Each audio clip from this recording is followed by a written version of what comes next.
So then, the race continues on here at the race centre. The Children in Need 24-hour here at the Road America Circuit, Elkhart Lake, Wisconsin. Up ahead there, it looked like someone was running a bit wide ahead of our leader, Ethan Jonas, but they cleared Canada Corner without any issue.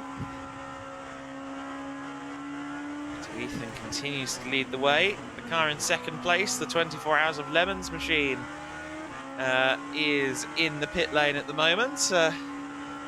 Not seeing much sign of a Josh Malin movement. I think he's locked in for another stint by the looks of it.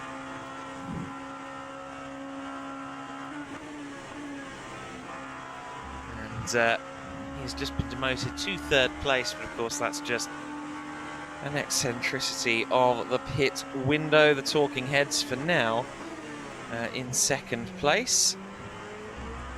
But we have that wonderful back and forth situation between two teams at the moment. Talking heads, how many laps into their stint are they?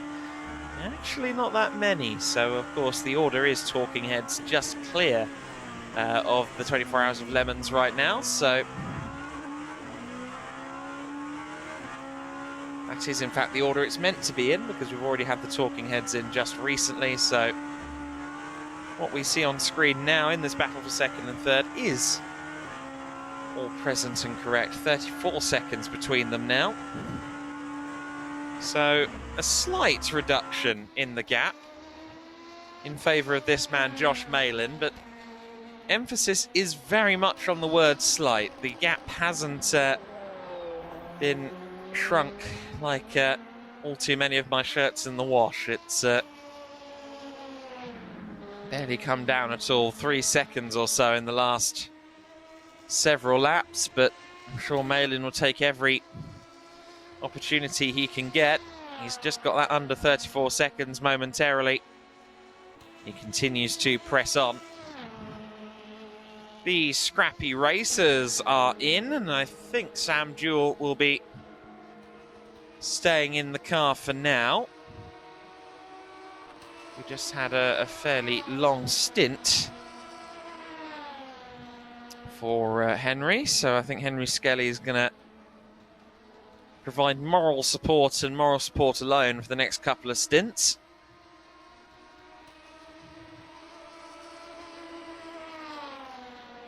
Raw Motorsport then will be closing in once again on this car while it's in pit lane. I think the gap's going to be something like 40 seconds once all is said and done. Maybe a bit less than that, but it's another compelling scrap for 5th position. Here is the 23 car in 6th position, currently still in the hands of Tim Shaw. Tim Shaw, how many laps into his stint is he? 6 laps into what could well be his final stint.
So then, as anticipated, the gap for Raw Motorsport in 6th place compared to Scrappy Racers in 5th, it is about 41 seconds ultimately. So Raw Motorsport with a bit more work to do than they had an hour or so ago.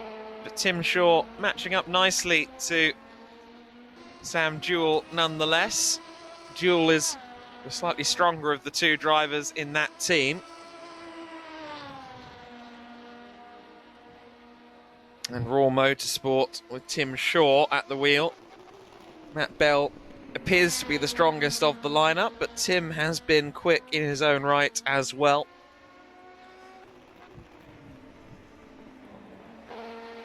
It is a compelling little scrap there for 5th place, and we'll see how that one progresses as the race goes on. We've still got a long way to go. We're about to hit that 2/3 marker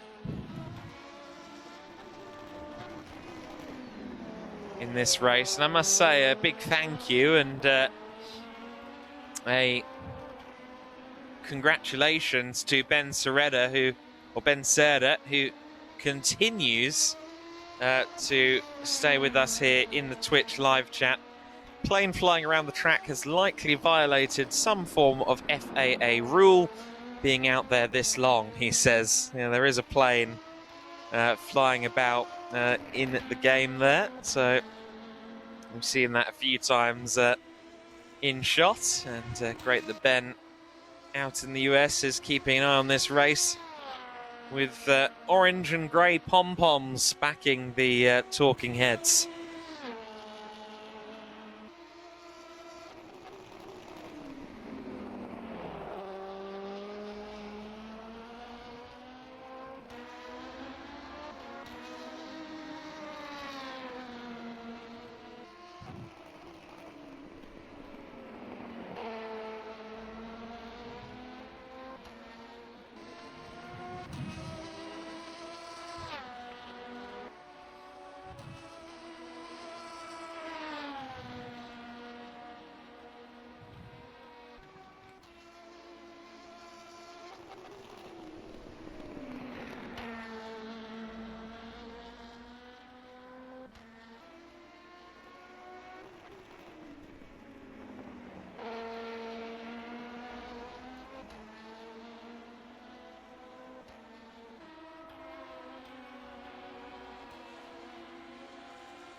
So the 44 car, the Scrappy Racers car that we follow at the moment, still extending its advantage over Raw Motorsport. Let's check back in with Kinder in Need, who at the moment are on the back foot just slightly in this battle for 7th and 8th place, but again, it ebbs and it flows.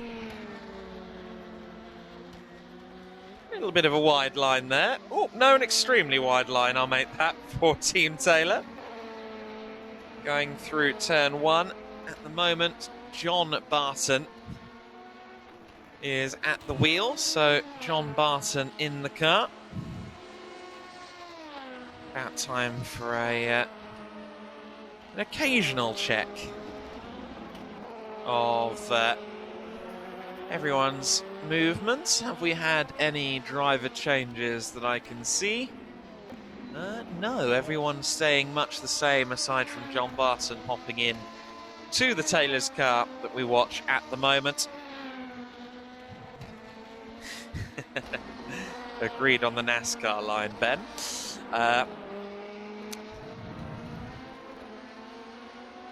So, if you are just tuning in this morning, do stick around. In about 50 minutes, we'll be hearing from Jules Gounon. We'll talk a bit about his season in the various global GT3 competitions. Of course, he was a winner of the Spa 24 Hours this year and has become one of the drivers in the Mercedes GT3 program. We'll hear from him in about an hour's time.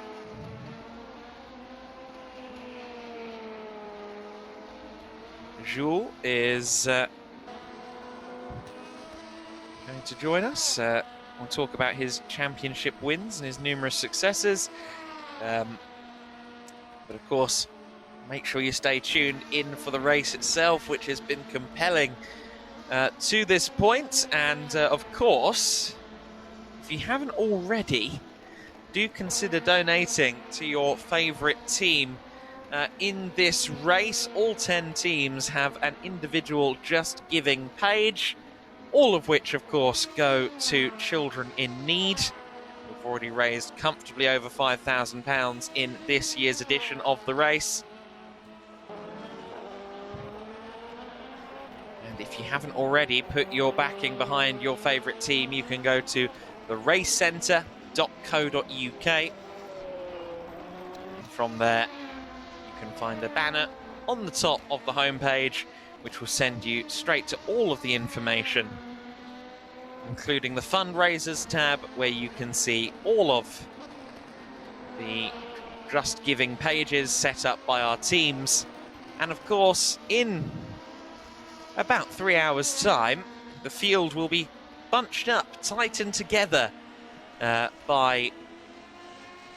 with a direct effect from the amounts donated thus far. So effectively, if a car is laps down on another, they will gain some time back if they've got high donation amounts. So, for example, they will get 90% of their gap removed from their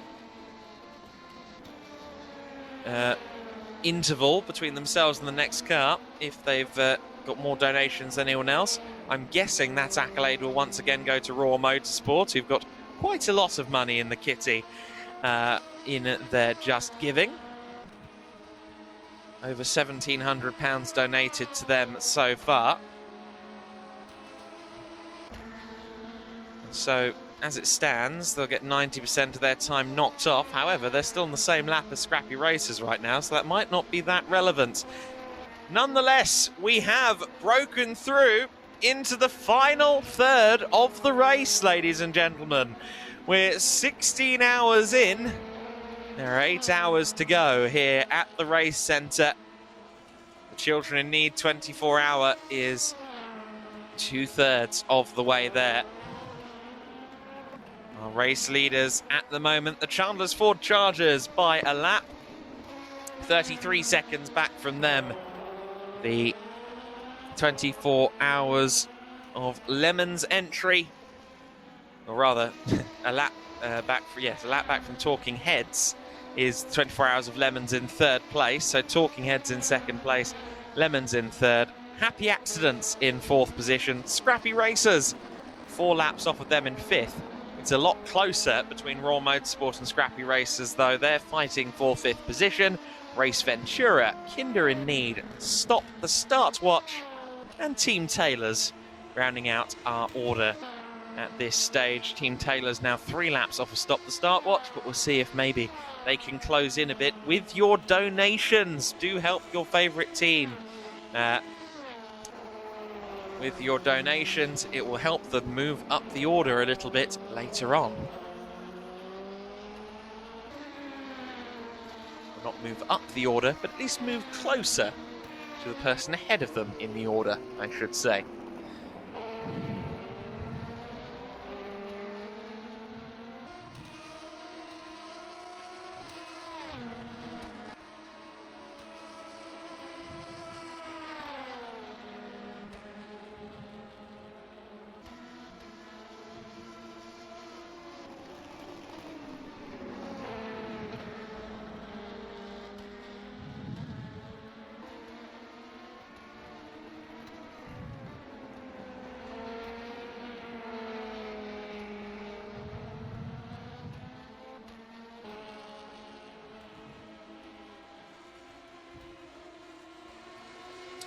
So Race Ventura into pit lane, which means the pendulum will swing slightly in favour of Kinder in Need, although Kinder in Need won't inherit 7th position. They're too far back at the moment for that.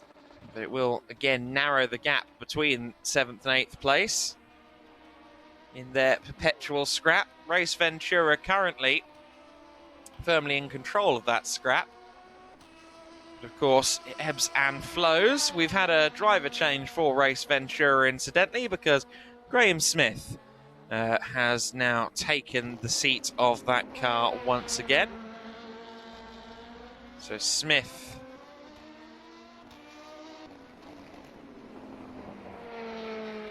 heads out onto the circuit and inherits the car in 7th position.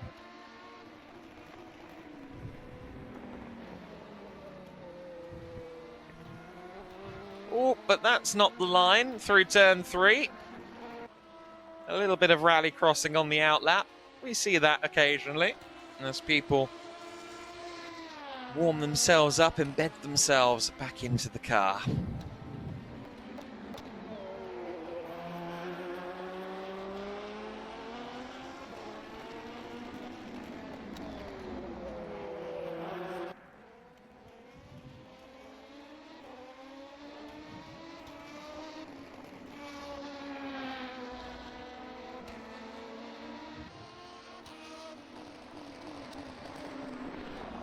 No flags in Sector 1 owing to this car. The stop the start watch car is facing the wrong way and it's not really moving, and that's not handy. Team Taylors gets past, and now stop the start watch should be able to get the car going again, although it seems to have been a long slog to get it pointed the right way. Thankfully it is now pointing the right way before the scrappy racers find themselves on top of the 33 car.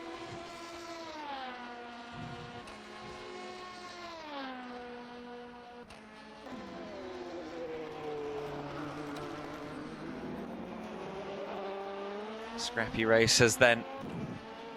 A little bit of oversteer there coming out of turn 5, but at the moment Sam Jewell putting in the laps, putting in the effort right now.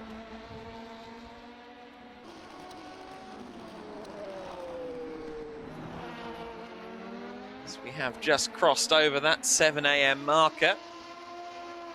I will welcome you along to what we're going to call our breakfast show for the next few hours of the broadcast. We're going to have a few great interviews with LMP2 drivers and GT racing stars, single-seater racing stars far and wide. We've got some great guests coming in. Jules Gounon will be in with us before the end of the hour. And we are firmly into the morning here at the race centre in Chandler's Ford. 44 car scrappy racers making easy work of Stop the Start Watch there, who are very courteous in making sure they went a lap down without any undue dramas. But we do have some great guests lined up for today. We've said Jules Gounon will be on later on in the next hour or so. We're also going to be joined a bit later in the morning by the young Formula 3 star Franco Colapinto, who took a couple of wins in the 2022 season. He'll be joined almost directly afterwards by Christian Mansell. He'll be on at 10:30. Christian, who did a few F3 starts this year, was also a championship contender in Euro Formula Open. And then we'll hear from Freddie Lubin, who just made his LMP2 debut in the WEC Rookie Test in Bahrain. So we'll get to hear his insights on the Oreca 07. We'll also get to pick the brain of young Franco Colapinto, who, despite still being a teenager, has already had quite a full career, not just including junior single-seaters, but also race wins and championship challenges in the Asian and European Le Mans Series LMP2 classes. The Chandler's Ford Chargers then are into the pit lane.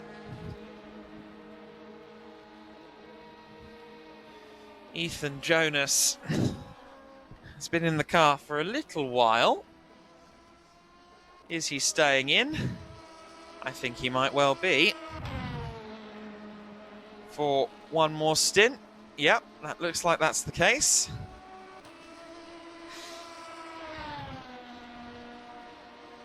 So Ethan will have another half hour or so, at least, at the wheel of the 69 machine. He's driven the car into the final third of this race, and he has, of course, done so in the race lead. Ben Serda says, well, I think it's time for me to finally head to bed.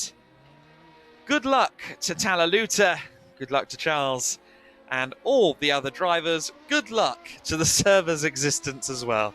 So, Ben wishing us all well. Thank you so much for joining us overnight, Ben. We hope you've enjoyed the race broadcast so far. If you're awake before we finish, it would be great to have you for the run to the line in a little under 8 hours' time.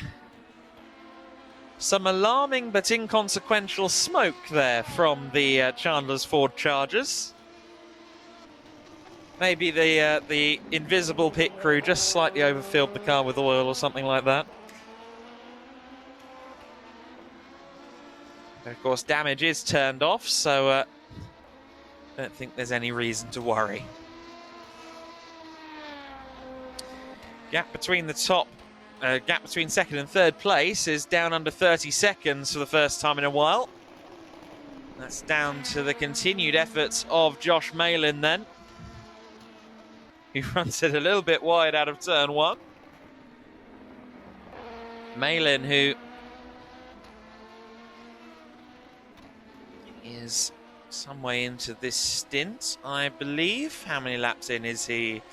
12 laps in, yes. So he has had quite a number of laps in this stint.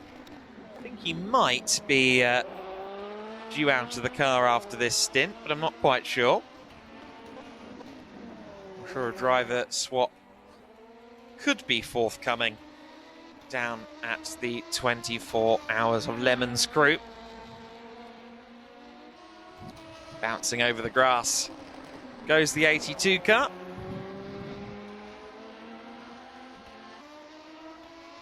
Looks to be very stable for Josh. I say stable, what I really mean is it's cooperative. It seems to do what he wants to do, even though it does look quite pointy. He and the car seem to be working well together. This is why he's gradually, slowly but surely making up time on Charles Grout. He's shrunk that gap by about 10 seconds, but Grout and the Talking Heads remain in second place for now.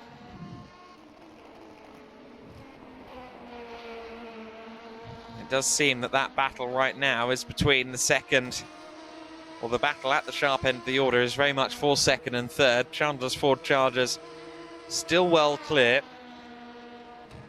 And as the two teams of the 9 and the 82 car have suggested for the last several hours, they seem to largely be focusing on one another and nothing else.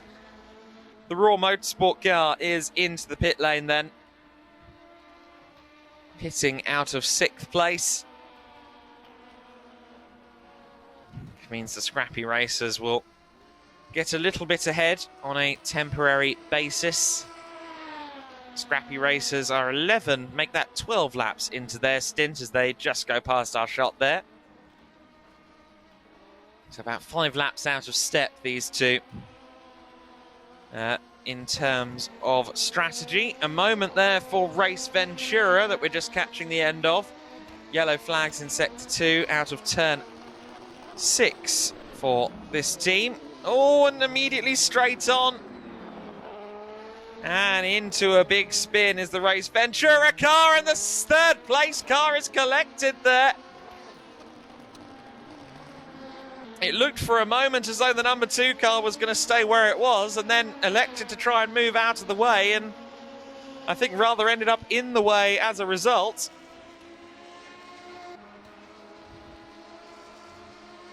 And The number 2 Race Ventura entry currently driven by Graham Smith with another heart-in-the-mouth moment there, and it's actually brought none other than Kinder In Need right up to their rear bumper again. The gap between them, 3.2 seconds. Goodness me. That battle just keeps on giving. Duncan Ford has been subbed out of Kinder In Need, incidentally. So, Steve Rowley has taken that car over. So Kinder In Need once again in the capable hands of Steve Rowley, and it looks as though he's making good progress once again in the forever ebbing and flowing battle for 7th place. Just when I thought it was starting to calm down, they're back under 3 seconds apart.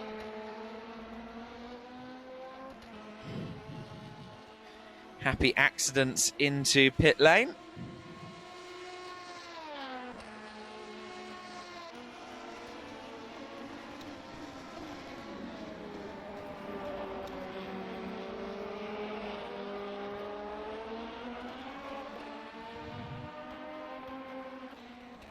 And the gap is now under 2 seconds. So once again, it seems as though Kinder In Need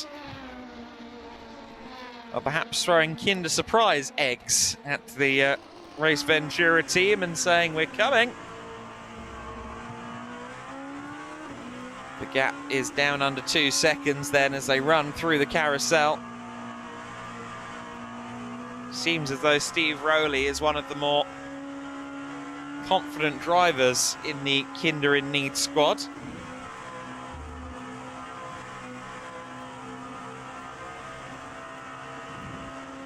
The talking heads are into pit lane, so they will momentarily lose 2nd place to the 24 Hours of Lemons team. Meanwhile, the Lemons will pit in 2 or 3 laps time, I believe, with the pattern. We ride on board then with the Kinder In Need machine, which is closing under a second, under 3/4 of a second, receiving a hefty helping of slipstream down the main straight into the first corner. Just carrying more speed and seeming a bit more confident in the aero of this car is Steve Rowley up against Graham Smith.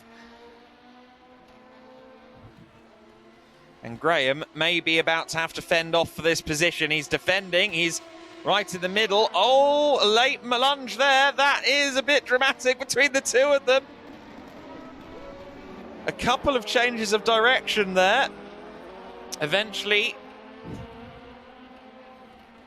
Graham Smith elected to go left, unfortunately. We'd already seen the same move from Steve Rowley as well, and they very nearly came together. But thankfully, both cars continue on, and the battle also continues on. So the Kinder In Need car it's anything but a surprise that these cars are quite so close together, because that has been the case for hour upon hour upon hour in this battle for 7th and 8th place. I certainly don't think either team is bored with the ding-dong scrap that they have had. Towards Canada corner they go.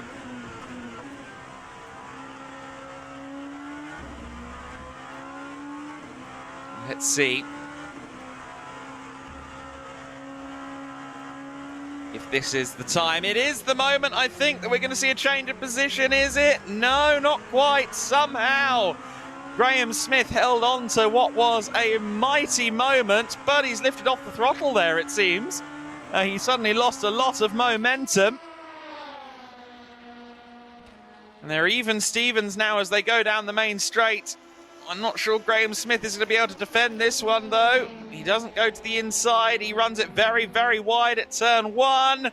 Oh, but into the wall goes the Kinder car. Oh, dear. Kinder in need of some fresh paint after a battle with the walls on the exit of turn 1. And just as quickly as the battle closes up, they find themselves a dozen seconds apart once again. We'll join them for more in about 10 minutes, I assume.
So the 24 hours of Lemon's car is into the pit lane.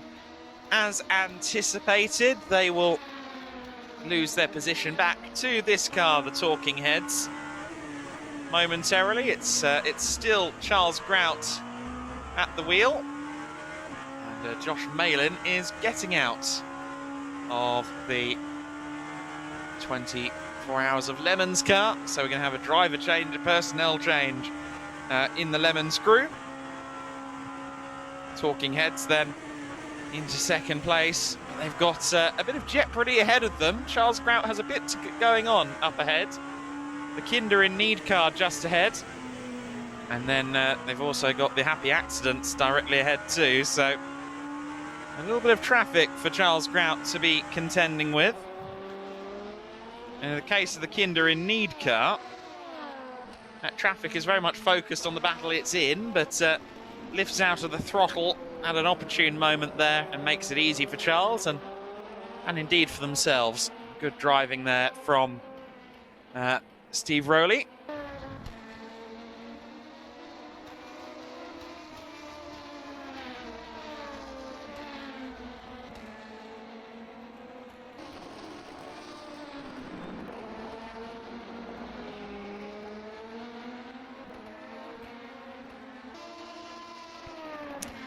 Going to take a brief pause here at the commentary box just to make sure everything's set up for our interviews in the next few moments.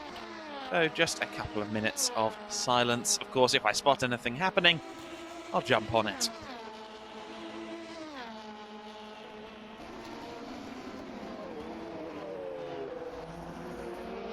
Well, there's something happening. Charles Grout there ever so slightly into the rear of Chris Leach, who has retaken the Happy Accidents car, so I should put Chris Leach into the column for them. We still have Sklanders in there at the moment. I'm sure Chris enjoyed his pickup truck immensely, his night's sleep, and is now at the wheel of that car again. The scrappy racers are back into the pit lane, and Charles Grout now makes his way by the Gulf-coloured car without any particular dramas.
So we had a few more driver changes to note. Patrick Chebdowski has got behind the wheel of the Team Taylor's car again. And of course, Ben Straffen, as we know, is back at the wheel of the 24 Hours of Le Mans machine. So he's strapped himself back in. He seemed to feel good overnight and now taking the morning shift.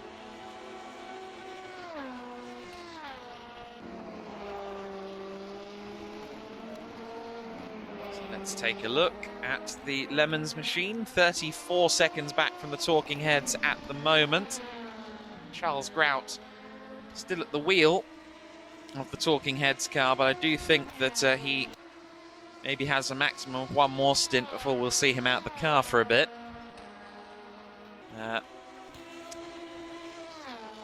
We heard from Ben earlier on. He was saying, I'm not quite there up against the likes of Charles, but his pace has been strong and getting stronger.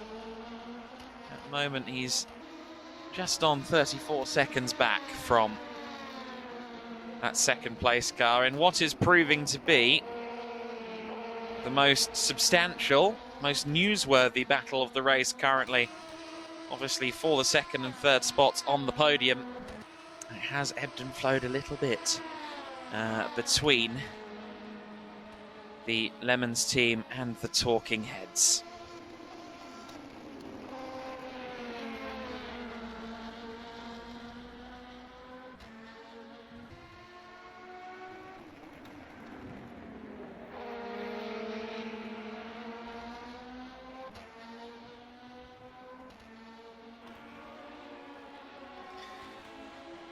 So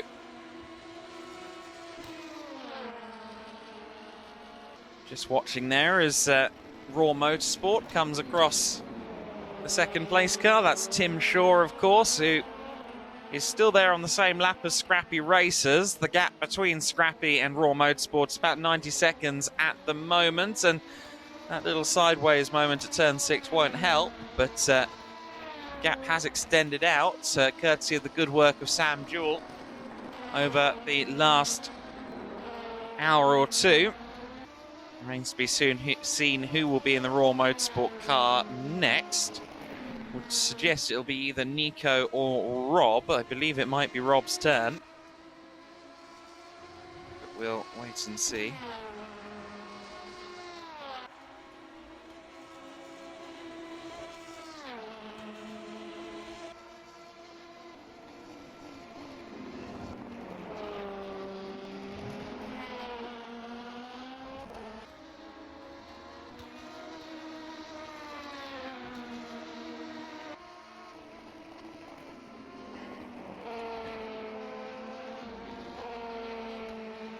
Gap currently holding relatively firm between the talking heads.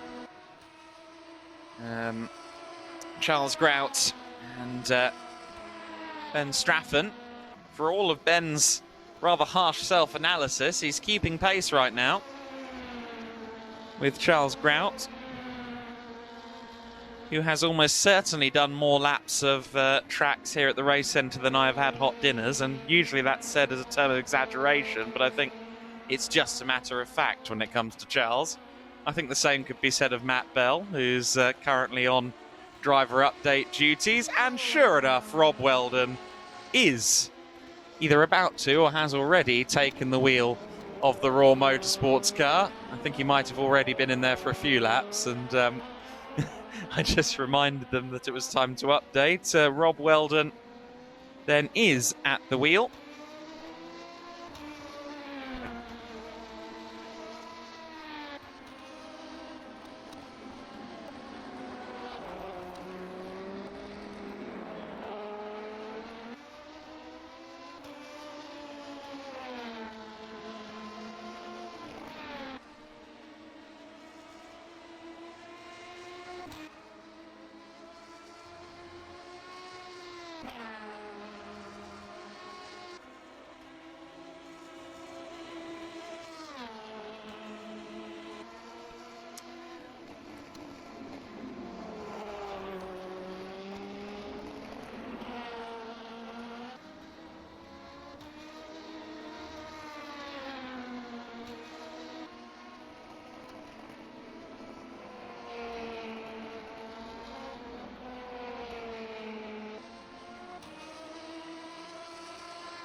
We've had a little bit of a moment there for Team Taylors, who rejoined the race, having taken down every sponsorship hoarding within a 100-metre radius there. Must have been quite a spin, but rejoined the race a couple of laps down, or rather continue a couple of laps down, but they are back on it now, and it is Patrick Shevdovsky at the wheel, as we alluded to a little earlier on. So Patrick, who's been pretty handy, back at the wheel of the 99 Gainsco car. Very much a proper IMSA livery, that.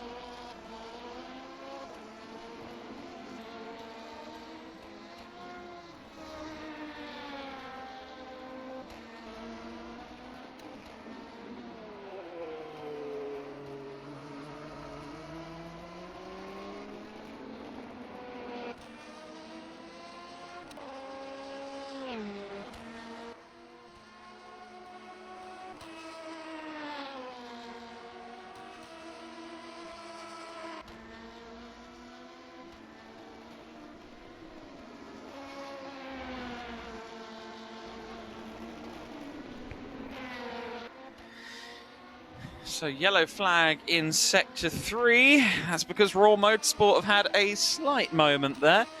We now know it is Rob Weldon at the wheel. He hath taken over the 23 car from Tim Shaw. Rob having another crack at it, and we'll see if he can find himself a bit of consistency. We were just talking with Matt Bell a moment ago, and he was saying that I think Rob struggles with the lack of feel that comes inherent with a sim, and it is tricky to kind of program that out of yourself. Caught a little exclusive replay that we couldn't rebroadcast here of the what happened to Team Taylors. They actually got themselves involved while trying to rejoin the track with the talking heads, and rather an unsafe rejoin there. It was a little bit spooky, to say the least.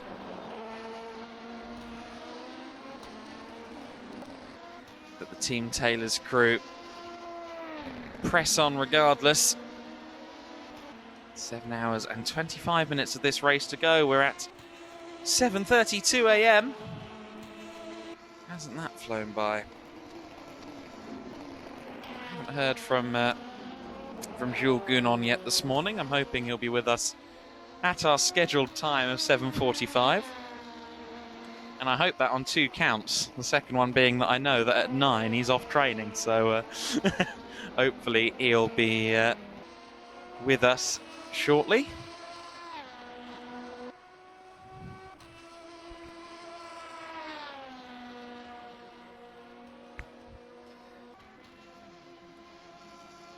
You continue to follow our race leader then, the Chandler's Ford Chargers car. Ethan Jonas stood at the wheel for what I believe would probably be his final stint before he hops back out for a while. One of a few team members who has the luck of living close by. He went for a bit of a refresher back at home overnight. Race Ventura into the pit lane, so Graham Smith in for some fuel and tyres, but I do believe Graham himself will stay in the car. I don't believe he's done too much time. I think that might have been his first stint so far, so I reckon he'll stay put for a while.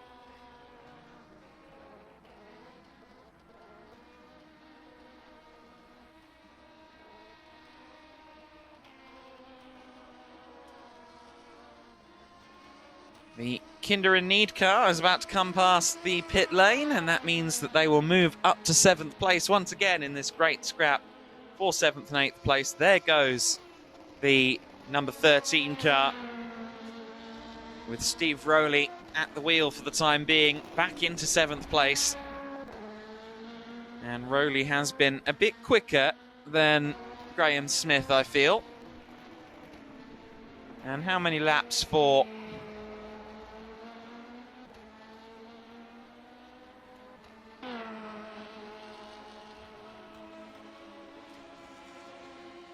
the Race Ventura car has just pitted? When are we expecting Kinder in Need? Well, 7 laps they've done so far, so About halfway through the stint for Kinder in Need. Yeah, still about half a stint apart in terms of when they're pitting right now. Chandler's Ford Chargers are in. And one would assume Ethan Jonas might be out of the car now. Unless he's doing another stint. There's some conferring going on. There's a bit of a chat going on down there. And it is driver swap o'clock. So Alex Brine makes his way into the car.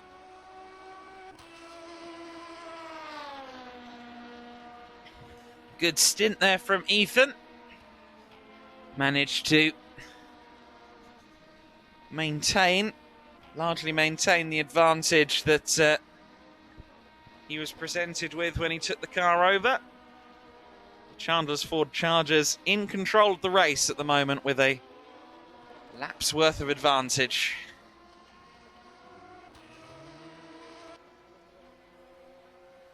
And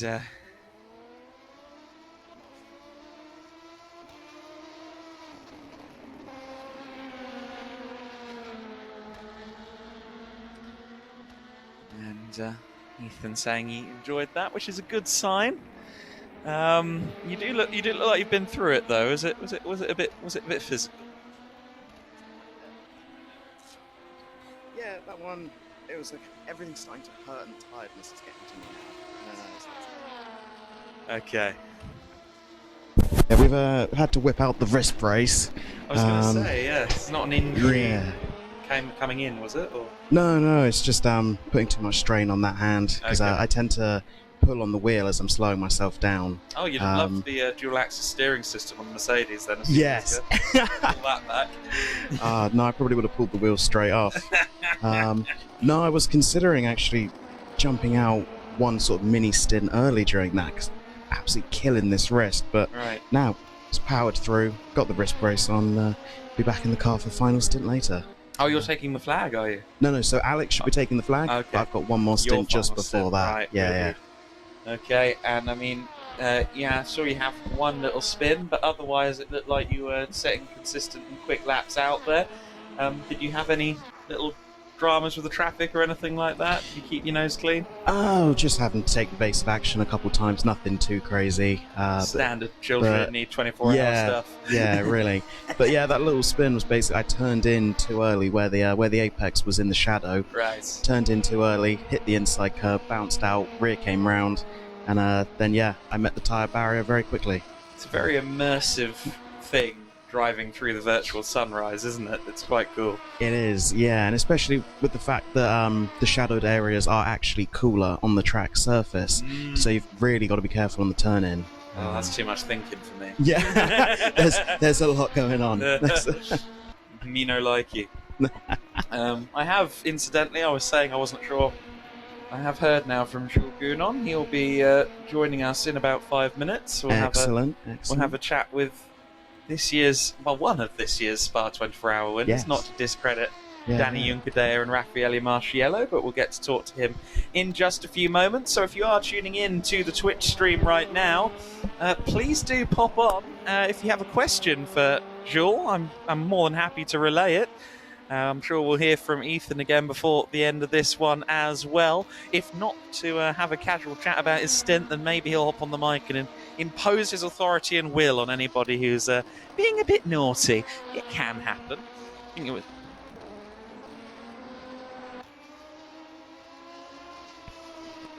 There you go.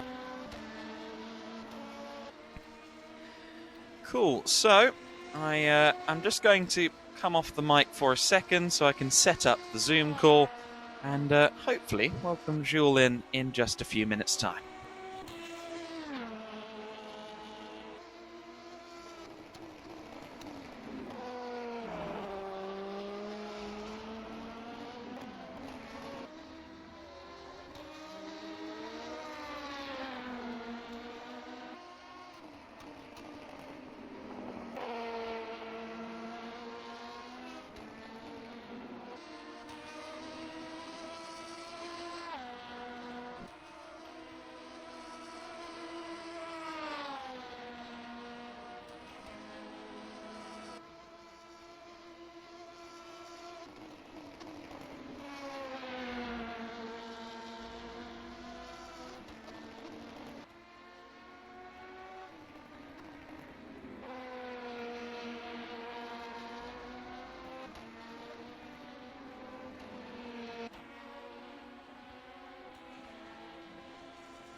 So then, with 7 hours and 17 minutes to go, we continue to forge a path here in the Children in Need Race Centre 24 hours.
So now in the hands of Alex Brine, of course, is this Chandler's Ford Chargers car.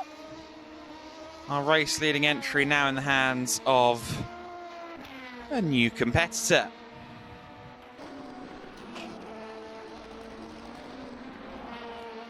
Currently a lap of deficit, as there has been for a little while between this car and the Talking Heads. 31 seconds the gap between the Talking Heads and the 24 Hours of Lemons, though this gap remains about in stasis, although I will say Ben Straffen has closed in ever so slightly in the last few moments. Last couple of laps or so, he has been going a bit quicker. Just to say as well, if you have anyone who's supporting you today, please do share the stream, get them on. We're going to have Jules Gounon with us shortly. And Jules is someone that anyone who's interested in GT racing would certainly be interested to hear from, and if they have questions, they can submit them on the Twitch chat as well, of course.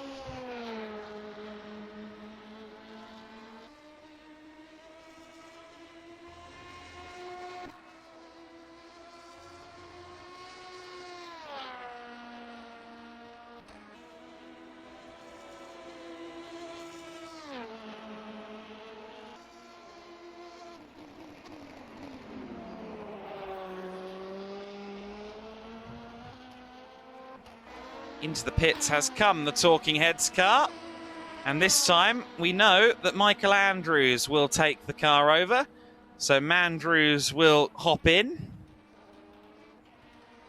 and we will hear from him shortly, or rather I'm sure we'll hear from Charles Grout shortly after our interview with Jules Gounon. I'm sure he'll hop in and say hello to us once again, but for now we await Jules, as this pit stop continues on. How many more laps of the 24 Hours of Lemons? Probably about 2, as has been the case pretty much for the last 3 or 4 hours. They'll go another 2 laps further now and then come in. It is the Team Taylor's, or rather it is the 24 Hour of Lemons car that we watch at the moment. Deep on the brakes there. Nice driving from Ben, who again has been very understated about his talents. A little bit of a mistake there, but he has been a lot better than he gives himself credit for.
24 Hours of Le Mans car is in then. And that means that the 82 car follows suit just one lap after the Talking Heads machine. Ethan just got to witness what happened to the Talking Heads car about 20 minutes ago. We didn't quite see it on camera, but we did see the aftermath, and I think Ethan was shook to his core. Memories of events gone by for Ethan as 24 Hours of Le Mans car is now demoted back to third place. The Talking Heads car goes past. Now, of course, in the hands of Michael Andrews. So Michael Andrews is on it at the moment.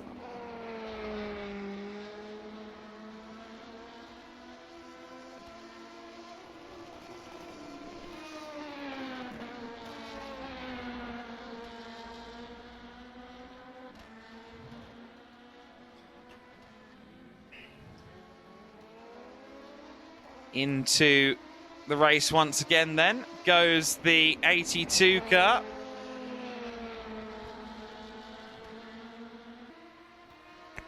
And I believe that now joining me is none other than the man we've been talking about intermittently for the last few moments. It is none other than this year's, well, serial winner of many, many GT events, be it the Bathurst 12 Hour, be it the Spa 24 Hour, or indeed also the GT World Challenge Europe Championship. It is Jules Gounon. Jules, thank you so much for joining me quite so early this morning. How are you doing? Good morning, Adam. Yeah, I'm doing good.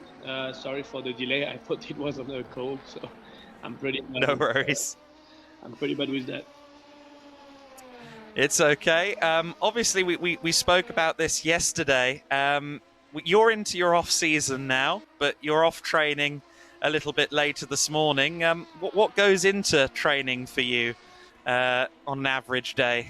Well, for me, it's a bit particular because I don't know who is listening to us, but I had an injury during the season where I cracked one vertebra and broke another one, a compression fracture. So my main goal at the moment is just to reinforce and improve a lot my core, to try to stabilize also my bones from my back. So that's my main, let's say, my main focus. That is at the moment. So it's quite difficult at the beginning because I cannot put too much weight, as it's still, let's say, not fragile, but it was still fresh as it's 3 months ago. But yes. So mainly a training of an endurance driver compared to there's some nice track limit on this race. I'm just yes. The training of an endurance guy is more or less that you need to be able to be fit for a 24-hour race. And a 24 race isn't lifting massive weights or having a summer body with big abs. The goal is to be fit for 24 hours, but mainly also mentally, because what we see is during the race, the more we drive, the more tired you get, and then the more easy the mistake of misfocusing and stuff can happen. So me, to be honest, I really like to do cardio, like biking or hiking or those kind of stuff. To prepare for 24 hours. And of course, your surroundings at home are kind of ideally suited to things like that, aren't they? You've got the wonderful Andorran landscape awaiting you. Yeah, no, it's amazing. Well, currently it's snowing, so it's a bit. The bike is finished for right now. But, yes.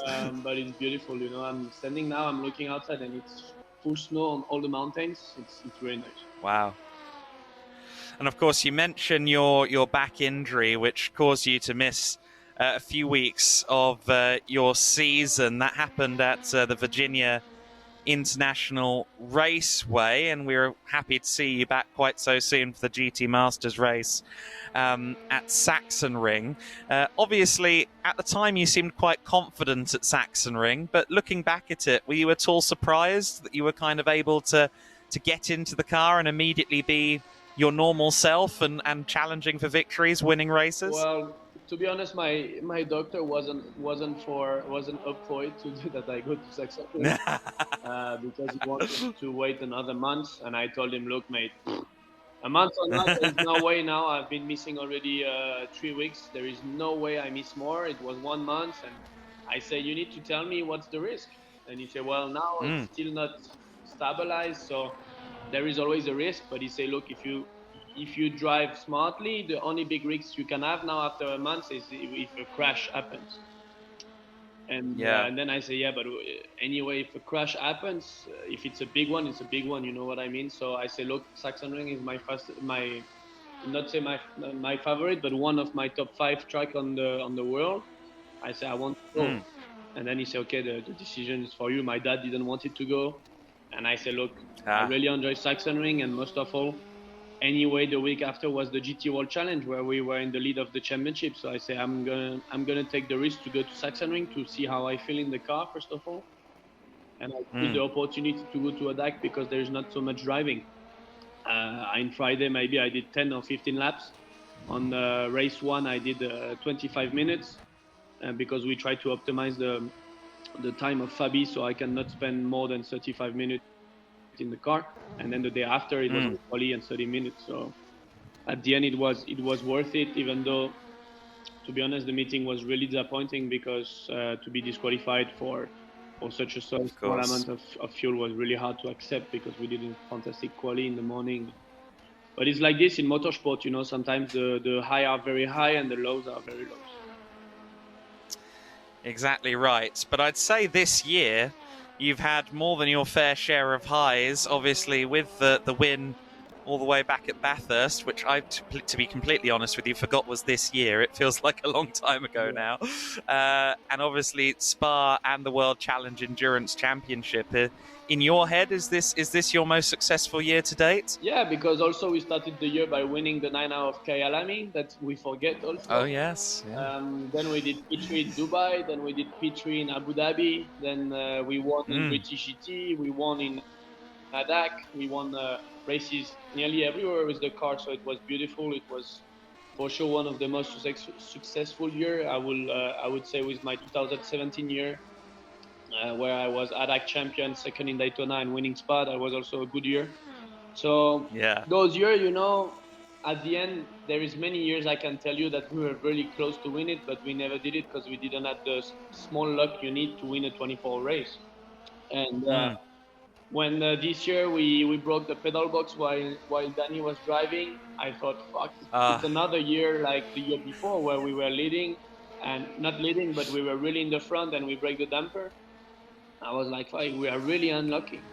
And at the end, 2 laps later, I see a red flag that never happens on the dry race, and I'm like, okay, this could be ours. Because when you have this kind of small moment of luck, you know that it's going to be a special one. Yes, exactly right. And that was indeed a moment that swung the race firmly in your guys' favour. And obviously yourself, Danny and Raffaele, had a very successful year. I see we've got yellow flags in Sector 2 on the race here. I don't see what it was for. I think it might have only been momentary. But as you can see here, Jules, we're running Road America here for a full 24 hours in the LMP2 cars. This is not for position. This is actually someone trying to stay on the same lap as 5th and 6th place, having a bit of a dice together at the moment. But Road America, is that a circuit you've raced before? I believe I remember you being there. No, and it was Danny this year that raced in Road America, but it might be possible that I do it next year. Let's see.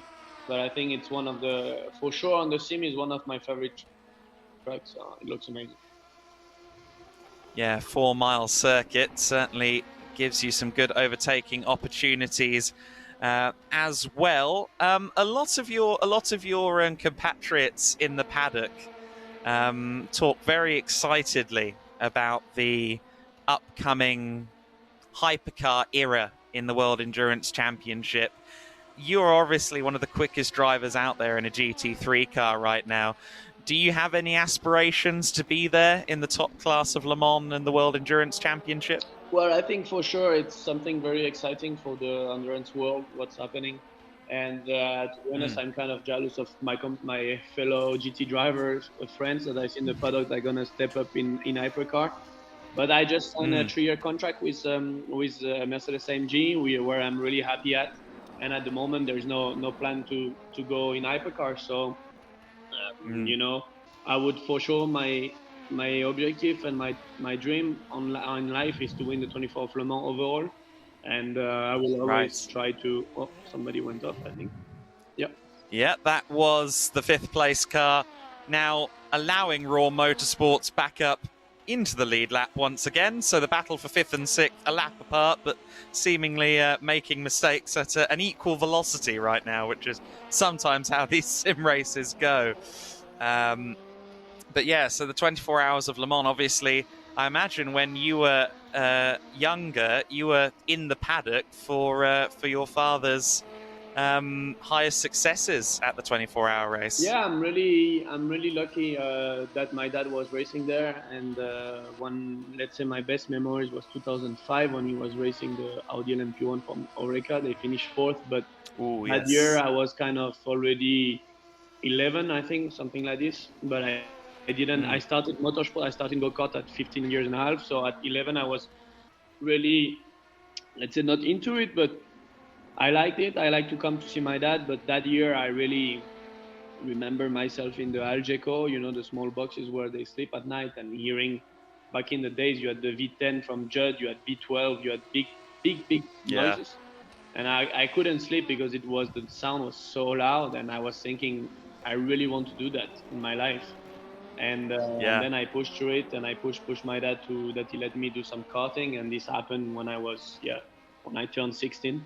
15 and a half, and here we are. So I'm really happy, and that's why GT is not let's say a low category at the moment. For sure, when hypercar now is coming, there's gonna be a lot of leaving of the GT guys to hypercar, and it shows how big is the GT, because a lot of manufacturers are trusting a lot of GT drivers, because right now the level in GT World Challenge or in Nürburgring or in Spa, when you have all the factory cars and driver, is quite insane. Yeah, absolutely right. I'm so glad you mentioned the Judd V10, one of the best sounding engines we've ever had. Of course, you have that 6.2 litre motor underneath you, though, in the AMG GT3 Evo. That thing, I mean, it's thunderous on the outside. I can imagine it would be a disaster, though, if you ever were to forget your earplugs, right? It's a loud beast. Well, especially the version we are racing has 4 catalyzers on each side, so I can tell you it's really quiet compared to... There is a version now that they did with the straight pipes, like the Porsche RSR, and it's crazy. Super loud. And the small story about that is they bring in the US, you can run whatever exhaust you want. There is no noise restriction, and they bring that straight pipe exhaust in Daytona in 2016, I believe, from the story I heard. And Jim France, the owner of the track, was sitting on his desk at the Roar, and the car was so noisy and so loud that they, even in the building, they were hearing it like crazy. And Jim France asked it, is that the new Corvette? We hear the sound. And they said, no, it's the AMG. And then Jim France requested that we put silencer because the car was louder than the Corvette.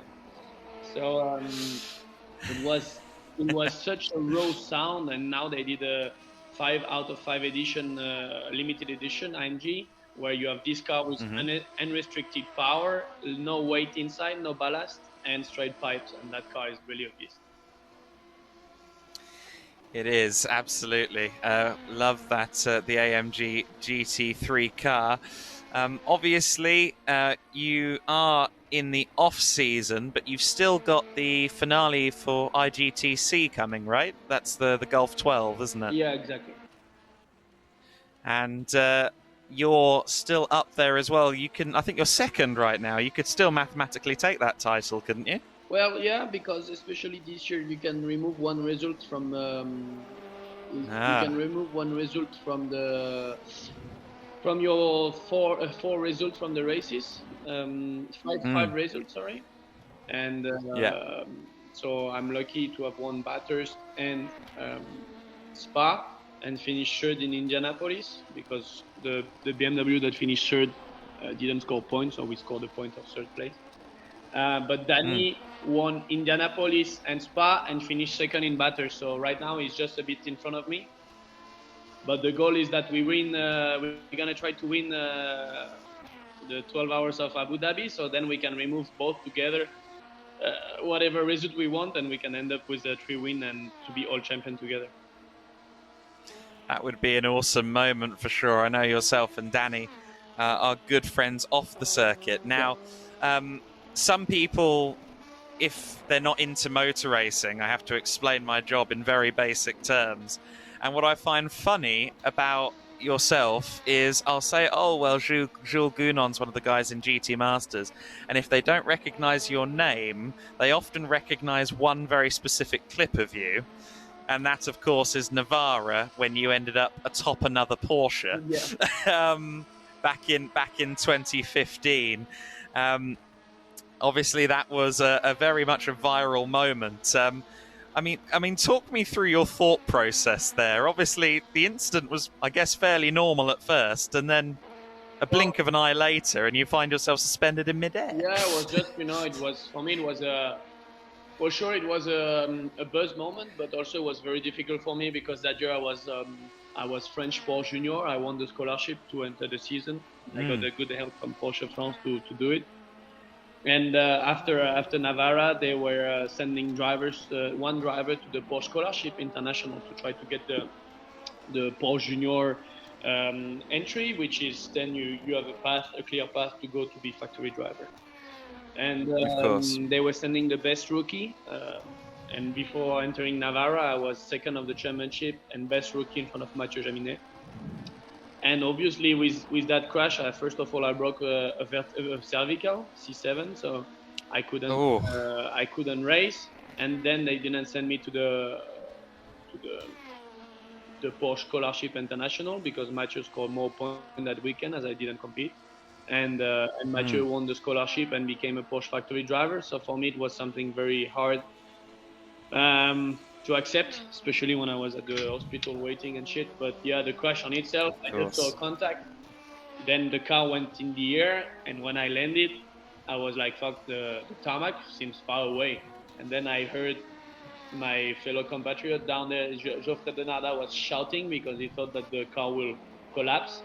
And he couldn't open the door because I bent the roof and the wheel arch. So I understood when I hear him shouting that he's gonna die basically. So he was hitting on the door to try to open, and then when I saw him running, I saw that I was on him. So that's when I understood that I was up there. I didn't realize that you'd had the C7 injury in that one. So that's a dramatic moment, and certainly one that will live long in everyone's memory. Of course, you after that scholarship kind of passing through your hands, there was kind of a bit of time between that 2015 season and you winning the 2017 championship, where you were kind of in GT Masters, of course. You were kind of having to fight for your career, really, weren't you? In like early 2016, you were kind of having to make sure your foot was still in the door and that you were going to get opportunities to keep racing. Well, I got very lucky, if we want to talk about that. I went to, at the end of 15, it was dead. I was going to stop again racing and go work with my dad. But I met in Le Castellet, I met a very fortunate, I meet someone really, really special to me. That is Ernst Boer, that is the boss, ex-boss of Callaway. And at that time, they were looking for a driver, and I told them that I was out of drive, but I really had very, very small budget, which wasn't enough to compete in GT Masters. But at the end, Ernst told me, but come, we are testing drivers, and I will give you 5 laps because you love that Corvette. And I really... Yeah. The story is I was talking to someone that I didn't know who he was, and I was having fun, and I'm someone that's always joking a lot normally, and then I asked him, but what are you doing? And I thought it was the truckie. And he said, yeah, I'm the boss of Callaway. And I was like, oh, I've been spending a lot of dumb things since 1 hour. So anyway, and then I went there. I drove my herd out in Hockenheim in the testing, and then I was the quickest. And luckily they gave me my chance with a very little budget. And then Giovanni Ciccone, it was the second owner of the team, also paid for me to finish the racing. And then Ernst and Giovanni, they made big effort to make me race, and at the end it's also because of them. It's mainly because of them that I'm here today, because they gave me the chance to show to the world what I could do in a GT. And we finished third that year. I had a big crash the last race trying to fight for the championship. And I remember I was in the hospital again after 2 years in a row, and I was like, what did I do wrong to always end up in the hospital? You know? Yeah. To dig down to understand what I'm doing wrong. And I was really worried because the car was dead, and I had for sure zero money to pay the crash or anything. So when the team arrived, I was crying because I was like, I'm not going to be able to pay. I don't know what I'm going to do. And Ernst and Giovanni, they took me. They said, look, first of all, we're going to pay for the damage. But second of all, we're going to pay the season for next year, and we're going to go again together. We're going to make all the effort, and we're going to go and be champion. And 17, we won the championship. So that was a very beautiful story, a human story of people helping a young kid trying to reach his dream. And I've been really lucky to have those guys to look after me. And then I just had to push maximum in the car, which I would always try to do, even if sometimes it's a bit over the limit when I overtake or some stuff. But I think it's, like I say in Hockenheim, whatever happens, you need to always give it 100%, and then the rest is just consequence of the 100%. Now, I know that you are a second to none as someone to explain the quick way around a track to somebody. The car we see here on circuit at the moment is the Team Taylor's entry. We've got Patrick Chebdovsky at the wheel. Now, these guys have had a very dramatic race so far. I'm going to put you on board with them, and I'm not going to put them under any pressure or anything, but they've got one of the world's best sports car drivers watching on right now. I was wondering if you could talk us through a few corners of this circuit with them. Well, I don't know the name, but for sure we come to a lot of real locking. Well, I think they feel the pressure now, looks like. But that's an hairpin. We come to a blind crest on the left, very difficult to turn in, as you see, because you're always too early or too late.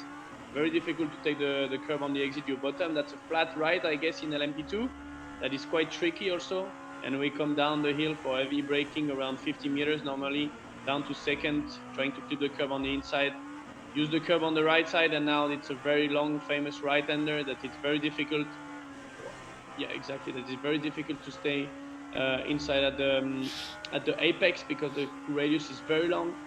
And now we have the fastest corner of the track, flat out to the right, where we saw Oliver Jarvis at a big moment in IMSA this year.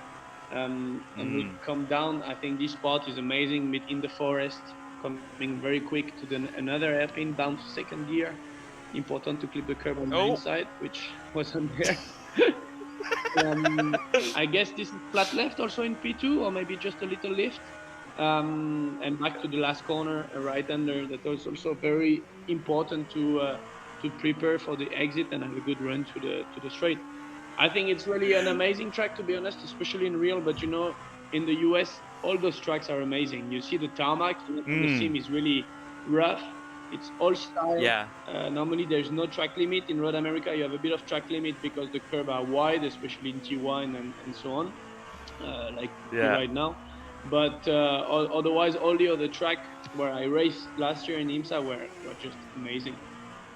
Because to be honest, when you race and you need to go in the limit between two walls and very little runoff, it's really amazing. It's like British GT, it's like Nordschleife, it's like Bathurst, it's like all those tracks which are really, really amazing.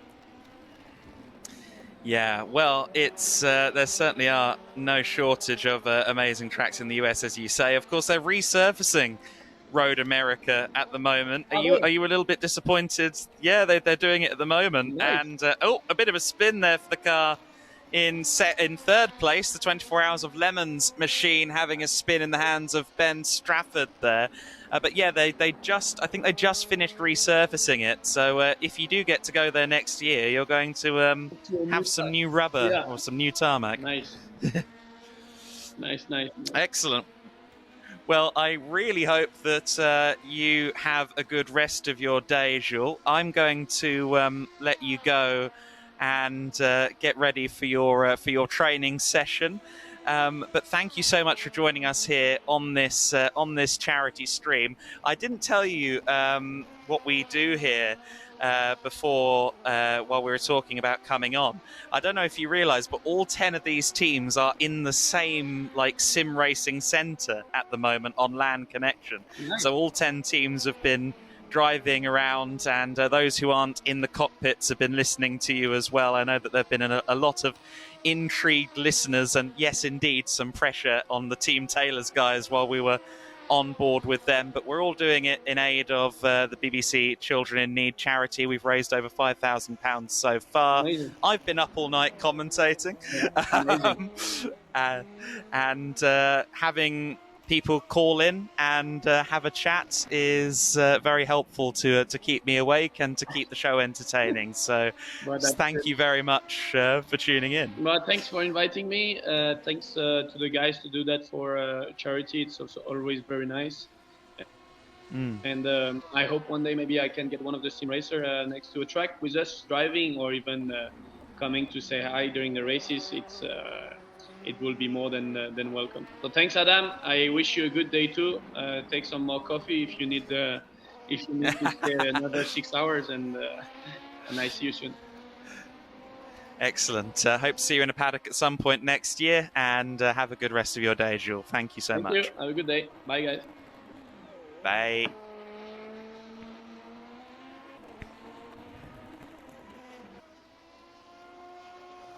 So then that was Jules Gounon, the winner of this year's Spa 24 Hours, the winner of this year's Bathurst 12 Hours. He could yet add the Intercontinental GT Championship to the win in the GT World Challenge Europe Endurance Cup as well, because apparently he has a shortage of trophies on his person. Jules is an absolutely fabulous driver, very friendly in the paddock as well, as I'm sure you probably conveyed through that interview, and so grateful to him to join us for what I'm sure was his morning coffee as well, as we kind of have our little breakfast show here at the race centre as we go into our final 7 hours of the race. We have 6 hours and 45 minutes left to run at the moment, and the Chandler's Ford Chargers are in the lead at the moment, and Chandler Ford Chargers are leading at the moment with the Talking Heads in second place, and at the moment it's an interesting little scrap between the two of you. I think the two teams have been separated by 40 to 30 seconds for the last hour and a half, 2 hours, and it seems as though now you're out of the car, Michael is once again hitting his stride.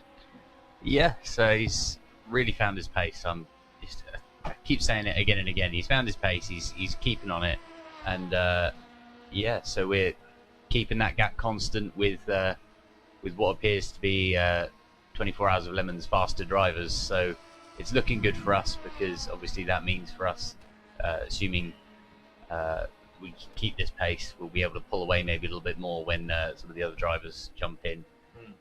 But I'm not counting any chickens just yet. Still a long way to go, and fatigue is certainly setting in for everyone. Yes, absolutely the case. You can start to see some withdrawn faces around the quote-unquote paddock at this point of the race. Your car is in, the Talking Head's in. This is the end of his first stint, isn't it? So I don't think there's any fear of him out for a while. No fear. And into the pit lane comes Michael once again. It was an interesting scrap between yourself and Ben a scrap as such. But Ben was keeping pace with you in your last stint there, and Ben was very down on himself earlier on. Like, oh, I'm not as quick as Charles. I'm not as quick as some of the others, but he is up there, isn't he? I mean, at the end of the day, it's swings and roundabouts all around. Sometimes you're matching people, sometimes you're faster, sometimes you're slower.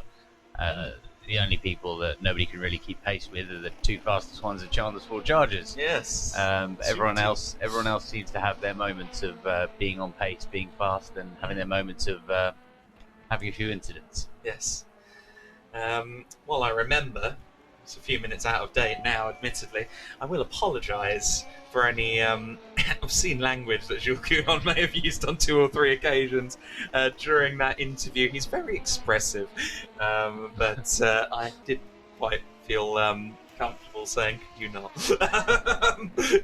Since he was doing me quite a big favour by joining us here this morning. Talking Heads back out on the circuit. They rejoin just behind the scrappy racers in P5, at least on the road.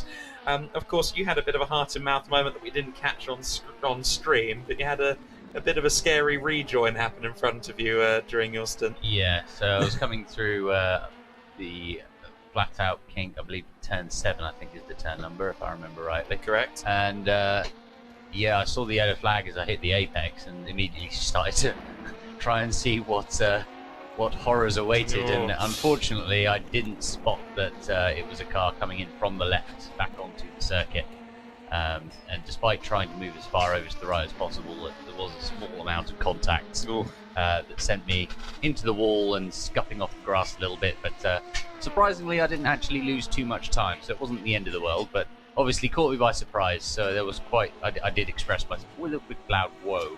Yes, which caught a lot of attention, I'm told. I'm not actually sure who it was, but at the end of the day, I didn't lose out too much. It was purely an expression of shock. Kept it on track, and well, much on track as I could. Yes. Rejoined and got going again. It was a spectacular little moment. We didn't catch it on the stream, but we did see it, so I saw it at least, here in the kind of race control / commentary area. The luxuries we receive here in the commentary booth. Of course, Charles, I will say again, for those who are tuning in just now, I think yourself and your support system have been a critical part in this event. I think the agreement was made between yourself and your partner. Yeah, we'll get some food together for the guys, and she's arrived with a Costco bulk order. Yeah. So long story short, she's doing her own thing for work, a bit of coursework that needs to be done, and as everyone needs a bit of stress relief, do some hobby stuff, and she volunteered. Hey, I think I'll do some bakes for the guys. And what transpired was actually 3 seasons of Bake Off in 3 days, basically. And we have a massive amount of food, too much for the number of people here, I believe. But all the same, I'll adopt a couple of hundred cheese twists if the need occurs. Cheese twists, cakes, croissants, pain au chocolat. They've just come out for the breakfast. There's cookies, there's too much, and I'm too tired to remember it all. But of course, centerpiece, there was a Michelin tyre cake designed to look like the ones on these LMP cars we are driving. Which nobody wanted to touch for hours because nobody wanted to be the one to cut into it. Yes. But slices have been disappearing from the moment first cut was made. Yes. You distributed a slice to me in the dead of night, which absolutely, I could tell you needed that. I really? could tell you needed Did you hear it? Yes. Oh dear, I didn't realise. I did not realise at the time. But also, you're stuck in here. You got to commentate. You deserve a slice of cake. Oh, thank you. It's not like you've got free reign to just walk out there and grab food whenever you want. Well, I still do occasionally. Occasionally, but you've got a job to do. I do indeed. Sometime after we hit that 3/4 mark in a half an hour or so, I might have to quickly dash away from Mike for a few moments to just keep my head straight and certain parts full and other parts empty. But of course, this battle for second place, yourself and the Lemons team have both communicated for a long time that this is what you're focusing on. You're focusing on that battle for second, third, and the lead is too far away. I feel like at this stage of the race, you've got a better idea of kind of their coverage, what kind of pace all the drivers have collectively. What's your outlook now for the battle for second place? Do you think you can take them? Definitely feeling positive that we can take them, especially as we've currently got position and the lead.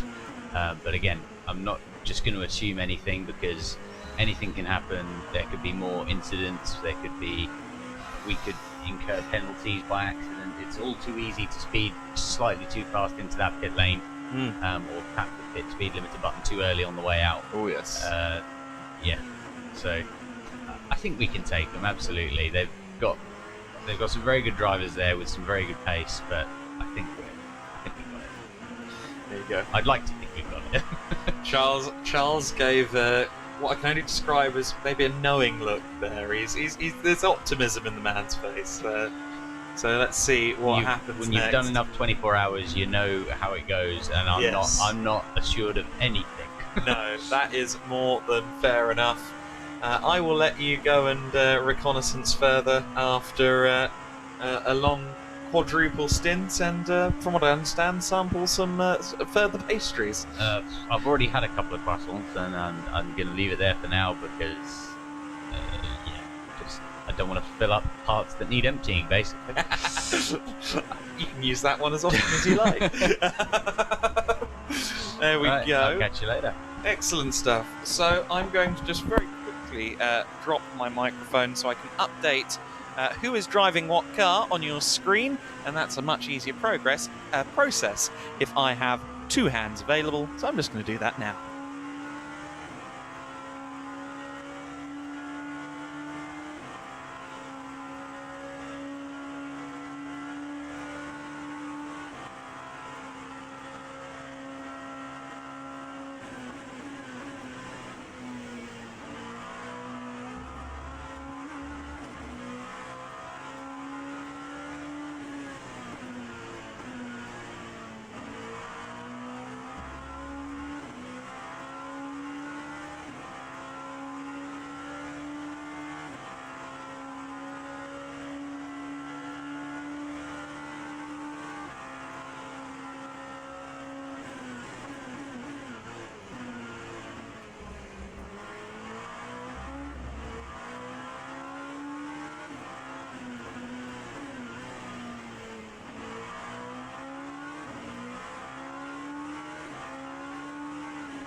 So then with the graphic updated, I'll take a little opportunity to run out, and he's immediately peeing himself, is Josh Malin. Is it that funny watching a fat man walk?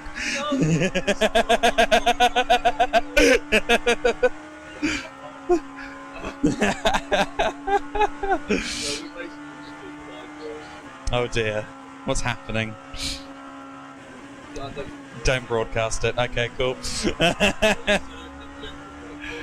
Oh dear, okay. I'll leave that to my imagination. As they continue their shenanigans. Patrick, where's Patrick? Are you aware that we had a special guest commentator on board with you at some point during your stint? Yes. Very well, didn't it? We may have had this year's Spa 24-hour winner judging your driving corner by corner for a little while there. Yeah, I think you've got a seat, to be honest. Mercedes Junior contract. But obviously, Patrick, I think you've had, 3 stints in the car so far? Maybe 4? I can't remember, but you've been in the car a fair bit during the night, during the day now. Yeah. How has this race been for you so far? We've still got a long way to go, but how's the experience been? Yeah, it's alright. I think I'm enjoying. I think everyone enjoying here. Yeah. We come to help for kids really, and that is the most important thing, is it? Yeah. So. Last as well. I think there's It may as well be us. there's still a chance. You're never out until you're out, mate. Tap up your rich friends, get some donations in. That'll bring you closer at 10 a.m. when the next donation thing happens. So there you go. How much sim racing have you done yourself? You're a regular sim guy at home or anything like that? Not really. No. We've done this a few times. Yeah. But no, I've not really. No. Not at home, no. Not really, unfortunately.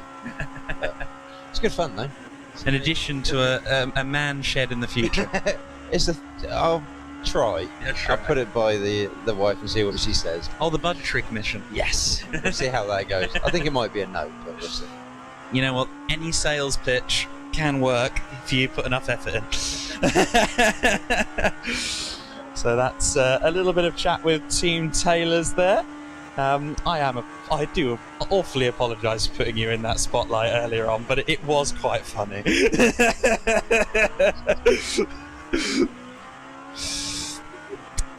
And so we continue on around the room. There's still school children down at the Lemons, you'll be unsurprised to note. It's only getting worse. And we've got a few sleepers in and around the area at the moment. I want to talk to our chef de cuisine, though, if possible. Well, because I wanted to know how many people you thought were coming for the first instance. I think you said, what, about 30 people? 30 to 50? I don't know. Say 50 people. Okay. 30 people. Well, I mean, Plenty. 10 teams. Some teams have 5 people. That could be 50. I didn't say 50, but the maths.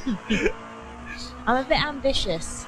Well, you were ambitious, but I'm very grateful to you. The cheese twists have been literally my only source of sustenance over the course of this race so far, so I thank you immensely. Oh, and cake, of course. Oh, I had one. Yes, I did. I'm not a big sausage person, though, so I had to... Hey.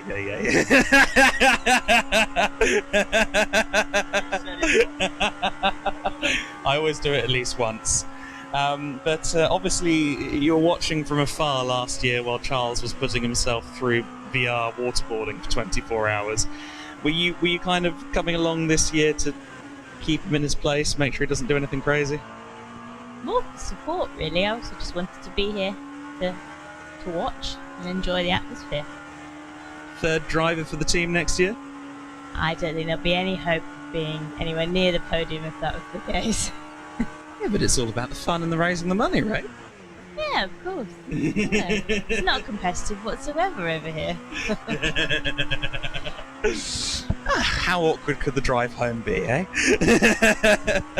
But thank you so much, in all seriousness. Both of you guys have been incredible so far, and we continue to cheer on. The number 9 car, currently though, in the hands of Michael, hence we can't talk to him right now. But yes, I haven't actually spoken to him on the mic yet. I have chatted to him a little bit when I've been on break, but Michael is yet to be harassed with a microphone. The same applies to you, sir.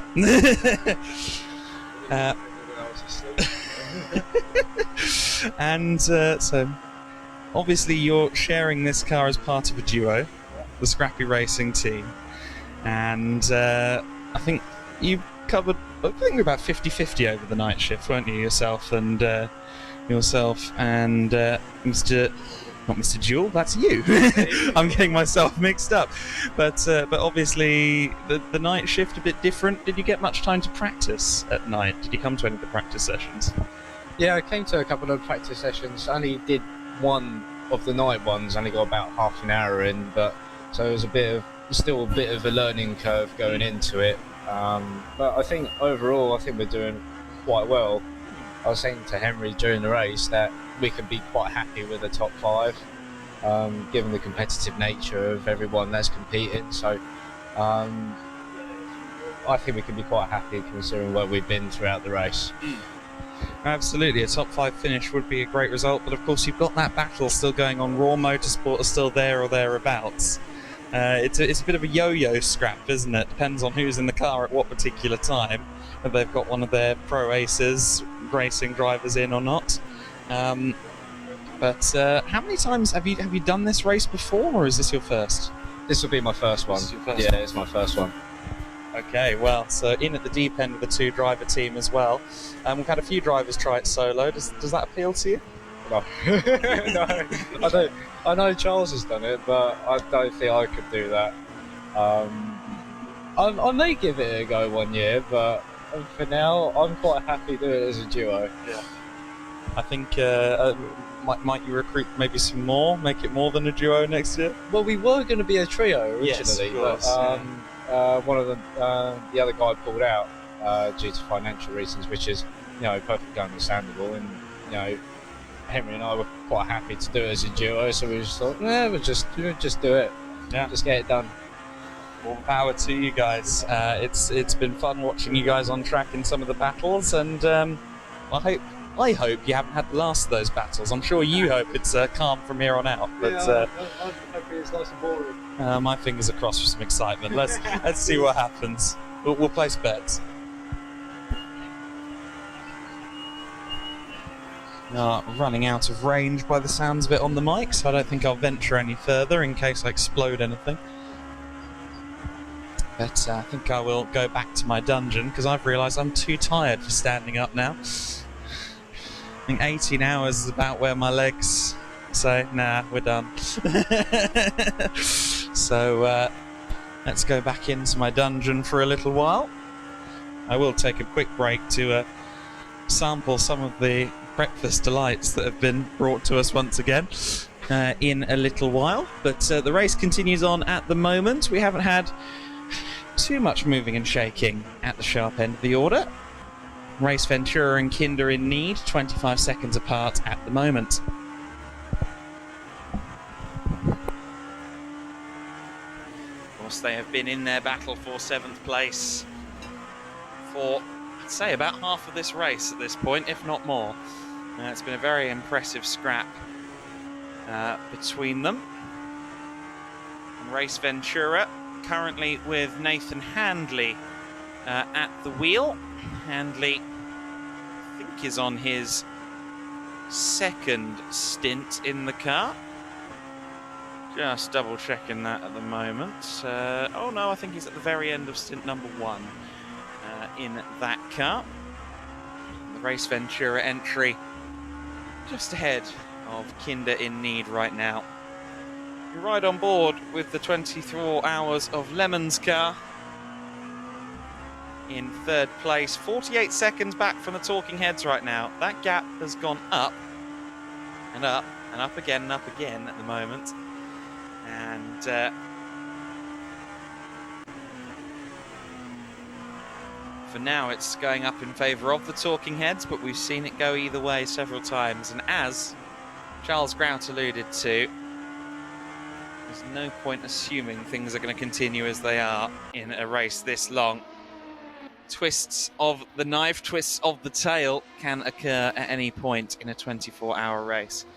The gap is coming down between Race Ventura and Kinder in Need. So at the moment, Kinder has whom at the wheel? Chris is back in the car. So Chris Orrit has just taken over the Kinder in Need machine, or 5 laps into his stint. So let's add him to our current driver list. Chris Orrit at the wheel. We've got a bit of a moment for Team Taylors by the sounds of it. Rejoins just ahead of the Race Ventura entry. Thankfully, no contact on that occasion.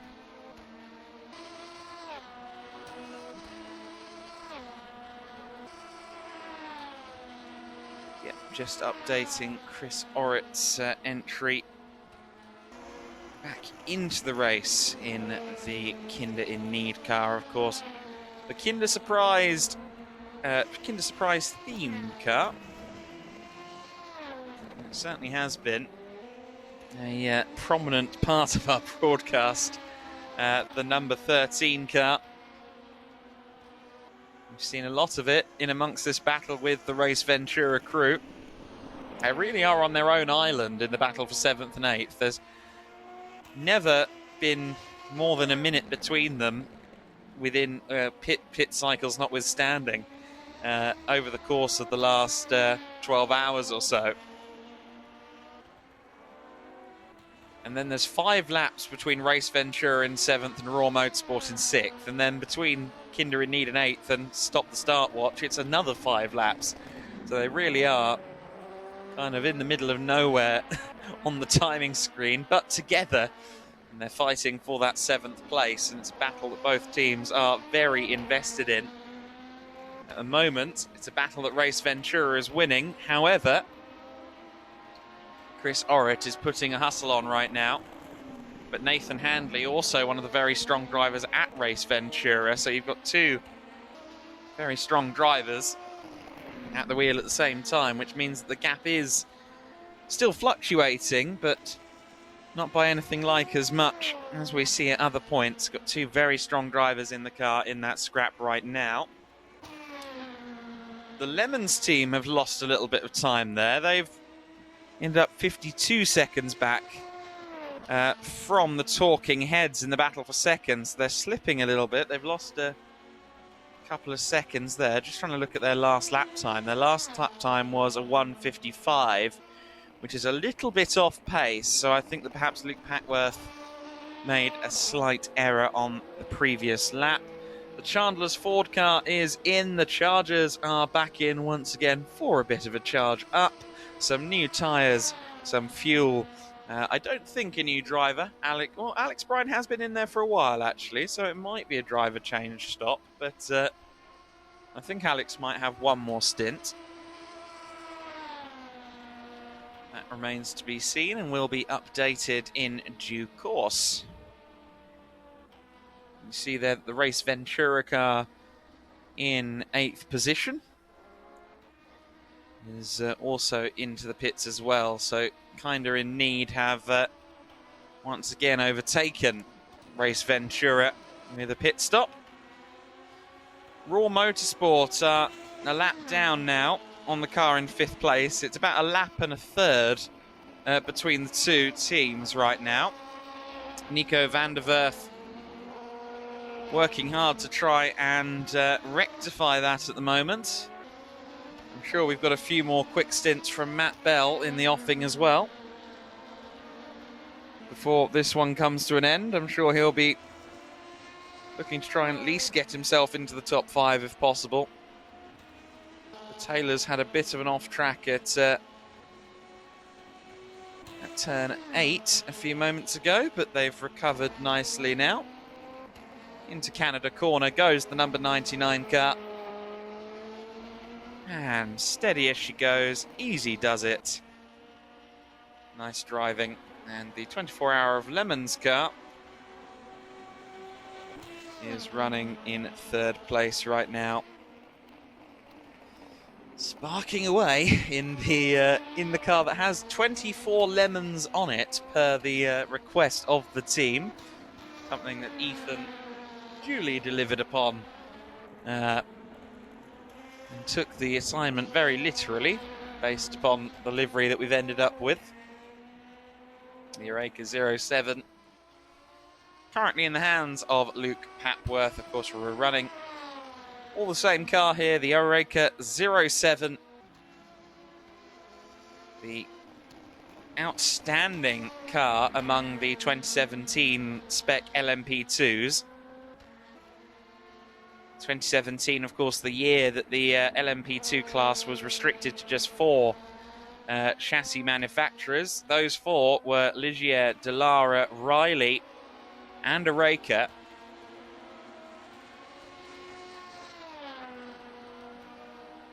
And in the early stages of the category, the Ligier was arguably the most populous car. That was the one that everyone had. And it quickly became very clear the Orica was something a bit more special. The 07 quickly became the car to have in LMP2, and it's now the car in LMP2. No other chassis really competes at any high level these days. It's very much become a spec class almost by default, such is Orica's dominance of the sector right now. And so it's great that the car is in our Factor 2 to give us an authentic rendition of the current LMP2 cars, which sadly will be phased out in the not too distant future.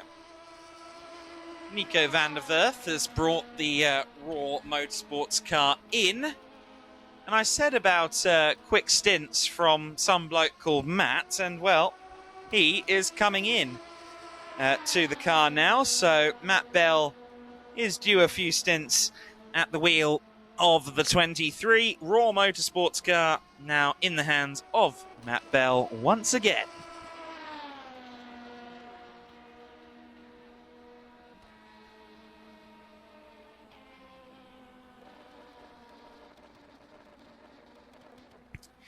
So with 6 hours and 15 minutes left to go of this race, I am just very briefly going to take a break from the commentary box here.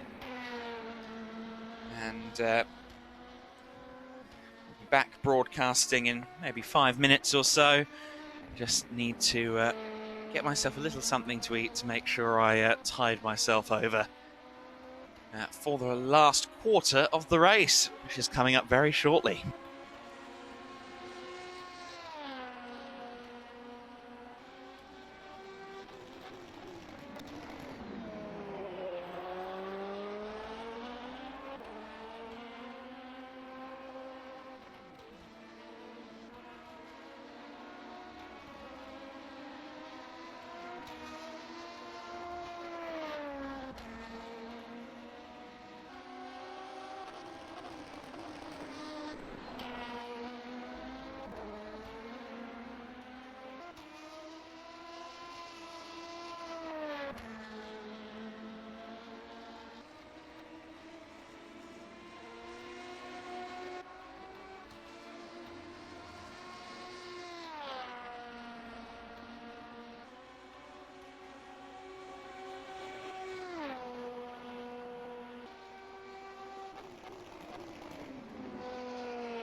So then, my apologies for being away from the mic for a little while there, but a lot of interesting people to talk to in here, so you sometimes get a bit lost.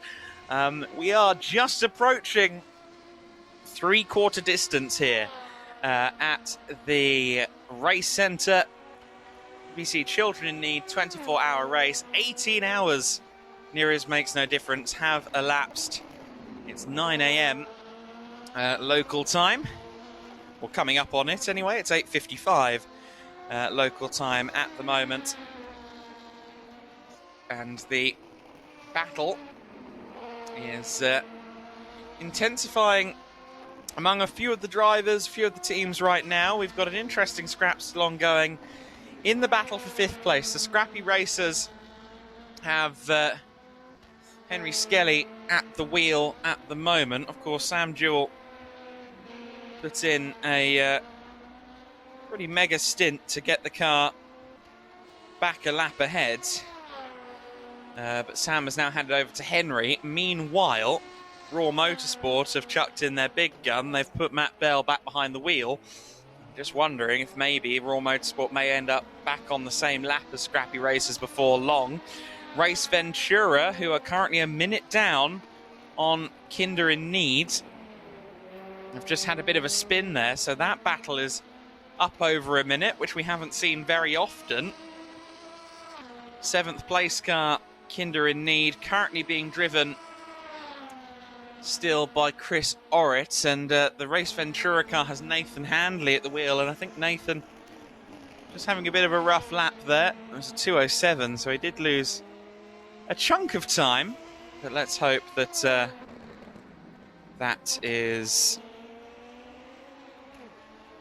Oh, and a spin there for Nathan. I was just going to say, I hope that that lap was an outlier, but unfortunately another spin down at, well, I guess I have to call turn 3. I want to call it turn 2, but the kink is turn 2 ahead of turn 3.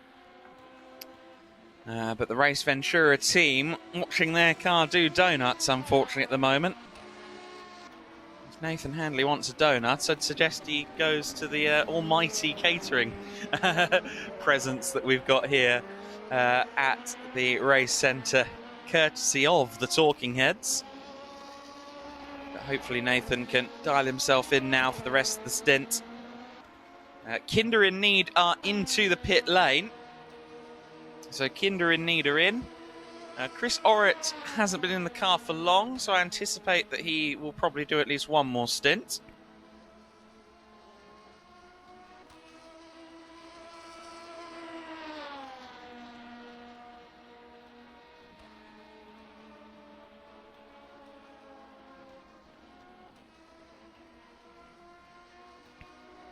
And we have crossed the 6 hour to go marker. We're into the final quarter of the BBC Children in Need 24 hours here at the race centre in Chandlersford. And the Kinder in Need crew will be just about ahead of Race Ventura as they exit the pit lane, so they will start the final quarter of this race in P7. Let's run you through the rest of the order. It is the Chandlersford Chargers at the head of the pack still. That gap is resolutely remaining at just under 2 laps between Chandlersford Chargers and the Talking Heads in second place. The Talking Heads currently, of course, with Michael Andrews at the wheel. Mandrews is putting on a clinic at the moment, getting some solid laps in there and holding on to the gap that was built for him before. Charles, of course, watching on from just behind the rig at the moment, and the gap 63 seconds between this car and the car in third place. That is the 24 hours of Lemons entry. The Lemons car running in P3 right now. The number 82 has been strong. And Luke Papworth sits in third. in that car right now. Papworth has been in there for a little while. I think potentially at the next stop he might be due a driver change. The Happy Accidents are 2 laps behind them in 4th place. Happy Accidents currently with Scott Atkins at the wheel. In 5th place, the Scrappy Racers with a little bit of a sideways moment there as Henry Skelly continues on. And they are currently still a lap clear of Raw Motorsport in 6th place. But Matt Bell is on the case right now. He's hunting down a top 5. And you can see there, he is just a couple of corners back right now from the car in 5th place. There is a lap between them, but I'm sure that Matt Bell is aiming to unlap himself sooner rather than later. In the ever-ebbing and flowing story of the battle for 7th place, Kinder in Need for now lead by 8.2 seconds over Race Ventura, but give it 2 laps and I'm sure that will have completely upended. That seems to be the way of the battle for 7th place, but for now it is Kinder in Need in P7. Race Ventura in 8th. Stop the start watch for James Smith in 9th place, although I think James might be out of the car. Yes, it's Tom Adams getting in now. So Tom Adams in the car in 9th place. And the fastest taxi in the game, the Team Taylor's guys, who of course gave a lift to Jules Gounon around the circuit a little earlier on this morning, are rounding out our order in 10th place right now.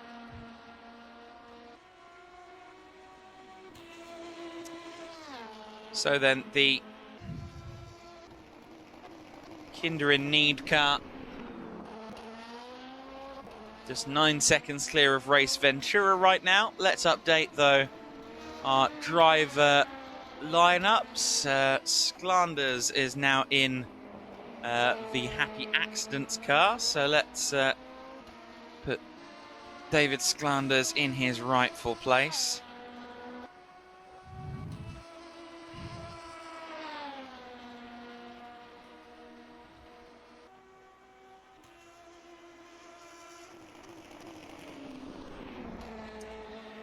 And also, while we remember, let's also get Tom Adams into the Stop the Start Watch team. Tom Adams is back at the wheel of Stop the Start Watch. Let's update that on the graphics as well.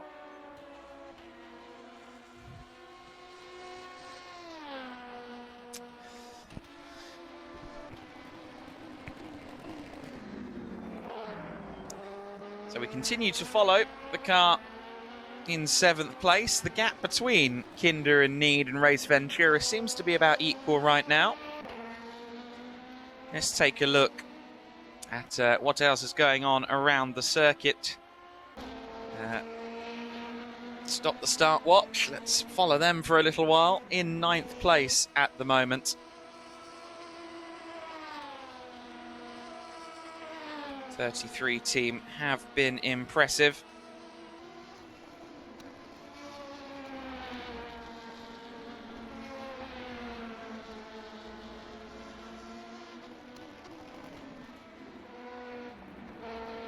Say that the 33 team have done a good job of keeping their noses largely clean. They've not quite had the outright pace, but they've also not been involved in too many skirmishes, let's say, which is what we like to see.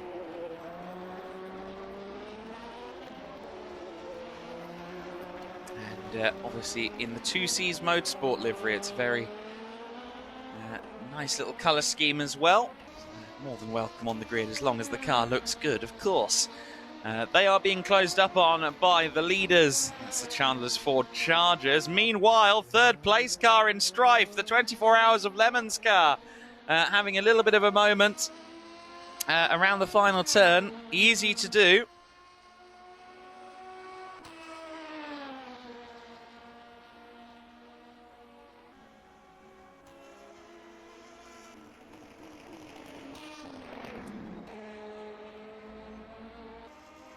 And thankfully, not too much time lost, but the gap out to 73 seconds now between the Talking Heads team and 24 Hours of Lemons. Now, what was that last lap for the Lemons ultimately? It was a 2:03, so they probably lost about 9 or 10 seconds all in on the error down at turn 3. Which is less than ideal, but I'm sure that Luke Papworth can bounce back. How many laps into his stint is Papworth right now? 9 laps is the answer, so about halfway through this stint. He's been in the car for a little while now, so he's clearly going long. We'll have to see who gets in next. I don't think Cormac has been in for a little while, so I expect that Cormac may be the next man in. But the Lemons like to keep me on my toes, so who knows?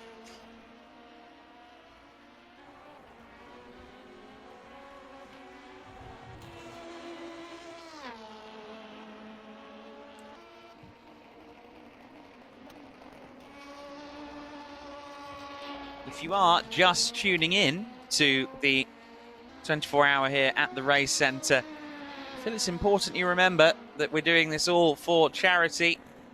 We've raised over £5,000 so far across the event. And if you want to support a particular team, you can do so by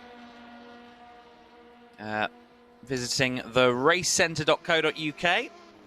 And on the top of the homepage, you will see a banner which you can click on with all of the useful information about the event, most importantly, including our 10 Just Giving pages for each of the teams. Of course, all of the money going to children in need.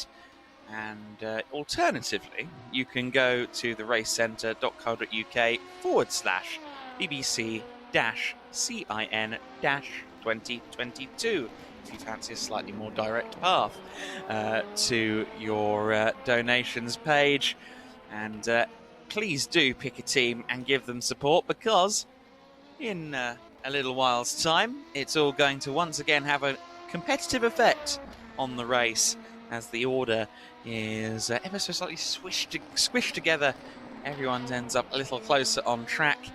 Those with the highest totals in their Just Giving will be given a fair knock off the laps that they have between themselves and the car ahead. So if you're, say, 5 laps ahead and you get the most money of anybody, or 5 laps behind somebody, and you get the most money of anyone in your Just Giving, that's going to pay out quite nicely. You're going to get yourself back into contention for the position. So do make sure you get your donations in before 10 o'clock. That will be the important time. You've got about 50 minutes to make your donation count. So if you've been watching, you've been supporting a team, for some reason you haven't yet donated to their cause, now's the time.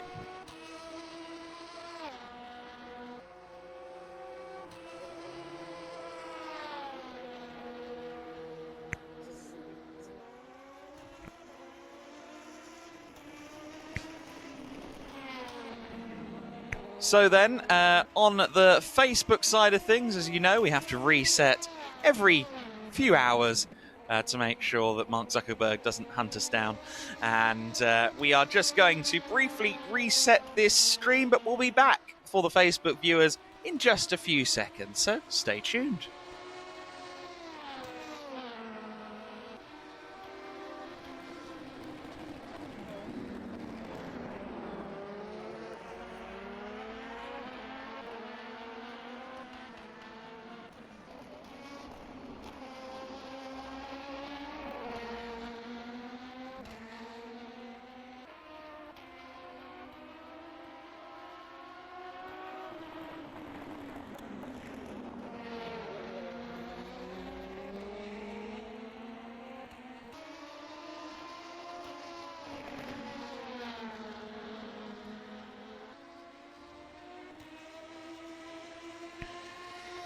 So then we rejoin the Facebook stream in part 4 with the ongoing Race Centre BBC Children in Need 24-hour. Of course, if you're on Twitch, the stream hasn't broken its threshold or hasn't broken its grasp on the audience for 18 hours and 25 minutes. We've been streaming a long time over on the Twitch. If you have been with us for all or part or even just a few minutes of the event so far, thank you so much for doing so. It's been a long old slog, as someone told me in the paddock area in amongst the pods a few moments ago, but it's been a very enjoyable one. We're at the point in the evening, or in the morning, where people think it's the evening, for example, and certainly everyone's body clock's a little bit skew-whiff at the moment, but we've got Sunday to recover, and we're still having fun, but we're getting a bit close for comfort out on the circuit there as the Chandler's Ford Chargers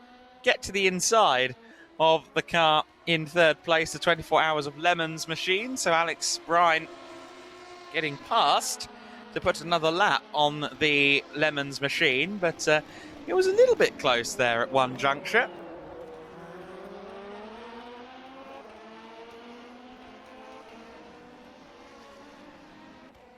And so that actually puts the 24 Hour of Lemons car another lap down.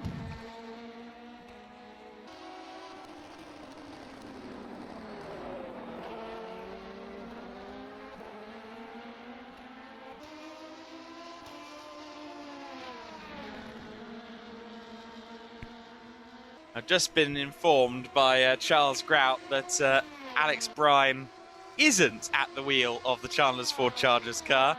The team that enforced this whole driver identification scheme can't do it, apparently, which is a little bit comical. But it is Michael Hillman back at the wheel once again of the 69 car. So Michael Hillman has taken over. I was thinking that Alex has been in there for a while, so that does track.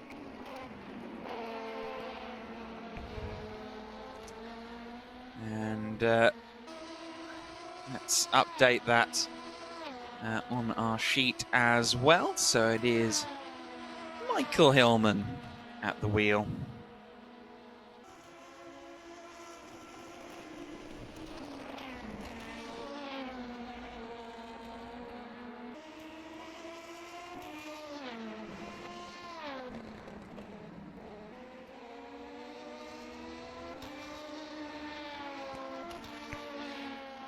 And we have interested spectators present as always.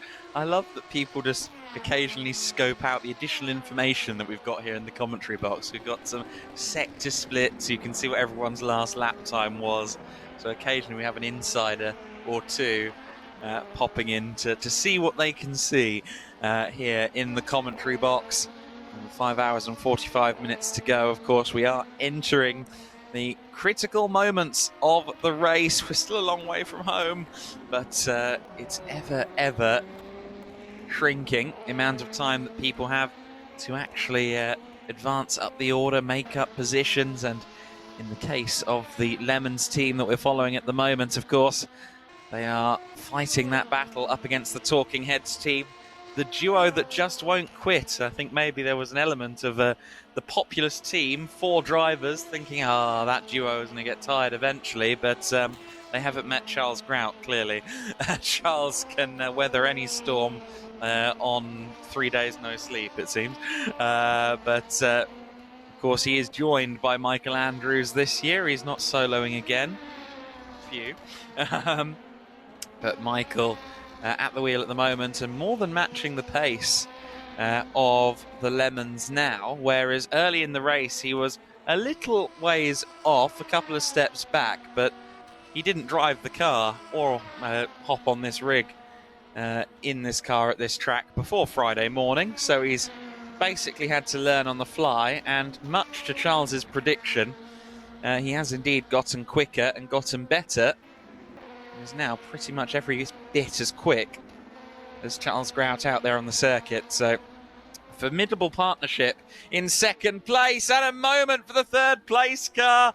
The Lemons into the wall. A tack slapper coming out of the corner, and they've spun it out on the grass. just now getting the car restarted. 4th place car coming up on them, but thankfully the Lemons will be back up to speed by the time the Happy Accidents end up on their rear bumper, so no chances of any shenanigans there, but a slight error there for Luke Papworth, who continues on in this stint. I don't think he's far from a driver change, but an unfortunate moment there that means the 2nd place car is now 93 seconds clear of the 24 Hours of Lemons, and I was just about to switch away from their camera shot. I'm now slightly glad I didn't, because we caught everything in the act. An unfortunate moment there for Papworth, but he'll now press on till the end of his stint.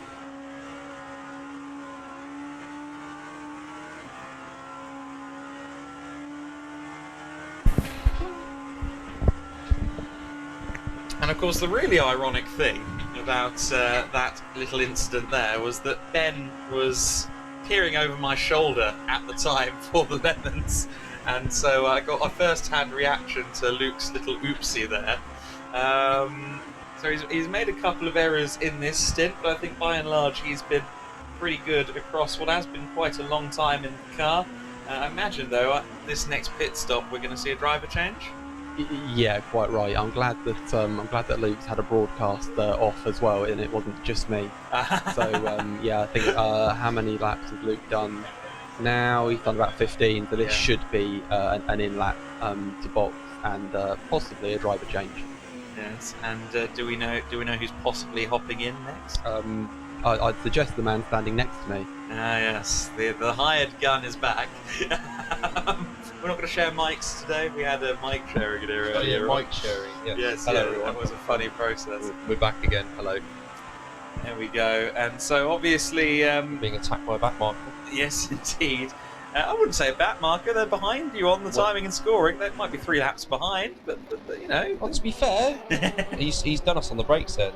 Yeah, exactly Okay. right. So the Happy Accidents car gets through. Who's at the wheel at the moment? It is David Sklanders. He knows this place quite well. I don't mean Road America, I mean the race centre. He's probably done thousands of laps around here, so he'll be know very that happy rig. with that. Yeah, he'll know the rig like the back of his hand, so I'm not necessarily surprised that he's quick, but Luke's having a little look. It could be an interesting little scrap between the two of them, but I think you're a bit washed out and tired a couple of hours ago. I feel like you're seeming a bit more refreshed now. Are you ready for the car? I've had my McDonald's breakfast. You did. Yes, I did. Because your hotel has wheels, of course. No, I got McDelivery, mate. I might have paid $3.99 for it, but it saves me getting in the car. So there you go. It was worth it. It was worth it. It sorted me right out, and now I don't feel like I'm completely sleep deprived. The sausage and egg McMuffin, breakfast of champions. Absolutely. the new potato waffles they do are absolutely banging. Okay. Love it. So I rate them over hash brown. Despite just how personal recommendations there. So. I mean, despite how I look, I never feel the crave for a McDonald's before lunchtime. So I'm not familiar with their breakfast menu, but I'll take your word for it. You are missing out. I know. Honestly. I get told this a lot. We've absolutely peaked on this stream now. We have. We've exhausted all racing McDonald's content, breakfast. and we're on to McDonald's breakfast now. Well, you know what? We're letting it ebb and flow with what comes and what material arrives at our door. And in this case, it was the breakfasting habits of Josh. But second place car with a moment. Oh, the talking heads. I have given you a little bit of a breather there. They've now made one error for the error of Luke there, so that was a bit of a moment. Not quite as much time lost, mind you, for Charles Grout, who is now at the wheel again. I didn't realise he'd taken over, so Charles Grout has just taken over from Michael Andrews. Perhaps some cold tyres then.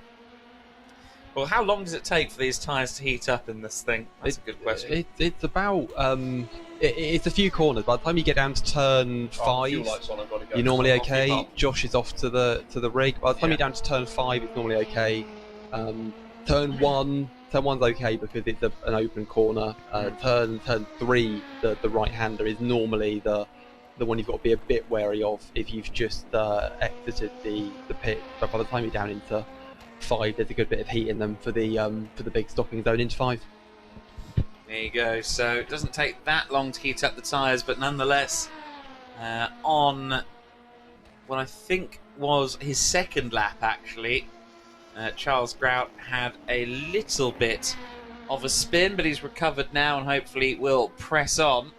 Of course, he's made his stop. He's 17 seconds ahead pre-stop, and that means that this could be a bit of a painful gap, unfortunately, by the time the stop is completed and we get Josh in the car. Yeah, I think it was well over a minute, wasn't it, before that stop for the talking heads there. So yeah. I would imagine that with Josh getting in the car, we're going to appear back out of the pits, somewhere around a minute and a half behind them, and not far off, a lap down on them actually.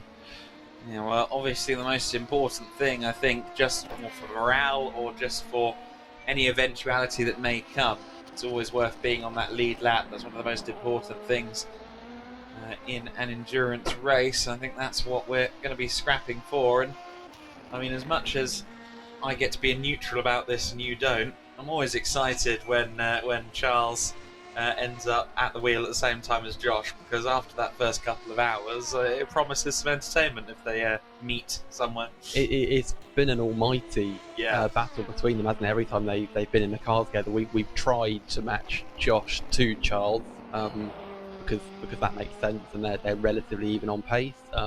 I've tried to give Charles a run for his money. You weren't far away. With some mild success. Yeah. Not losing an awful lot of time, also not gaining much. So, but Charles's overnight stint definitely was a sucker punch for us when we were sleeping. Charles was out there putting in probably his best stint or most important stint of the race. So if you snooze, you lose, as the saying goes. Can I ask a question? If Charles's performance was a sucker punch, what was going on with the Chandler's Ford Chargers? What would you call that? Well, what's a step above a another sucker punch? league is what that. I think I said to you earlier, Adam, when I was in comms with you, that I think we've known from fairly early on, despite the issues way back on lap 1 this race, that probably wasn't our fight today. So. No. I think it became fairly clear after the first few stints that the fight was for P2, and currently not looking too good, but P3 still a good result. Yes, at this stage the Chandler's Ford Chargers look a bit like they brought a knife to a fist fight, but we'll have to see what happens in the last 5.5 hours of this race. We've still got a long way to go. There's still a lot of stuff that can happen over the course of this race. We've seen dramas before front runners last year as well. Obviously we saw Charles leading so much of last year's race, practically 2/3 of the race, more than that, 3/4 of the race, and then in the last 2 or 3 hours losing what had been a long-term lead.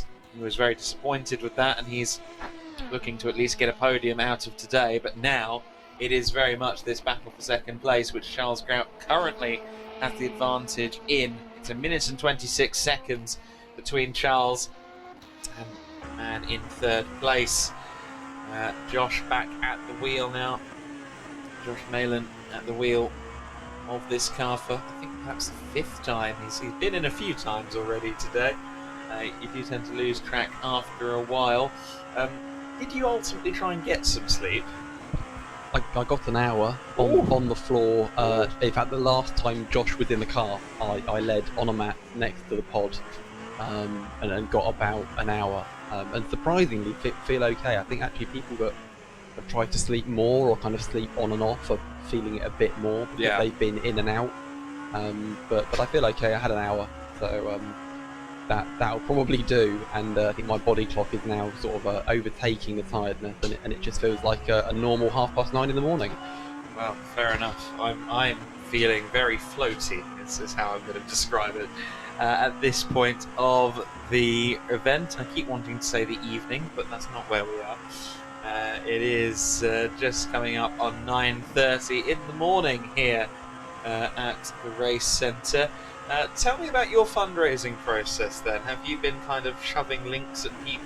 Shoving Just Giving links at family members and such? Yeah, family members, friends, social media. So I think the last time I checked, we were at £500. Yes, you got that nice round number. And expecting a little bit more in, hopefully. Maybe not before the end of the race actually, but we may still get some more. Beyond the end of the event if we leave it open for that. So. But 400 was the target, roughly 100 each was the goal. So to hit 500 has been really good and obviously contributed to the overall figure. Ice Mini 17 in the chat is, I'm going to say slightly ambitious, to be honest with you, Ice.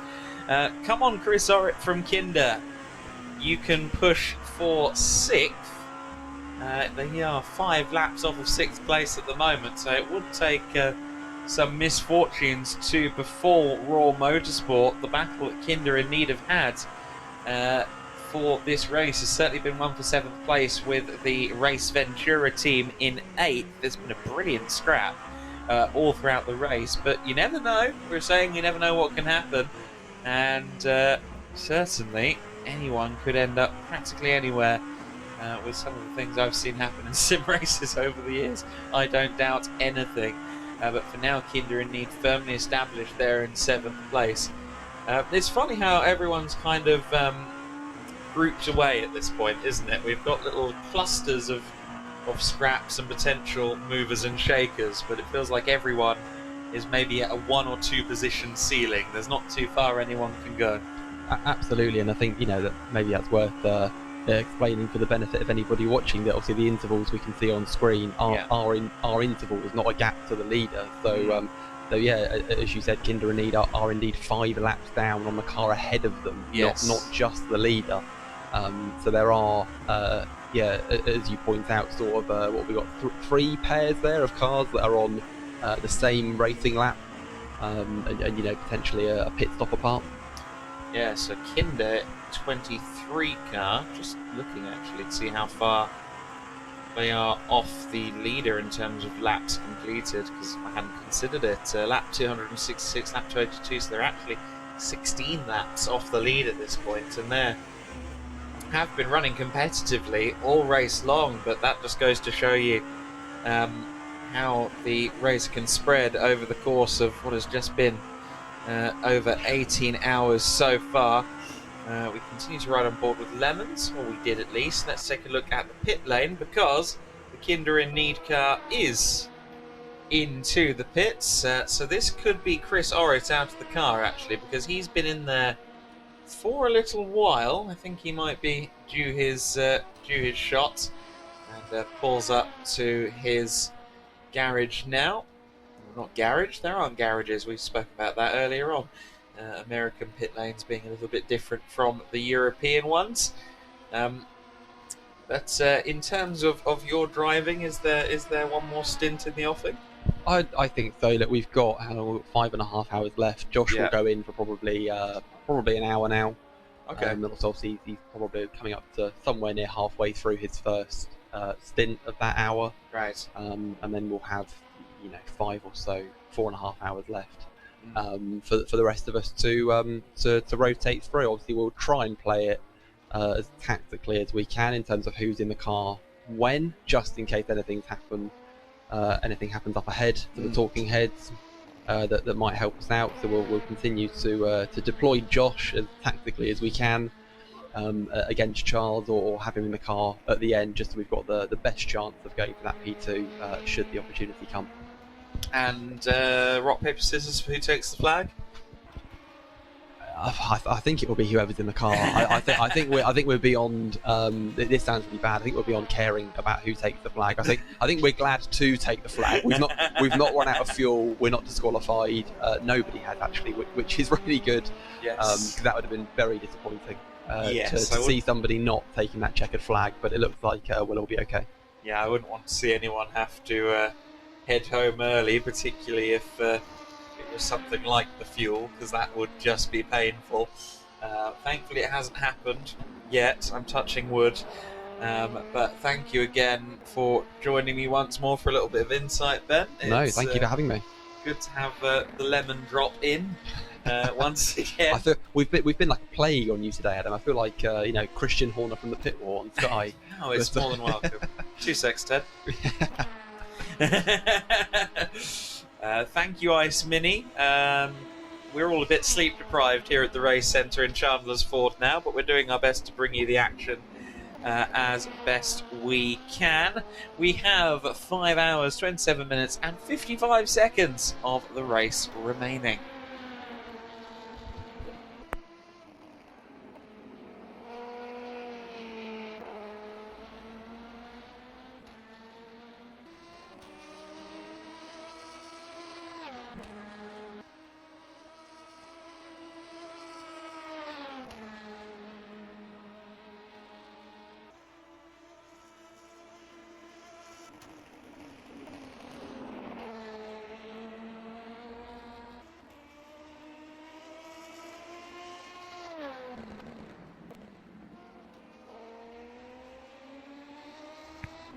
Yellow flag in Sector 1. I'm afraid that's Team Taylor's having a spot a 3-point turn. Impromptu parking, let's call it, from Team Taylor's, but they're back underway now. Still Andrew Barton has taken over the car, I should say. Richard Barton not has stood down for the time being.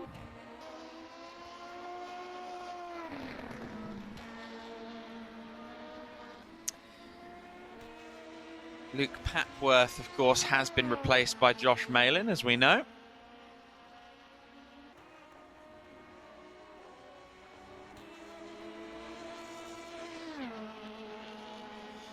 So Josh Malin back at the wheel of the 24 Hours of Lemons car. Have we had any other driver changes recently? Doesn't appear that we have, although Kinder in Need... they've changed their driver. Yes, Kinder in Need have once again switched out Chris Orrit. I did suspect that might happen, and it is Tom once again at the wheel.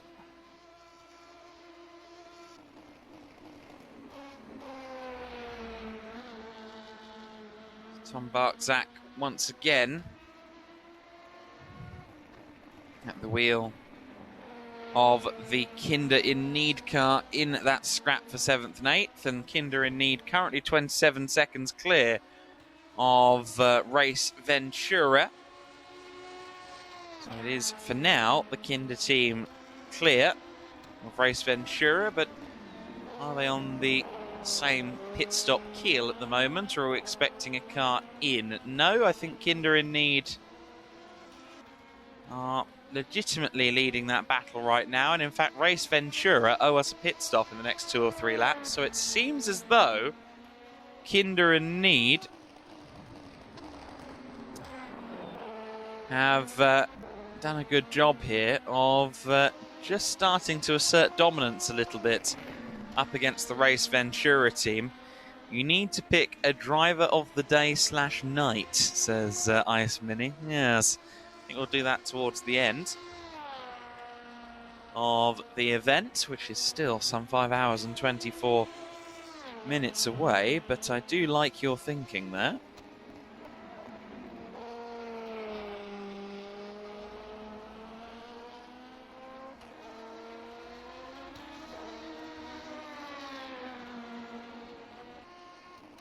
I hear some muffled laughter in the next room, which means that someone's done something silly in and around one of the pods, but hopefully no one is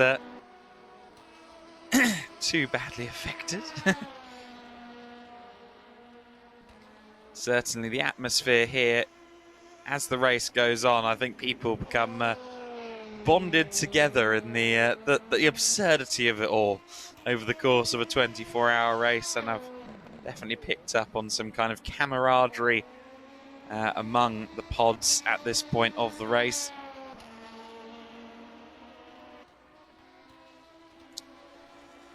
That said, there are a few teams that are now no longer quite as close as maybe they were at the start. And I believe I can be joined now by the right-hand man to Charles Grout, Mandrews himself. We've been meaning to speak to you, sir. Just so you know, this mic needs to be probably about there for you.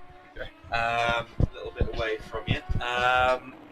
But obviously, Michael, you've been roped in this year. How aware were you of Charles's efforts last year? Were you keeping tabs on him? Oh, I was well aware. Yes. As soon as you said, as soon as I heard that he was, as soon as I heard he'd done it on his own, I was like, why did you not ask? Because I've done the event with him before when we were both at uni. Right. And yeah, it was good fun then. And yeah, so this year I said, you're not doing it on your own,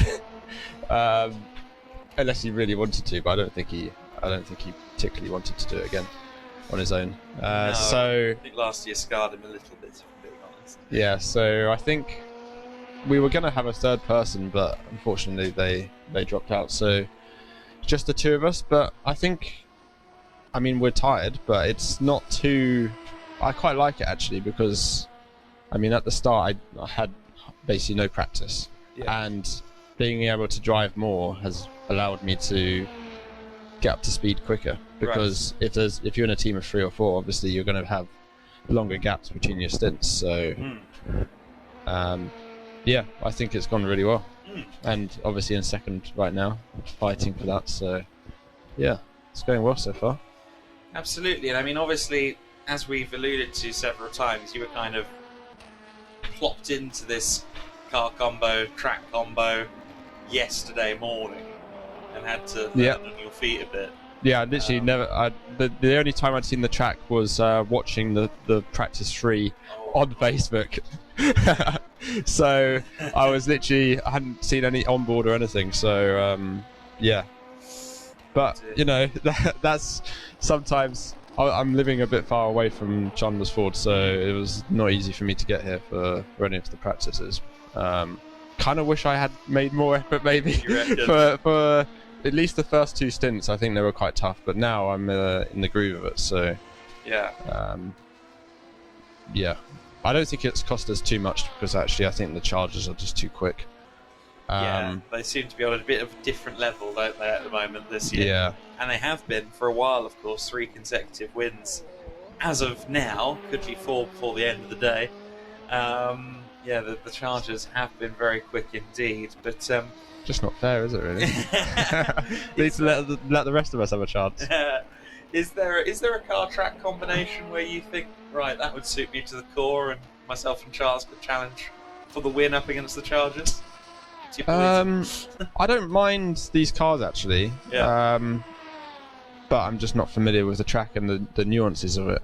Right. So, I mean, give a bit more time, and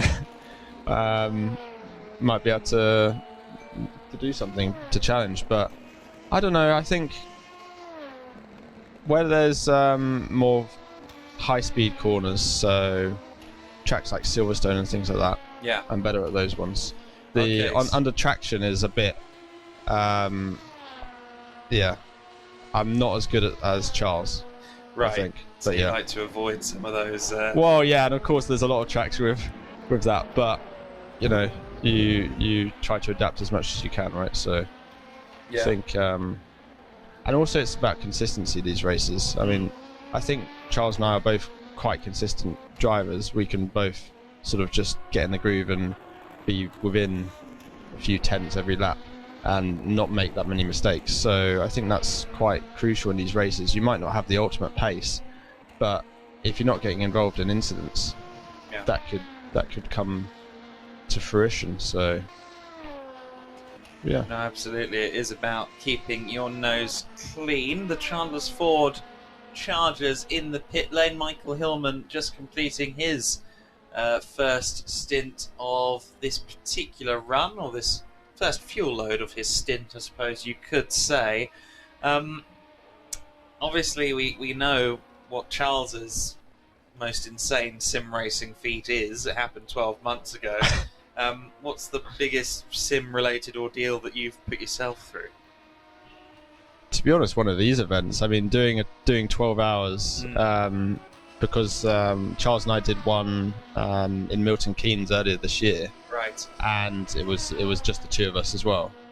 So yeah, doing it just the two of you is tough. The first half is pretty fine. The last couple of hours, the hands start to hurt. Yeah. And so I think these races, but I mean, this is for charity, right? So it's not super serious. No. But still, you want to do your best. So you can try and pretend that you're not competitive. Everyone here is competitive. Let's be honest. Everybody who likes racing, I think, is some degree of competitive. If you're into your sports, there's a competitive bone somewhere in your body, exactly. Whether you want to admit it or not. Although that's actually how I got kicked off of swimming when I was younger. Despite how I look now, I was a junior swimmer for a while. I just had my coach call me up one day and say, if you want to keep doing this, you need to be more competitive about it. It's not just fun. I was like, it is just fun. And I eventually got told to go away, basically, because I wasn't willing to commit. And it does take a lot of commitment to be at the sharp end here. I think it's one of the interesting things about this event, though, in particular, is that you do see a lot of flux in some of these battles based on who's in the car at a given moment, because some people are, this event is, if not their first experience of sim racing, it's, certainly a step from what they're used to. And then you've got the people who are diehards and know this like the back of their hand. It does make for an interesting dynamic for us to watch. I assume it makes things interesting in the car sometimes as well. Definitely. I mean, there's I won't name any names, but there's one or two teams that when you're coming up to them, you need to be careful, right? So, but I think in general everyone's been pretty fair. So I think, although some people are more off the pace than others, everyone's having fun, and I think, it's nice when you get a stint when you're just on your own, you can just pump in the laps, and obviously it's nice to battle if you're close to someone, but lapping, I mean, it's something that we all have to do, but yes, I've had some bad experience lapping cars in my own sim racing career. I'm a bit too clumsy for sim racing in general, if I'm being honest with you. I think my hand-eye coordination ain't there for it. One day I might take part in this as well as commentate, but I think that might be a stretch. Oh, that would be a stretch. I'm impressed you've been doing it for so long, actually. I can't lie to you, I'm definitely flagging. But we do have another interview coming up with Colapinto very shortly. Franco Colapinto, the Formula 3 race winner, will join us in about 18 or 20 minutes. I've been negotiating away to make sure that's still happening with the driver manager. Got to make sure these things are still happening. But the Chandler's Ford Chargers, look at this. I mean, we're probably 700 laps into the race if we include the first half. And purple sector in Sector 1 for Michael Hillman. I mean, Michael is very impressive, and given you've got some history here, I'm sure you're familiar with him as a driver as well. Yeah, absolutely. I mean, he's you can tell he's one of the best drivers in the field, and he's showing that right now with his lap times. So I mean, they've got a very strong team, haven't they, across the board, and it's always going to be tough to get to them, but all credit to them. Yeah, we're going to have to assign a charger to each team for future. Yes. Give everyone a hot shoe. That could be... That would be interesting in a sense of like random teams or something like that. Ooh, but that is a decent idea. But I don't know how that would work. I mean, for 24 hours, I don't know if you want to do this with your mates. Yeah, exactly. Maybe for a shorter event, it might be a good idea. But for 24 I hours. like that idea quite a lot. Actually, that tickles me. You might be onto something there, I must say. But I'm glad that we've got to talk to you on the stream, Michael, because we've been having Charles updates up and down the day, and I feel bad that it's always when you're in the car and we don't get to talk to you. So thank you for joining in here, and Is there anyone you might be watching that you want to say hello to at all? There are a few people, but yeah, not specifically. I mean, There you go. yeah. If you know Michael, you're watching, you know he's a fun person, and you know he'll be back in the car a bit later on, along with Charles, currently running in second place, 83 seconds clear of the Talking Heads. I suppose the last thing I'll ask you is, will you still be there at the end? Well, I hope if we don't run out of fuel, then we'll have a content. You're that sure? I mean, Okay. I think we're going to be in contention. Yes. We're definitely going to be in contention for it. Only the petrol can stop them now, is the phrase I just heard through my ears. I don't know. I mean, we've been gaining a bit. Depends who's in the car for the lemons, but of course, yeah. both Charles and I have been putting in some good stints recently, so Yeah. we've been either matching them or putting slightly. So, yeah, I mean, in all seriousness, you've got reason to be confident because you have had, as you say, a good few stints here over the last couple of hours, and that gap has extended. So yeah, I understand why you're confident. but you know, with reservations, obviously, we have to be as 5 hours left, and you know anything can happen. So, yeah, just got to keep the focus. That's the hardest thing to do, though. We'll see what happens in the last couple of hours of this race. The gap between Talking Heads and the 24 Hours of Lemons has slightly extended recently. Stop That Start Watch have been rally crossing, but we won't hold that against them. It's not our grass at the end of the day. But this race continues on, and we will just pause for a minute in the commentary box so we can prepare for our next guest. This morning, Franco Colapinto will join us very shortly. Thank you very much.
Thank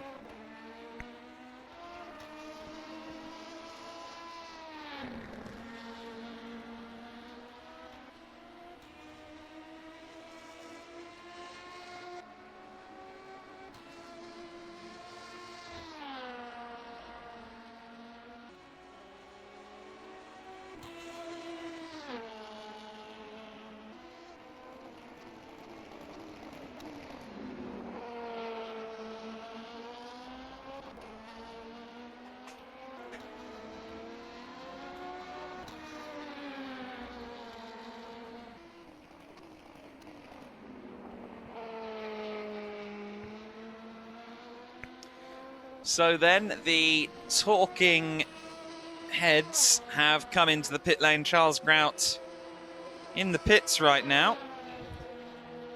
But I think it's fairly obvious that he's staying in the car at least for the next little while. Darshan Patel has taken over Brace Ventura, so he has moved up into that car once again. I think he was in the car just on daylight earlier on, so Darshan's already had the opportunity to acclimatise to the daylight.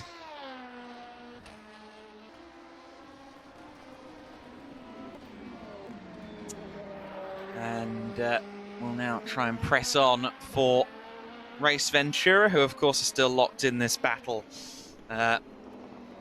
with the Kinder in Need crew. New fastest lap of the race goes to Michael Hillman on well, lap 294 since we restarted with the server issues. So he is flying along at the moment, almost breaking into the 51s as Hillman. And that is no mean feat. That's very impressive.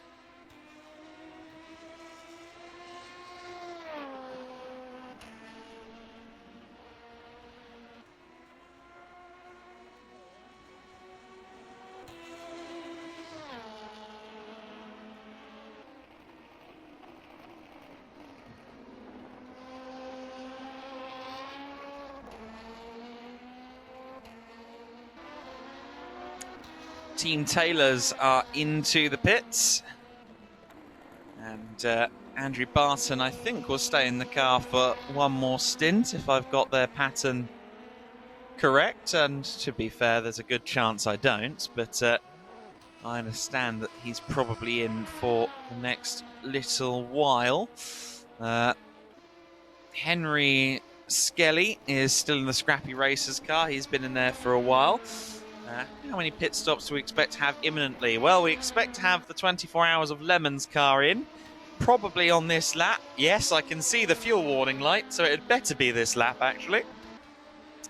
So Lemons will be in again. That means, of course, that the Talking Heads will once again move up into second place, or will remain in second place, and the gap will extend. It's 12 seconds between them at the moment, with the Lemons in third place. And after the stop, it's probably going to work out at what? About 1 minute and 30 seconds. So we'll see how that plays out post-pit stop.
So the 24 Hours of Lemons car rejoins the race and does so about 1 minute and 20 back from Talking Heads. The gap is out over 80 seconds now for the 24 Hour of Lemons machine.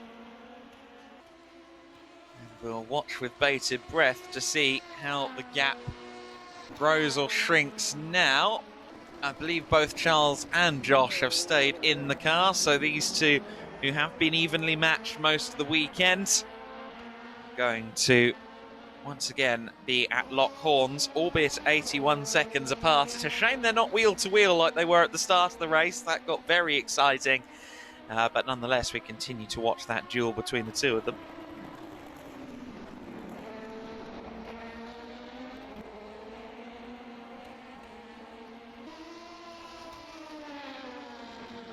There's the 24 Hours of Lemons car just pursuing the Scrappy Racers at the moment. So Henry Skelly just ahead right now.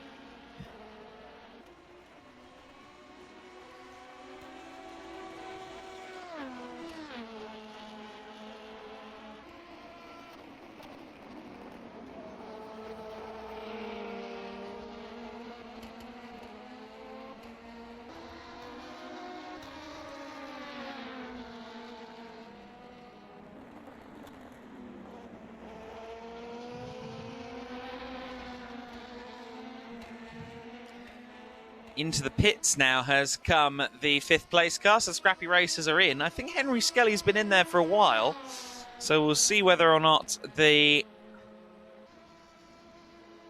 driver change occurs this time, or whether he's good for one more stint. Henry drove quite a bit in the night as well. Of course, that is another 2-car or 2-driver duo.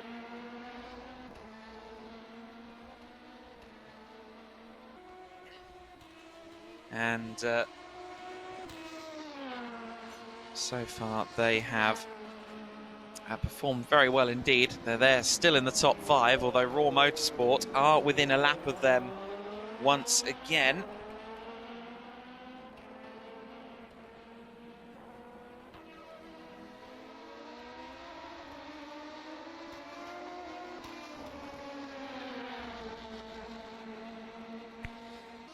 And a bit of off-tracking there from the 24 Hours of Lemons car as they continue to work their way through the order, or through the traffic. That was just getting past the Stop the Start watch crew. 5 hours, 2 minutes and 5 seconds of this race remaining then. And we will be joined by Franco Colapinto in just a few short moments' time. The young Argentinian F3 racer who has experience of these Oreca 07 cars. So we're going to get the opportunity to pick the brains of a man in the know in just a few moments, which is always handy.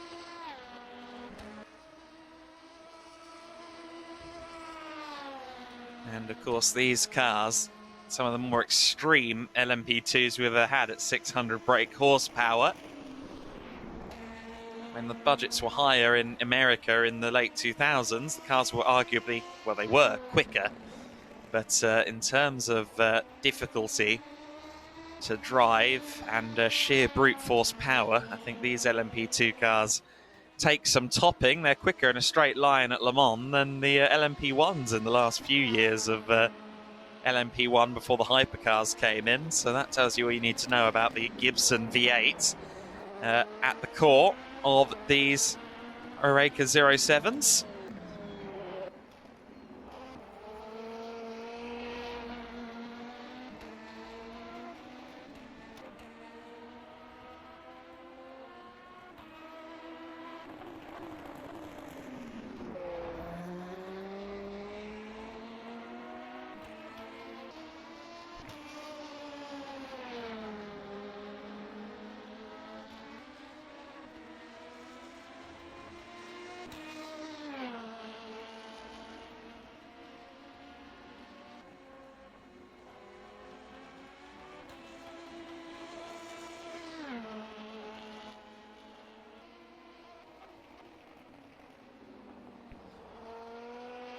So we've just hit the 5 hours to go mark.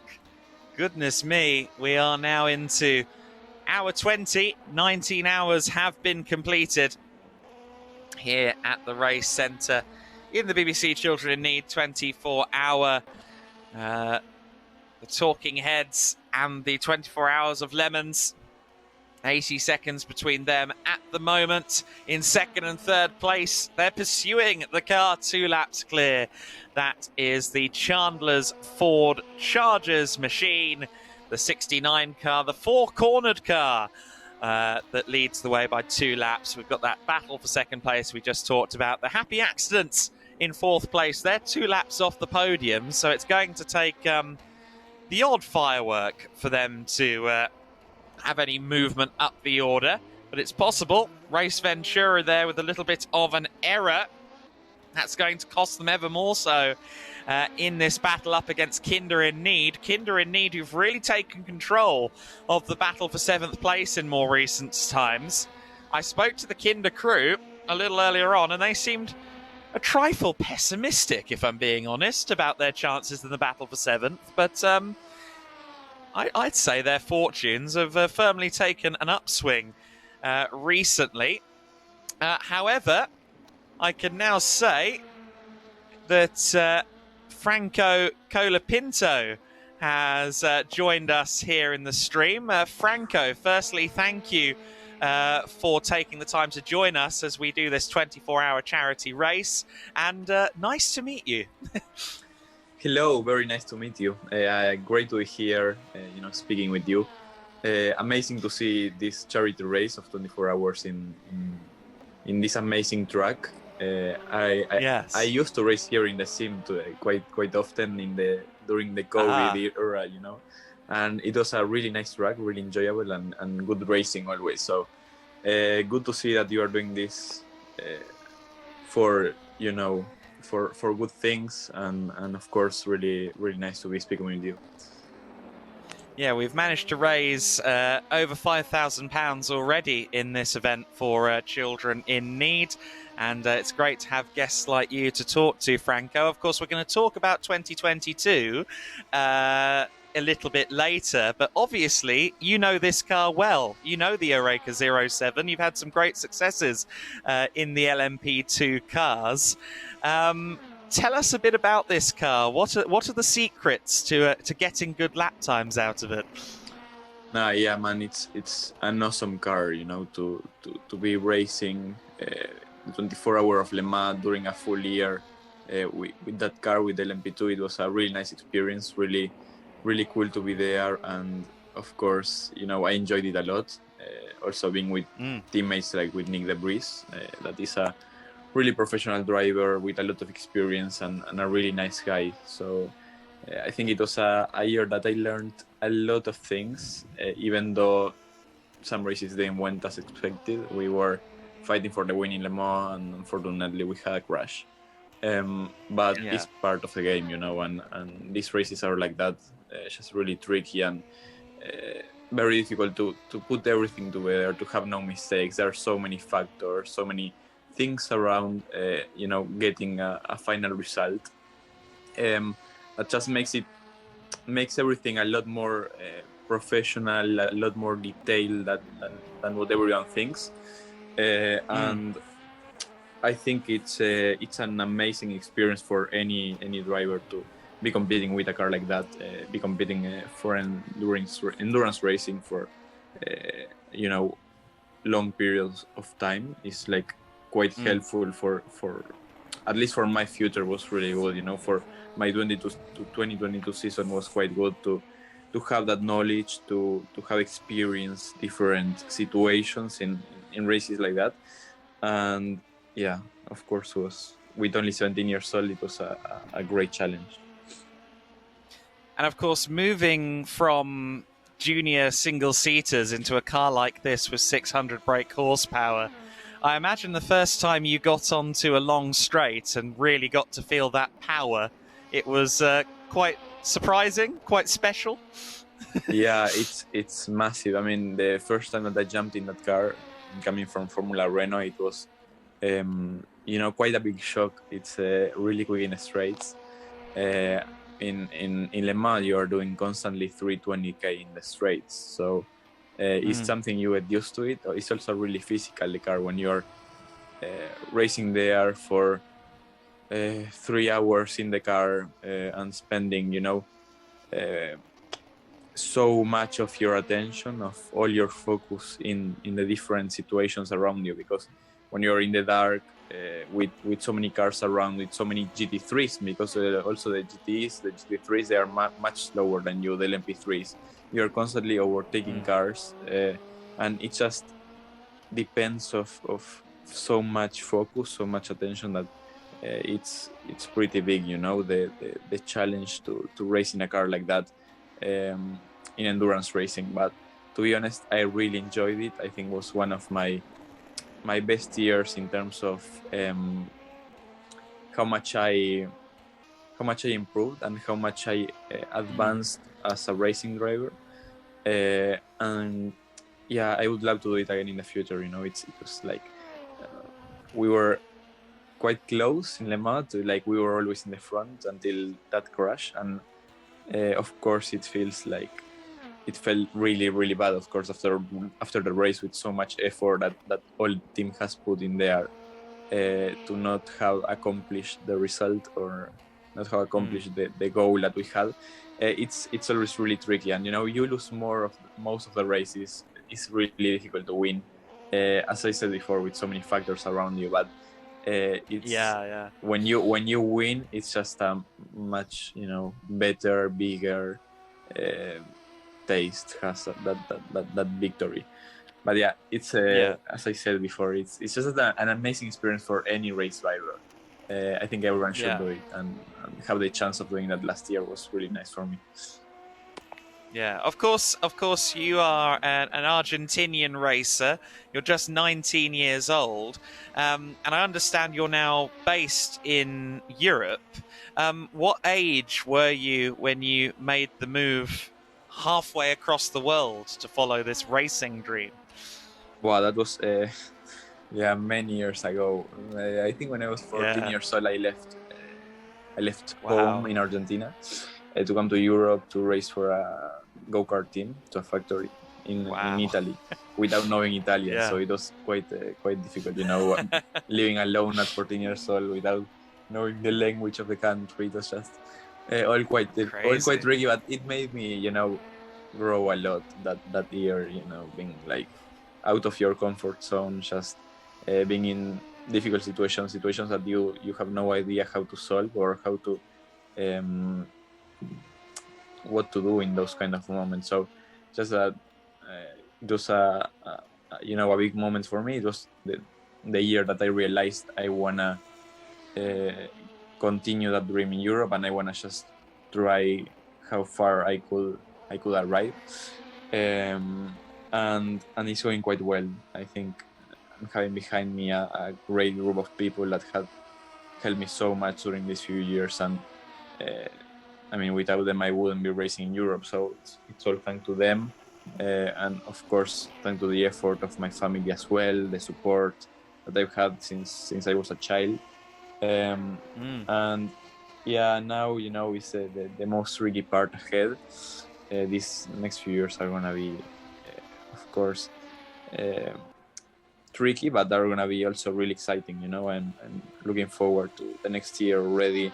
Good things are coming, so yeah, just looking forward to it. And so for next year, obviously you had a fabulous season in F3 in 2022. You took those 2 wins. You really showed what you can do in a single-seater. I think a lot of people were wondering whether you'd be in a single-seater or a sports car in 2022 after all of the things you did in 2021. Do you have any idea what you'll be doing in 2023? Obviously, I know you can't tell me much. But will you be back in a single-seater? Probably still in a single-seater. As I said before, in the future, I would love to go back to sports car. I think it's a thing that I just left for a year, and it's gonna come back soon. Well, as soon as the Formula thing doesn't go anymore.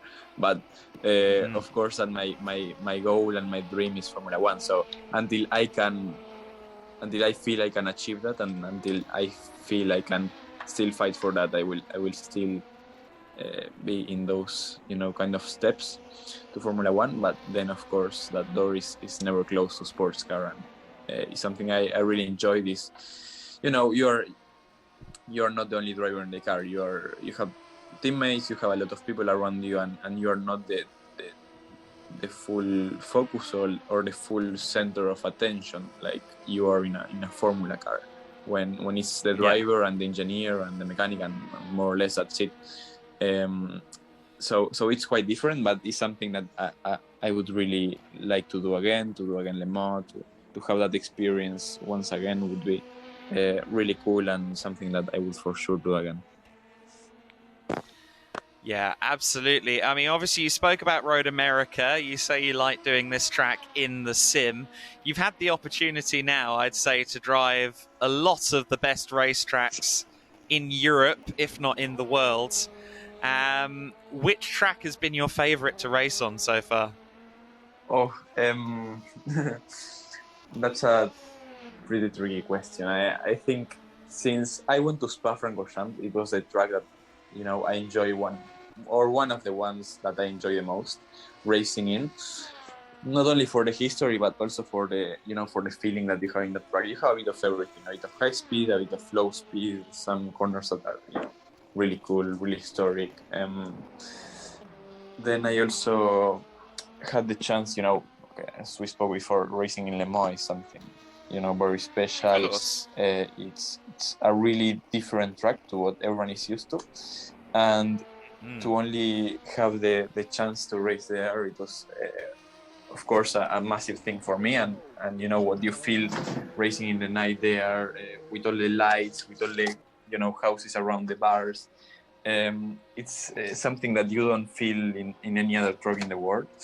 And I think it was also a pretty nice, like, different thing that I had in motorsport in all these years. I was just used to racing in normal tracks, normal tracks like whatever, Paul Ricard, Barcelona, then you go maybe to Bahrain, but this is all more or less the same thing. Here is a much longer track with I don't know how to explain it exactly, but it's just so many different things that it was just a really exciting moment for me, and it's a track that I really liked. The last sector of Le Mans with the Porsche curves, with the high-speed sector, and in the last few chicanes is just amazing. Unfortunately, of course, in a 24-hour race, you are not pushing to the limit all the time. But in those laps that you can really push, you feel how good the track is, and how much more enjoyable it would be if you would be pushing to 100% every lap in those high speed parts. And it's just a really cool feeling. And of course, in 2020, you, like everyone else, ended up doing a lot of sim driving, ended up going into the Le Mans Virtual and stuff like that. We've spoken to a few drivers throughout this race, GT racers and so on, and they've said, we probably spend a good 2 hours a day on the simulator every day. Is that the case for you? How often do you end up on the simulator? No, I used to spend much more in the COVID. I was spending like 5 a day. A lot. Oh. Yeah. I did the 24-hour of Le Mans twice now in the sim, and I spend quite a lot of time because I want to be competitive and I want to be as good or better than the sim racers. So yes, I just spent as much as I could, like to maximize what I could do. Like at the end, I finished doing qualifying, which means I was probably, the fastest of the car. So it was like, my goal to try to be as faster than the sim racers, and to be at the level of them, you have to put as much or more effort than them. So it was a, also a good thing to have in the COVID, to try to stay, in sync with the racing, to try to stay in shape. And well, 24 hours in the sim is really tricky. Like I had many issues with the sim, for example. It was like my steering wheel turned off, then I had no Wi-Fi for 1 hour. So it was like, many things happen, like it happened in real life. It's just different issues, but it's still the same kind of thing. You still have a lot of factors around you that you cannot really control. So it was also really nice. And of course at 2021, I think to do that race in January, I think it helped me to have a bit better idea of how long that race is, because just to say 24 hours, it's quite easy, but to do it and to be driving and focus on you and your teammates on the team, it's a lot more than what it looks like. So it's very difficult, very long, but I really enjoyed the sim in the COVID. To be honest, it was a good thing to have for any race driver. And obviously, when you're working your way through the single-seater ladder, you're kind of often, or indeed, just making a career for yourself as a young driver, you're switching teams a lot, you're moving around, and that often means you work with different people, different engineers and stuff like that. Obviously, that means you kind of have to learn new people as well.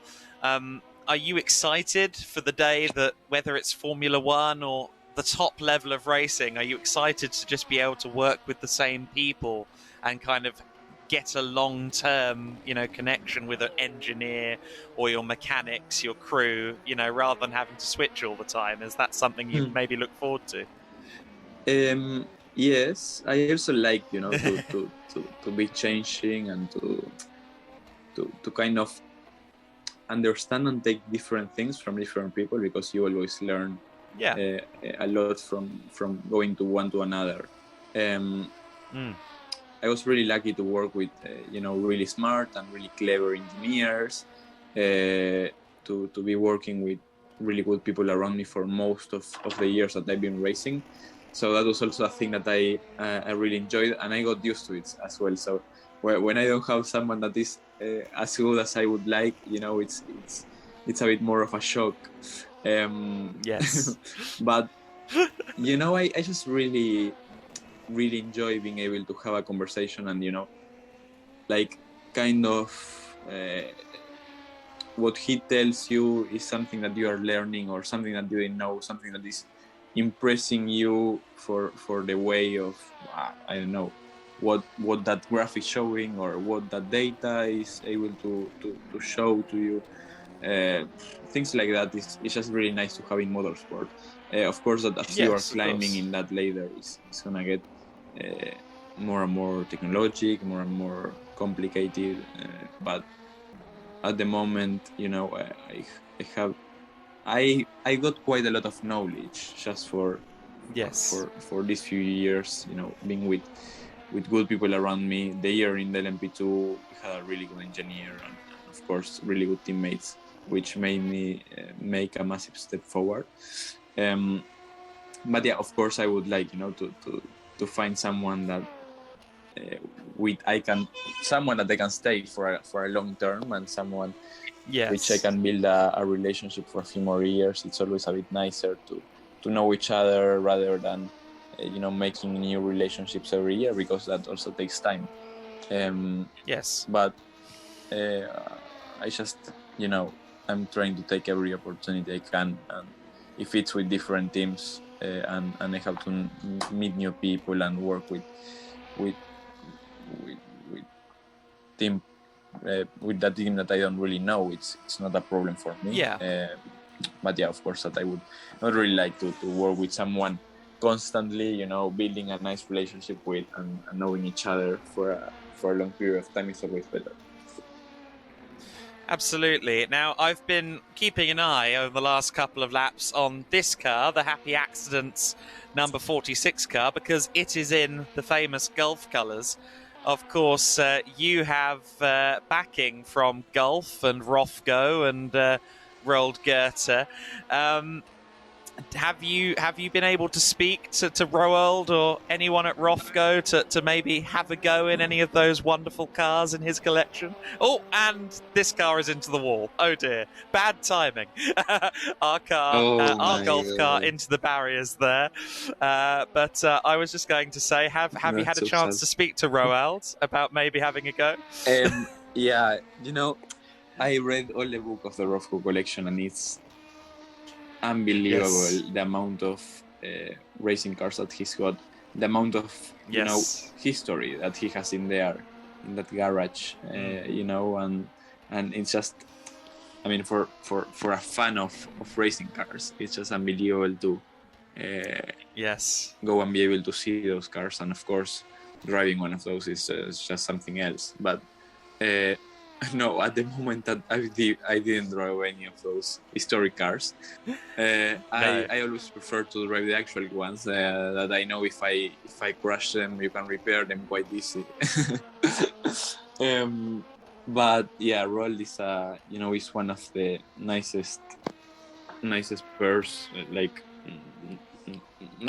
individuals that I've met since I'm in motorsport, and his personality and how he's built his family, his Yes. his family around. It's just pretty impressive, and I'm really, happy when I go there. You feel really welcome with them, and it's a really nice family to be around with. Yeah. Of course, that he's helped me during these last few years, and I've been always really grateful for that. And I'm really happy to, of course, keep racing with those colors, with the Gulf colors, and with all the effort that they have put in me. Of course, it's I'm always gonna be really grateful with them, and I just feel like kind of part of that family, and really friends with them. And with Oli, the son, he's gonna be racing also in F3 next year, so maybe we are gonna be a bit closer together in the future. Not too close on the circuit, though. Yeah, hopefully not. But yeah, just really good friends. They are, all of them, amazing persons, which it's always really nice to have around.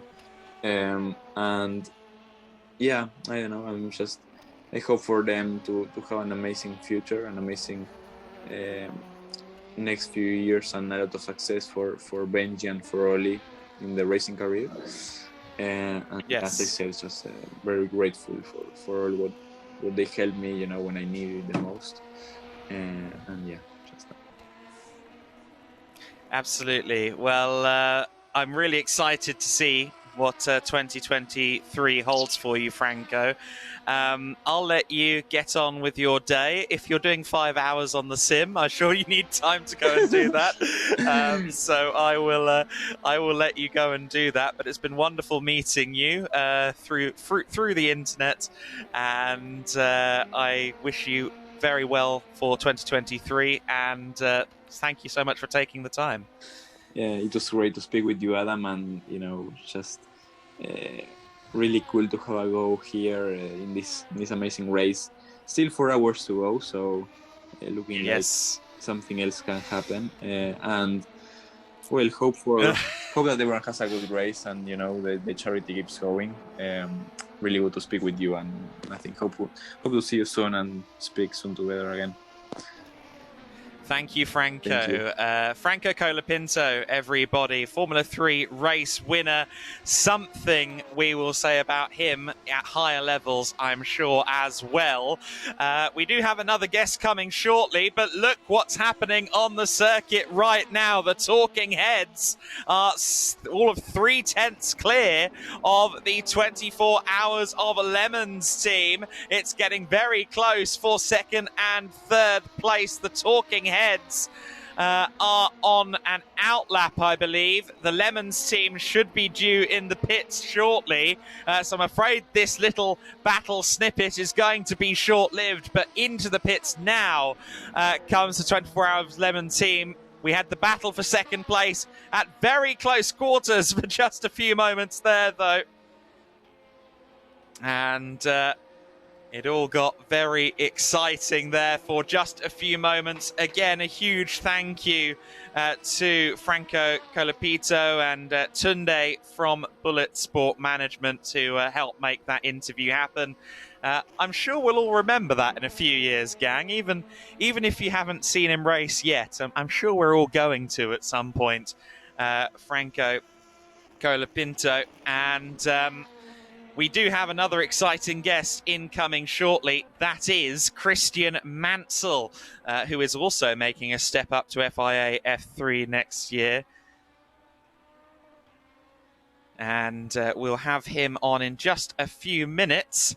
I'm just going to very quickly turn off the mic for all of 2 minutes so I can just quickly make sure we're up to date here in the commentary booth regarding the race. So just give me 2 minutes off mic, and I will get back to you shortly.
So then we have just crossed over the... Go ahead. The mic's highly directional, so you can keep talking. We have 4.5 hours of this race left to go. So we are now firmly towards the final 4 hours. It's not far away. Just to bring you up to speed with the order, I know we've had a bit of a chat and we're about to have another one, but the Chandler's Ford Chargers are our race leaders at the moment by 2 laps over the Talking Heads. It's a 71-second gap at the moment between second and third place.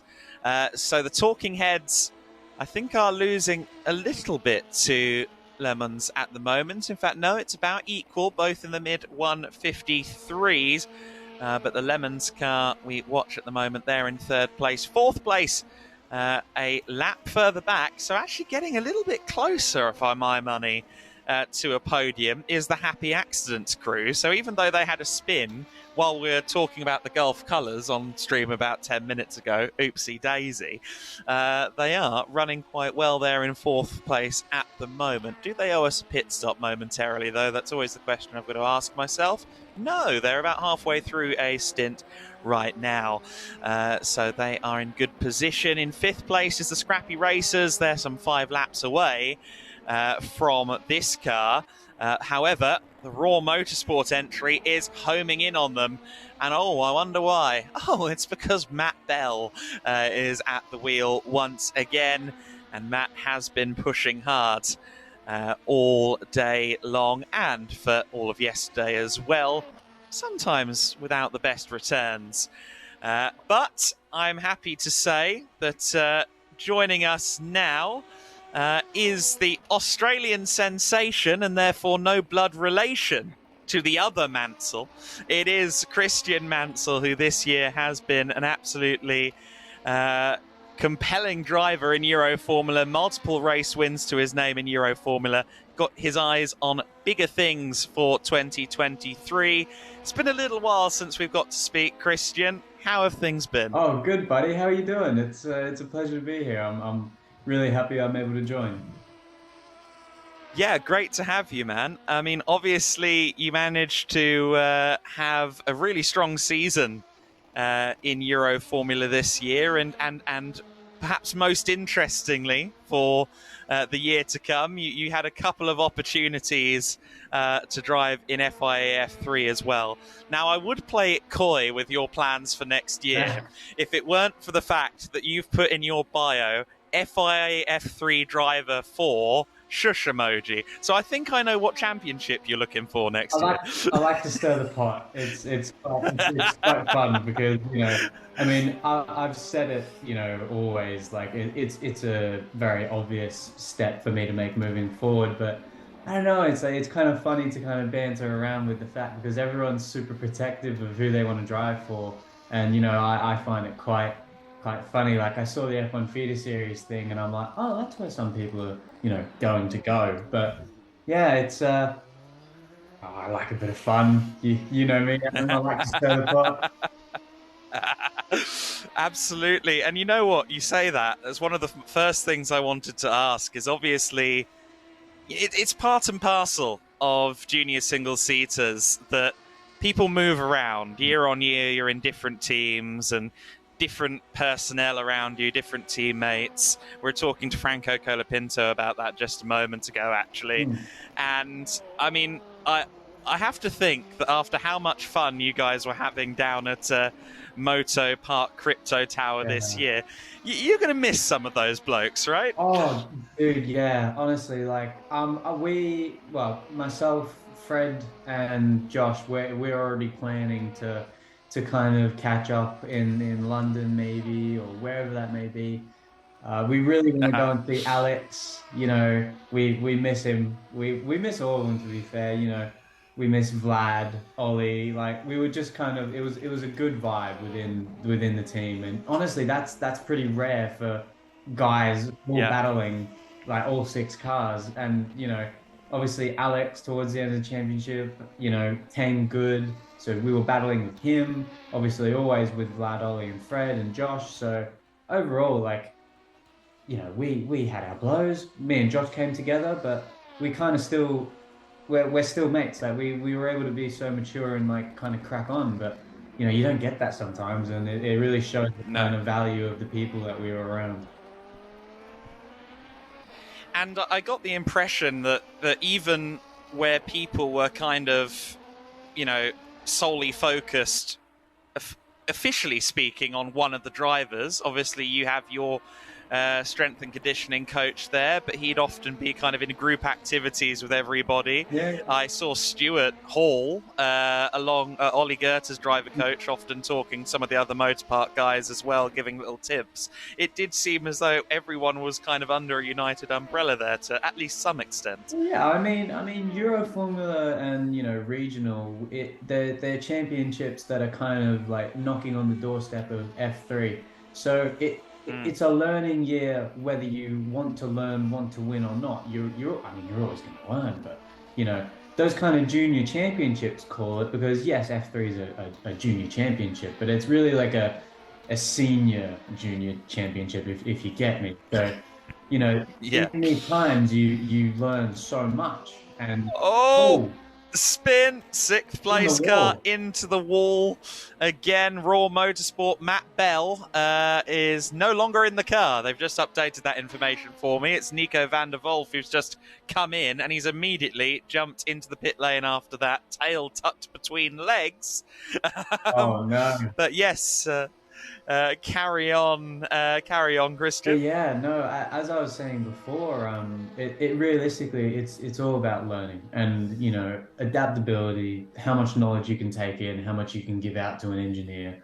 And, you know, I really think it's important that, you know, we had a good bunch of people, and, you know, Timo from Motorpark runs a very tight shop, and it's, you definitely learn a lot in these times. So to be around people that help you almost, it's a good dynamic.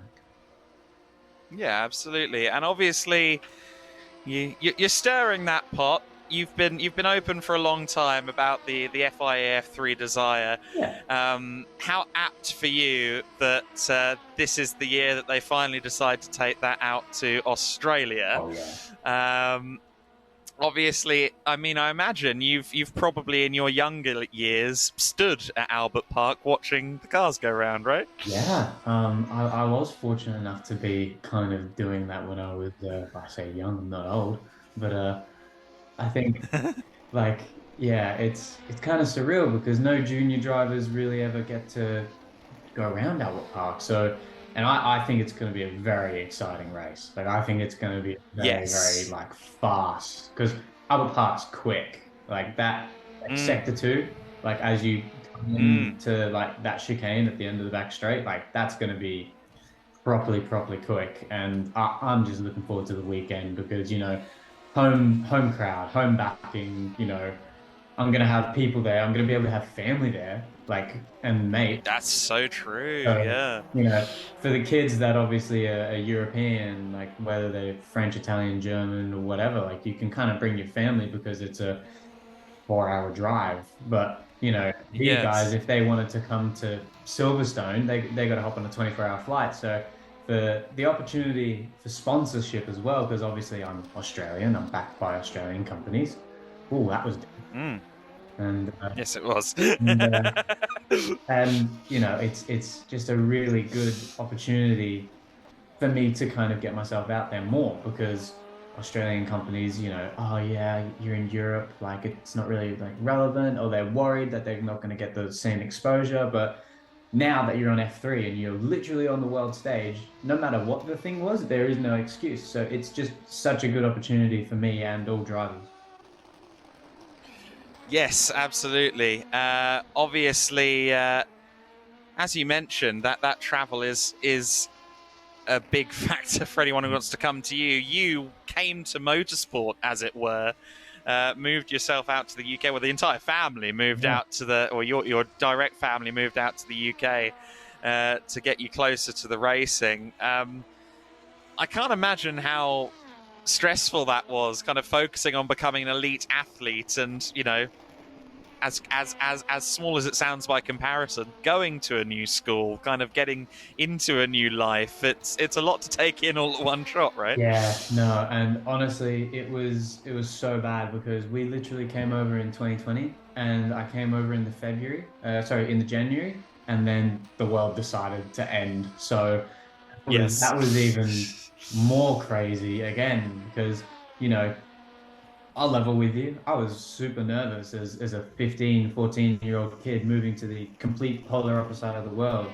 And, you know, of course, obviously everyone speaks English here. There's no language barrier, but still, it's like you kind of have to, you know, get your stuff sorted. It's we're going, and you're not coming back for a year, and it's just like, yeah, right, okay, interesting. And then obviously COVID happened, and then all that stuff. But I think definitely a lot of kind of life learning experiences were in that period of time when I could, you know, be fortunate enough to move to the other side of the world. You know, you don't get to experience that sort of stuff when you're in the mainstream sports.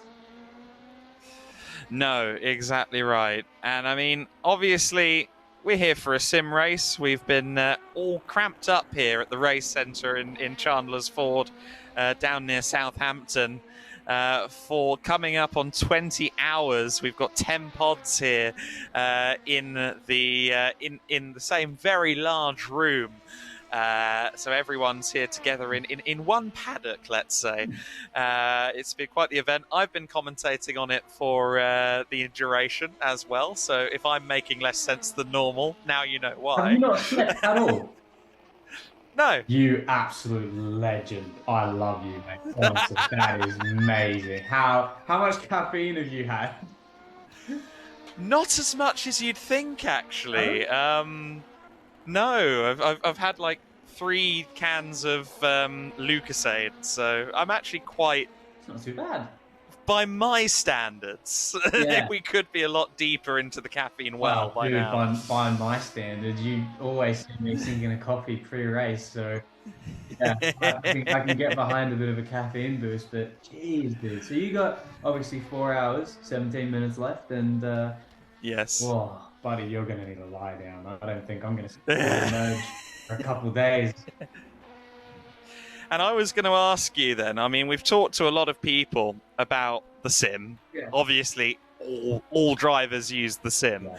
But you yourself, do you get involved in any like series? Are there structured championships that you get yourself involved in the winter or anything? I get too angry. I get too angry.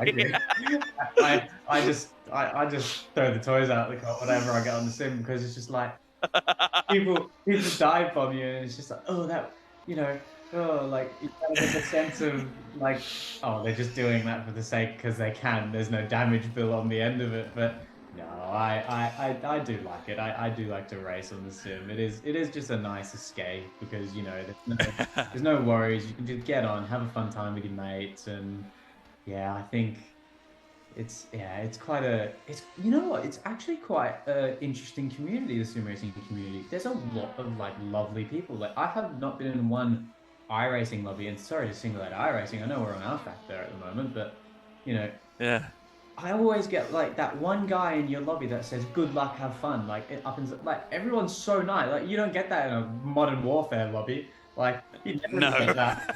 But, if you put good luck, have fun in a Modern Warfare lobby, Oh. I dread to think what the responses would be. I would hate to know, but no, Yes. the sim racing community is actually like filled with a lot of like quite cool people. Like, I've met plenty of like very professional racing car drivers on the sim, and mate, they're all class. Like, everyone's just there to have a good time because there's no stress of anyone important watching. No one's like wanting you to perform. You just get on there and have fun, and you're learning as well. There's not a time where you don't get on the sim and you're not learning and you're not cognitively thinking about how you could drive a race car better. So that's kind of why I like it as well.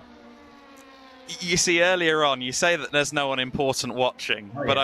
I will dob myself in. Earlier on, this car, the Team Taylor's car, that's running at the back. They're trying hard. They're not regular sim drivers, so they've been learning by testing their limits, let's put it that way. And I may have stuck Jules Gounon onto an onboard with them at one point and got him to critique the driving. Oh, no. So sometimes people important are watching if someone evil is running the stream. I'll be honest, Jules he's one talented guy. He's fast. He's amazing, isn't he? Yeah, it's crazy. Like, honestly, like, the guys in the GT world at the moment that kind of stand out the most for me is definitely Jules and Van Gisbergen. Like, those guys are mega. Ah, Gizzy. Van Giz is awesome. He's awesome. Yeah. Have you ever... You wouldn't have been doing the Toyota Racing Series at any point, would you, yet? No, because he did a couple of events, but that was while you were here in the UK. Yeah. You haven't shared the grid with him yet, then. And spoiler alert, I'm not competing in TRS, so that's something. There you go. But no, I actually... Breaking exclusives. To be fair, I think I'd like to do the Grand Prix. Obviously, that's not happening. That's definitely not happening, but... I would kind of like to do that because it's quite fun because obviously Shane showed up and a few other interesting names. Like, imagine racing Van Gisbergen, how fun that'd be. It'd be so rough. Like, it'd be rough, but you'd learn so much. Like, it would be so cool. And just for those of you who are a bit less into the single-seater bubble, we're referring to the New Zealand Grand Prix, which is kind of the crown jewel of the TRS season over in New Zealand. And Van Giz had a couple of goes at that. One thing that was interesting that Gounon said, actually, in our chat with him earlier on, is that he's signed for 3 years with Mercedes, so he's in GT3 for the next little while. A lot of the top guys right now in GT3 are being scouted or have already been signed to move into hypercar, with all of the manufacturers going into the top class of Le Mans. Obviously, you're tracked on the single seaters right now, but you hear something like that and you think, maybe some opportunities abound. Well, I mean, I obviously spoke to Freddie Lubin, and he's just been in an LMP2 car in Bahrain, and he said it was one of the most enjoyable experiences in a race car he's ever had. So, I think it kind of gets the cogs turning. Like, it's kind of when you on the GT weekends and you see the Mercs and the Lambos and the Audis, it's like, I'd like to drive that one day, like, just as a one-off, like, just to kind of see what it's like, because they are fast and they pick up quick, like, they're properly powerful, and you kind of forget there is a knack to it. Like, yes, they've got ABS, yes, they've got traction control, but like, you see the caliber of a guy like Jules and you're like, no, this isn't your average punter. Like, these cars are cars. Yes. I mean, I'm sure if you asked Timo nicely, he'd let you in one of the Motorpark GTs that knocks around. Yeah, no, actually, that's not a bad idea. I might have to get under that. You might have to come with me. But lobbying for your GT track day. Yeah, no, that is a sight to behold. Oh my god. I'd have ABS and I'd be so happy. I'd just hold the brake into the corner. But you're not meant to use the ABS though. It's there, but for some reason it doesn't make you quicker. So they all say into the barriers for the second time, I think, since you've been with us. The Raw Motorsport 23 car with a bit of a spin. This is a team with some experienced drivers in it. We've got Tim Shaw at the wheel at the moment, but they've also got Matt Bell, who has won Radical Championships, and Rob Weldon, who, funny enough, among other things, has done GT Open in years gone by. So if you were a few years older, you might have met him in the paddock at some point. But we've got some really interesting drivers here from Porsche Carrera Cup GB and so on competing as well. So some interesting names. And I mean, have you ever actually done like a long distance? I know you say you get like too competitive for the sim, but did you ever get invited into a 24-hour or anything like that? I was almost very, very close to doing something with a kid called Aiden Neat. We were teeing up something. It was yes. It was like, this is my management company that looked after me there. We were teeing up like some Infinity thing, but it kind of never really happened. But I don't know. I feel like it would be quite like relaxing to just sit there and just punch out laps. Like, because in endurance racing, it's not about being the fastest. It's just about being the most consistent and bringing the car home for every pit stop. And I think just kind of sitting there driving naturally, kind of just chilling while driving. It sounds weird, but to not have to push every lap and just kind of hit your marks, hit your braking. I don't know. It interests me, and I mean, look, if I got the call up, I'd probably not say no, but yeah. We'll see. I'll tell you what, I'm just going to run a quick survey based on that. You two guys, has this been relaxing for you so far, yes or no? Ooh. Who's you two? There's two drivers just sat 5 feet away from me, and I said, has it been relaxing so far? And I don't know if I'd call it relaxing, was the response. Yeah, no, relaxing's apparently not the word. We'll have to get you down here, Christian. We'll have to see if you can be a hot shoe next year for the Children in Need race. This just goes to show how much I know about endurance racing. Yeah. But, no, honestly, mate, if you want me, I can try. But if I've been, I'll be surprised. There you go. I might have to try and form some kind of like single-seater super team to do my bidding. Yeah. How many people to a team? As many or as few as you like, actually. Oh well, I should get some of the boys to do it. Some of the motorpark lads. Maybe me, Fred, and Josh. Oh, that would be an adventure. We'd be up for that, certainly. I'll send you some deets for the 2023 event once it's up.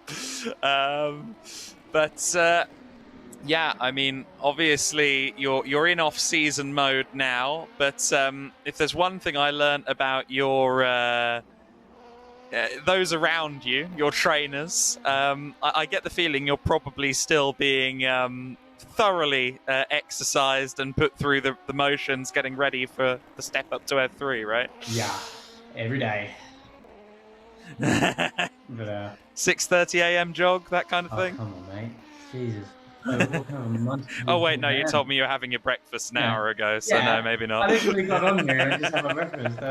No, I think I get Sunday. I get Saturday and Sunday off usually, but usually train hard throughout the week. But it's important though, if I want to be able to perform at a maximum capacity, it's all good and well for me to be fit over one quali lap, but come to a 20 lap race around a 35-degree hot Bahrain, you're just going to fizzle. So it's important to obviously keep the fitness up, and I enjoy it as well. I think training is quite a nice outlet at the moment, because there's a lot of mental pressure as junior drivers. That I think I speak for everyone, because there is no person that doesn't feel pressure. If they don't, they're not human. But like a lot of us deal with the pressure differently, and my way of dealing with it is just going and training and slamming some weights on the ground, and I enjoy it. But it's not everyone's cup of tea. But yeah, it's good for me. And people find their own outlets through time, and it takes time. Yeah, of course. I mean, one thing you mentioned the kind of the stress or the amount of different directions you're pulled in, that kind of thing with being a junior single-seater driver. Of course, I think one thing that you experienced, I don't know if for the first time, but certainly in the extreme at Monza, was that big heart-in-mouth crash moment. Obviously, for people who didn't see, it was on the internet a lot, so a lot of you probably did see it. But at the Ascari chicane, one way to get sponsors on telly, mate, 10 out of 10. But the Ascari chicane, you had a bit of a roll after some contact there, and I mean, was there any difficulty in that, like bouncing back from that, or was it just like, nah, still invincible, still young? I'm never invincible, mate. Come on now. I think I'd be lying if I told you it wasn't scary. I hate it when people. Of course. I hate it when people are like, oh yeah, but I cracked on and it never fazed me. Like, that's just stupid. Why? Like, no need to lie. That was one of the scariest moments of my entire life / racing career. being upside down for like I was high. I was very high. Like it was a long way up. Well, it felt a long way up. And you know, that was like honestly the feeling of like that was it was so bad because the only thing I could do was just kind of hold myself and kind of hope that it was going to be okay. But you know, the safety in the Dallara 320 is mental. Like that car is so just strong, and it was able to withstand that kind of amount of force. And you know, I was fine. I literally, Adam, I no word of a lie, I got out of the car and felt fine. And yes, adrenaline, but a few hours later, my back was a little bit, like my upper back was a little bit sore, like the muscles from hanging upside down for so long. But apart from that, I was completely fine. Well, I was so glad to see you get out of that car and out of that situation because it was a big one. But you've managed to get through that. It was an unfortunate end to your Monza weekend. Obviously, Monza, a circuit that a lot of people want to try out. I think this year, doing your first Euro Formula season in full, you got to try some new circuits on for the first time as well. After this year, has there been an update to your favourite track I've raced on? Did you find a new one? You know me, Po's always pretty special. I knew that was coming. Well, you knew it was special when we conducted that interview, but oh goodness, for those who don't know, stole the motor park wardrobe. For those who don't know, we had this thing going around where bucket hats were in season, and we kind of embraced that a little bit, and also I stole this. I say stole. Oh, that's in a car and grass. Yeah, that's the Kinder in Need car that was running 7th place, is still running 7th place, but Race Ventura in 8th, just a corner or so back, and they've lost, a good 15 seconds there. So Kinder in Need and Duncan Ford's in a little bit of strife there. But yes, the motor park guys in Euro Formula, the bucket hats, the craze, yeah. And we kind of had a bit of a fashion statement to kind of go about that weekend, because it's like, it's the Po weekend, let's just go crazy. Like, there's going to be 100,000 people here. Like, why not? Like, you know, what a cool experience it would be to just have fun. That's why we're there. Like, at the end of the day, that's why we love doing what we do. It's fun. And it's hard to remember that when you have bad days. It's hard to remember the good times, and it's just like, why do you do what you do? It's simply because I love driving race cars, and it is the most fun thing in the world. Yes. It certainly looks like a lot of fun. We have a moment on track for Raw Motorsport again. Sorry, Tim Shaw, that I keep spotting the yellow flags when your car is in a spin, but that is what I spotted. One thing I also spotted, we spoke about Po. Oh, yeah. I was looking for a good photo to use for you to kind of put the Instagram story up, right? To tell people that you were coming on. I've just sent you on the Instagram. I've sent you a photo I found from the Po weekend. Could you have found a worse angle of me? I'm not willing to put it up publicly, but it's not a great angle, is it? I don't look very pleased as well. No, I don't know what I just said to you, but it obviously wasn't fun. Oh, goodness. I've literally got this, like, kind of look on my face. Oh, my God, that is hilarious. Oh my God, I love it. If I can find a photo of me, you'll laugh at this one. This is Barcelona Euro Formula, and I just got out of the car. I tried to do a quali run, and you can put this if you want, but just have a guess how it went after my if you can catch the bike. For some reason, it's come up with "this post is unavailable." The photo. Well, anyway, I just look really annoyed, but it was. Oh dear. Yeah. Post quali run blues. Post quali run blues. How how sad is it to drive a Euroformula around Barcelona? God, terrible. We've got 1/6 of this race left to run. We've just gone over the 4-hour to go marker. Those of you who've been watching for a long time, you know the story. The Chandler's Ford Chargers have been dominating this one to this point in the race. 2 laps clear at the head of the order. We'll see if that evolves, though, over the next 4 hours. Christian, it's been amazing talking to you and getting a chance to catch up. But just before you go, obviously, you know, I think 2023 in F3, it's going to be a learning year again. New car, new team. I'm going to interrupt myself because I'm very worried about why this car is so slow. Now, if they run out of fuel, they're done. Oh, no, he's made it. I think, yeah, he's all right. Okay, so if they run out of fuel on the circuit, that's it. There's no reset. So I was a bit worried that the scrappy racers, were about to pull a bit of an issue on live Twitch streaming. But obviously it's going to be a learning year for you, and you've already had a couple of races to acclimatise to that car. You know, I mean, obviously, at the end of the day, you're looking for wins and the best result possible. But just in those first few rounds, kind of what are your benchmarks for yourself? Do you have any? Oh, look, I mean, to be fair, you only really know until round 1, quali 1.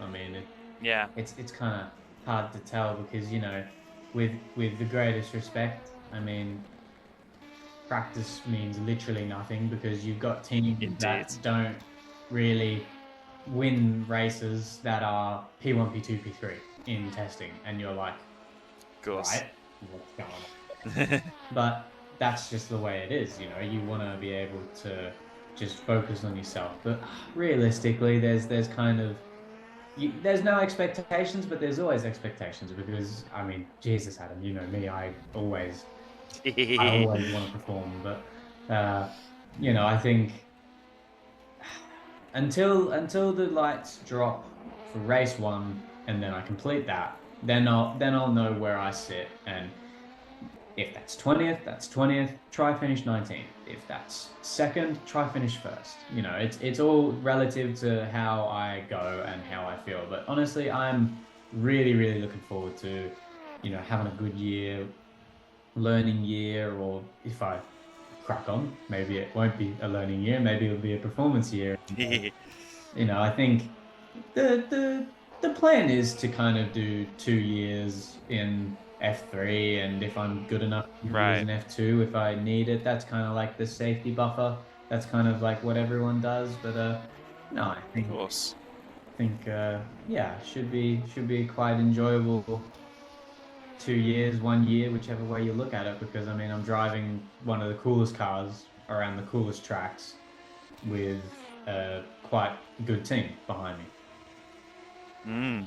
There you go. If that unravels the mystery a little further for the Feeder Series community, apparently it's quite a good team. So let's see if we can work out anything more from that. Well, what do you reckon? What's your hot take? I don't know, mate. I would never ever put my thumb on the scale. Van Amersfoort. I'm gonna text you. Oh my goodness. And an exclusive that I'm going to get here. I am just going to say as well, I've got... okay. Yeah. That is not bad. I know what team he's got in F3 next year now, and it isn't bad. I was just going to say, it's a point that I should have raised, actually. Obviously, I told you we've got a driver from Porsche Carrera Cup GB with us in one of the crews. That's Josh Malin. And Josh is, much like yourself, a type 1 diabetic. And so... Yes, here you go. He's aware of you because of that. You've got connections, my friend. So Josh says hi. Say hi, Josh. Hello. Hello, mate. How you doing? I'm good, man. How are you? I can't hear you, but I'm all good. Hope you're doing well. Thank you, mate. He nailed the question. He knew what you asked. Yeah. Go on, Adam, you need to ask him what his numbers are right now. He wants to know, Josh, what are your numbers right now? Yeah, there you go. He's gonna 14.3. I don't know what that means. Buddy, you need a correction. Come on, man. You need a correction, he says.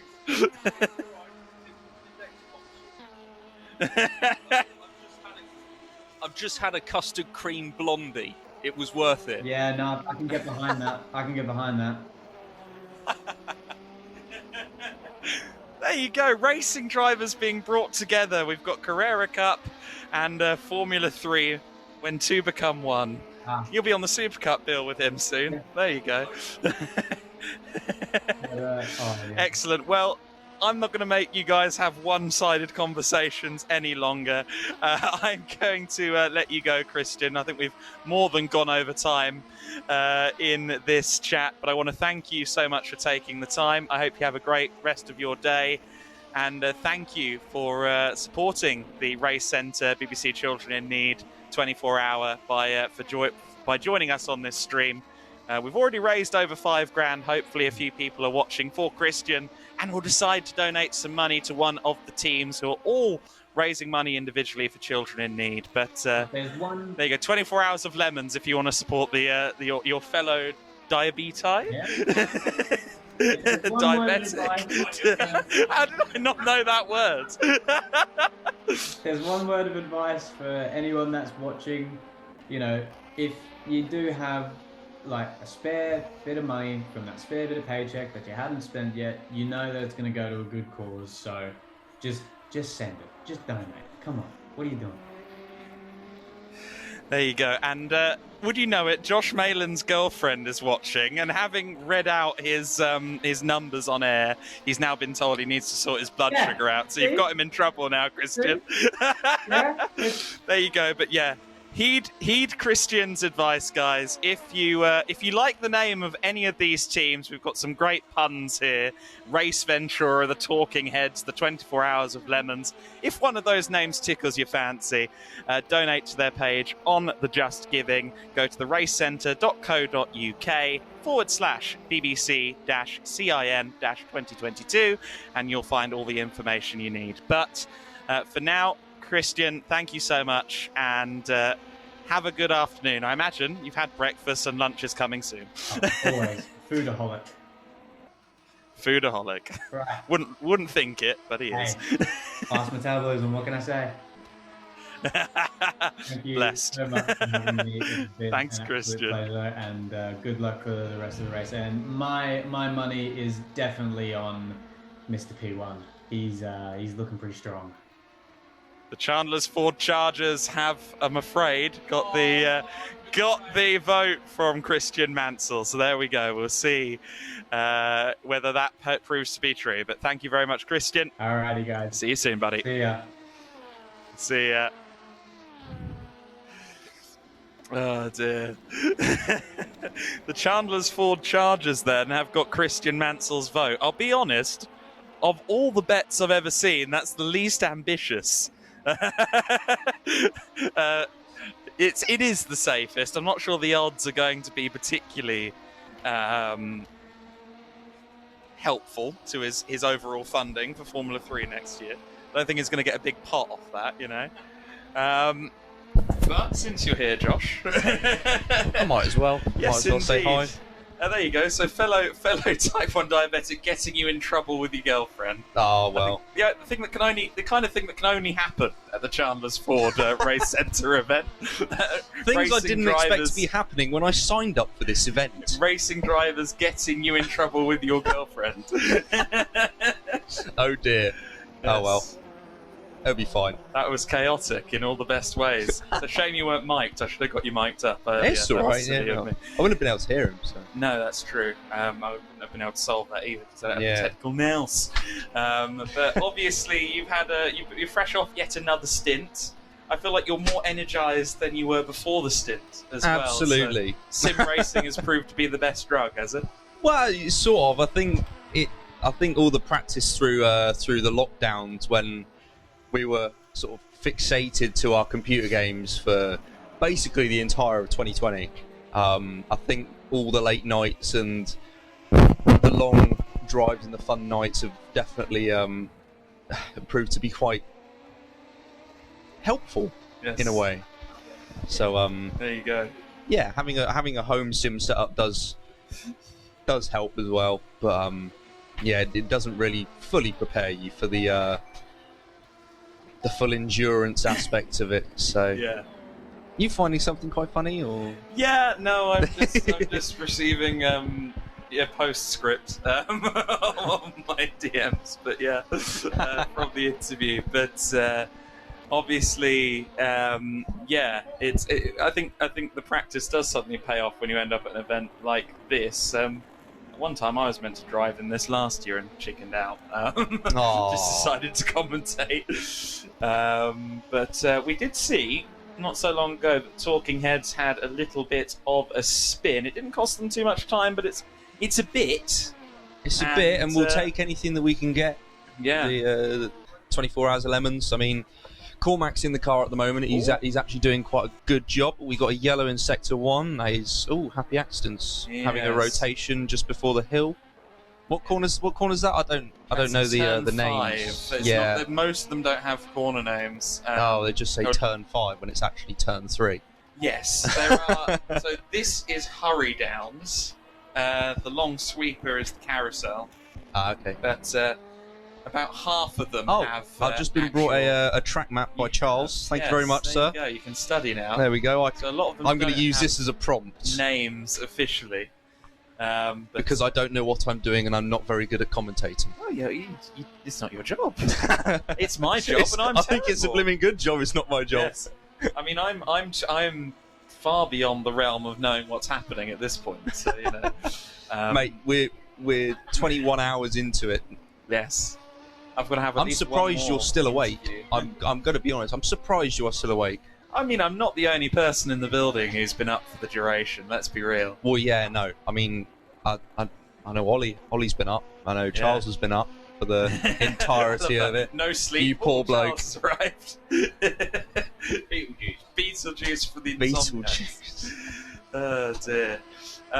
So the interval between the Talking Heads and the 24 Hours of Lemons is down under 70 seconds again. We saw a little bit of a loop-de-loop for Charles's car a moment ago. It is Michael Andrews back at the wheel of that car, which I need to update on my little graphic.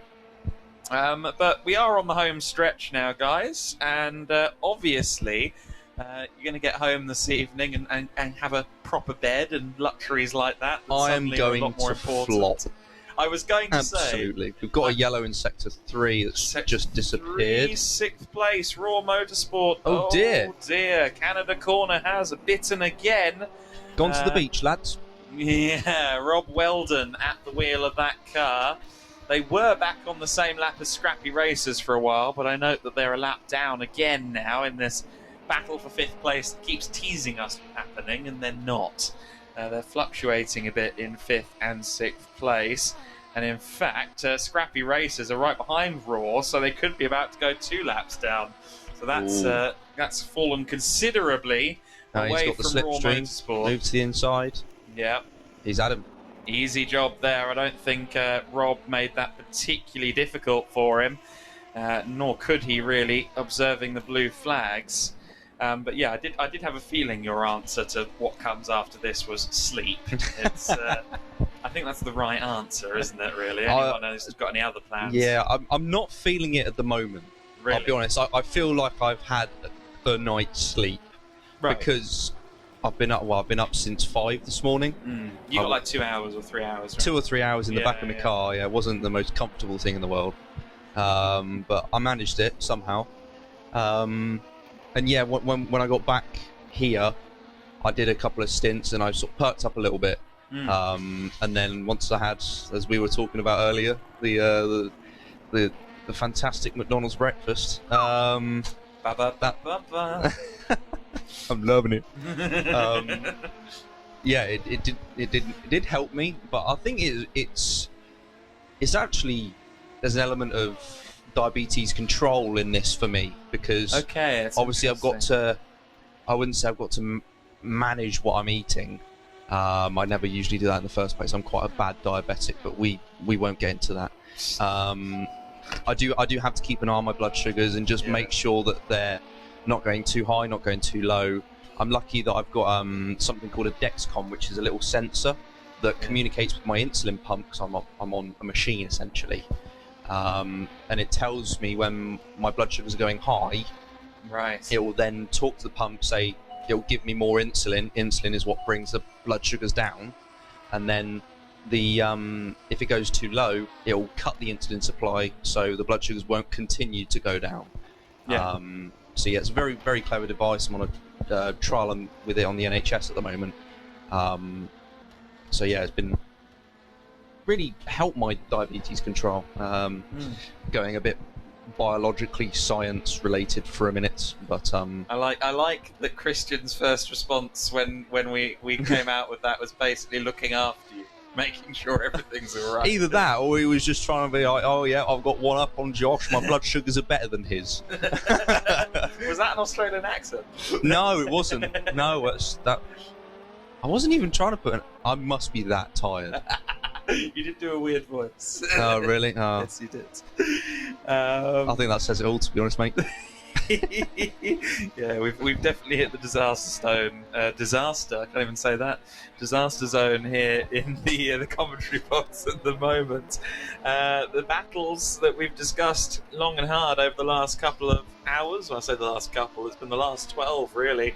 The Talking Heads and the 24 Hours of Lemons and Kinder in Need and Race Ventura. That's for 2nd and 3rd and 7th and 8th respectively. Both battles have currently calmed down in this phase of the race, but as the driver changes come in, who knows? It sounded like we weren't sure what was happening next at 24 Hours of Lemons. It sounds like there's some fast and loose strategizing as to who's driving what and when. I think we're just sort of going with the flow, to be honest. There's not really a set strategy. No. Is there, Mr. Ben Straffen? Well, we've just I've just wandered into your session. I apologise. We think we've got a plan. And does it involve him in a car very shortly? Maybe. I think there's still we're 70 seconds off P2. The plan for you is to come third. Whoa! Fighting words from Charles Grout. It's getting serious between the Talking Heads and the 24 Hours of Lemons. Adrian should have got bouncers. I told him so. But no, we've got a convenient amount of time left with our stints. So I think Cormac will probably run it down until about 3 hours to go now. He's got about 10 minutes left on this stint, and then Josh, Luke and I have got an hour each to bring it home from there. Okay, there you go. So sounds like a plan. He's going to be back in the car before the end. That was going to be my next question. But there you go. Obviously, I mean, you're talking about your driving or racing instructor kind of progress. Yes. In I think at like 1 o'clock or 2 o'clock in the morning that you were on the road to being a racing instructor. Are you going to be on track working on that at all before the end of the year? Is there some more track revisits in your It's unlikely, unfortunately, because I've only just passed. I'm on what's called a probationary C. Oh, okay. And so I haven't actually physically got the license yet, because I need to apply for it, because it's done from the start of the calendar year to the end. So if I did it now, it'll only run until December. So I'll put an application in for it soon to say, can this be for 23, or in January I'll apply for it, and then because my local track is Thruxton, I will probably be doing most of my instructing there on the experience days, whether that be in a Porsche Cayman doing hot laps or instructing in a Ferrari for any of the experiences there. So yeah, it's something that I've been wanting to do for quite some time, but never actually got round to doing it. So yeah, I'm looking forward to it. And I mean, to be frank about it, it's a great way to, if you're being the instructor for someone who's keen on getting into it, gentleman driver, it's a good way to potentially get yourself some seat time at a competitive level, because they're going to be comfortable with the pro driver that has taught them the ropes effectively. And as we saw with Jules Gounon earlier, he races with Ian Loggy in British GT, that's what he did this year, and obviously he's been racing with Ian in other series as well, if I remember correctly. He's been racing a lot of series, but only... I know Jules has been doing a hell of a lot this year. Jules' only thing with Ian has been British GT, but he's been doing 4 I remember seeing both of them in another race somewhere. Was it the 24 Hours of Spa? It wouldn't have been that, because he was in an all-pro lineup for that with Marciello. Shows you how much attention I pay. So I agree with you that I think they did something in Europe at some point, but my my brain is failing. At the moment. But when you've got the experience like Jules Gounon and then you've got the AM driver that is Ian Loggy, he has created... Oh dear, another one off Raw Motorsport. Back to the beach again, boys. I should take the cam off poor Rob, really. We're watching it. Should we take the pressure off of them? Well, on board. we'll just take a closer look. See exactly where he went wrong. Yes. Like you said, I think that's the thing. So many drivers ply their trade, don't they, by pairing up with AMs. I mean, I think one of the best examples of... I've said it to his face, so I'll say it here. I've said you're a proper racing mercenary in that you're always somewhere either coaching or racing with someone, and that's Axel Jeffries. Like, he is one of the most busy guys out there. Every weekend he's in a different model of car with a different driver. Yeah, and that's what you want, isn't it? Well, yeah, get that trusted, I suppose. Exactly. I mean, it's down to the experience you've got, and obviously the more experience you have, the more people are going to trust you in you telling them what to do. And once you get to that level, you can literally, as you've just proved, make a proper living out of it. And you can be travelling all over the country, all over Europe, all over the world, in fact. You can be going out to Dubai and Abu Dhabi and even further afield. So, that is... Once you got the ball rolling and then it starts to snowball, then... You're pretty much sorted. Once the snowball starts rolling down the hill, it's only going to grow. You've got a client in the offing in the chat, Madman Spencer. Big man. Josh can always instruct me, heart emoji. I'll try my best. I'll do it when you get back from Australia, mate. Is he in Australia? Is he? Well, he's going to be going to Australia at some point. Okay, I was going to say, isn't it? Different time zone. It's getting late at night for Spencer. But obviously, you've got one more stint to do. Now, you've been setting some quick times out there. Fastest lap so far, 151.953. Not a chance. Not a chance? Not a chance. What's your fastest been? You got any idea? I think it was either a 152.393 or a... 152.3. Well, in this, because obviously the server reset. So in this session, it's been a 152.4. Yeah, well, if you look at our sim, it says 152.393. Actually, those 7,000ths of a second, they make all the difference. I'll have you know. Ben is being argued to here about 7,000ths of a second and what impact this has. But so it's good consistency across the two servers. It means that they're fairly equal. I just need to find a bit more talent, but there you go. So there's not 4/10 of talent lurking? Absolutely not. Oh dear. Not a chance. So I mean, to be fair, it's the first time I've been on these sims, so with say, time, maybe, but I cannot see myself getting below a 52.3. It's something I said earlier on, is that you can genuinely say without any irony that the Chandler's Ford Chargers have had more laps around circuits on these rigs, then everyone has had hot dinners combined in this room. They will have done tens to hundreds of thousands of rooms. And that's why they're winning. Exactly.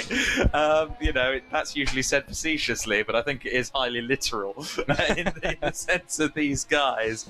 One observation though, Talking Heads have moved down to third. Looks like they've had a pit stop, and we are now ahead of them by about 2.7 seconds. So that has been happening here and there through the pit cycle. You guys are on the last lap of your stint by the looks of it. I think the fuel light, if it's not on now, it's about to be. You've been doing 16 or 17 lap stints pretty much all day long. So yeah, briefly once again, the 24 Hours of Lemons are through into second place. The Talking Heads, though, just about 3 seconds away. Actually losing time in the early stages of this outlap. So Michael Andrews maybe just getting those tyres up to temperature. I think it's been, pardon me, I think it's been impressive over the course of the day. If you consider where Michael was in his first stint, obviously hopping in the rig for the first time yesterday morning, I think it's impressive just how comparative he is now to Charles and you guys. Yeah, well, I'm told that he did the races with Charles back in 2019. Yes. But hasn't done it since. So, I mean, fair play to him to adapt to it within obviously those 24 hours. Or I should say 21. Yeah, that is a really good effort from Michael. He's been putting in some solid lap times, and sometimes the relative that you see up on the screen, it can fluctuate quite a lot. Yes. I've noticed as it goes around the carousel and the kink onto the back straight, it then changes by half a second. So you're like, oh wow, I've absolutely aced this corner. Then the next corner, they like gain 6/10 on you, and it's like, it's like one of the most soul-destroying things. So I try not to look at the relative, but otherwise I'll get very annoyed and I might headbutt something. So you really would get along with Christian. He said he would headbutt stuff earlier on. Sim racing as well, so there you go. I think I've had many rage moments. I shan't ask my mum for clarification on that. Oh dear. Alice, anything to say on that? No, I've actually been rather restrained in when I've been racing and Alice has been down, so it's not been too bad. I've managed to keep my head on slightly. There we go. Well, you've been nothing but placid and pleasant so far in the race, I must say. We haven't seen any Jekyll and Hyde activity to this point. Well, not yet. Not yet. That's why I'm leaving the door open.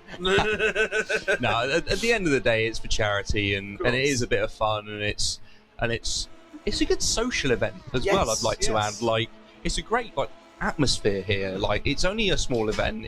There's only 10 teams, but it is good fun. It's a laugh, and especially when you're doing it with good friends.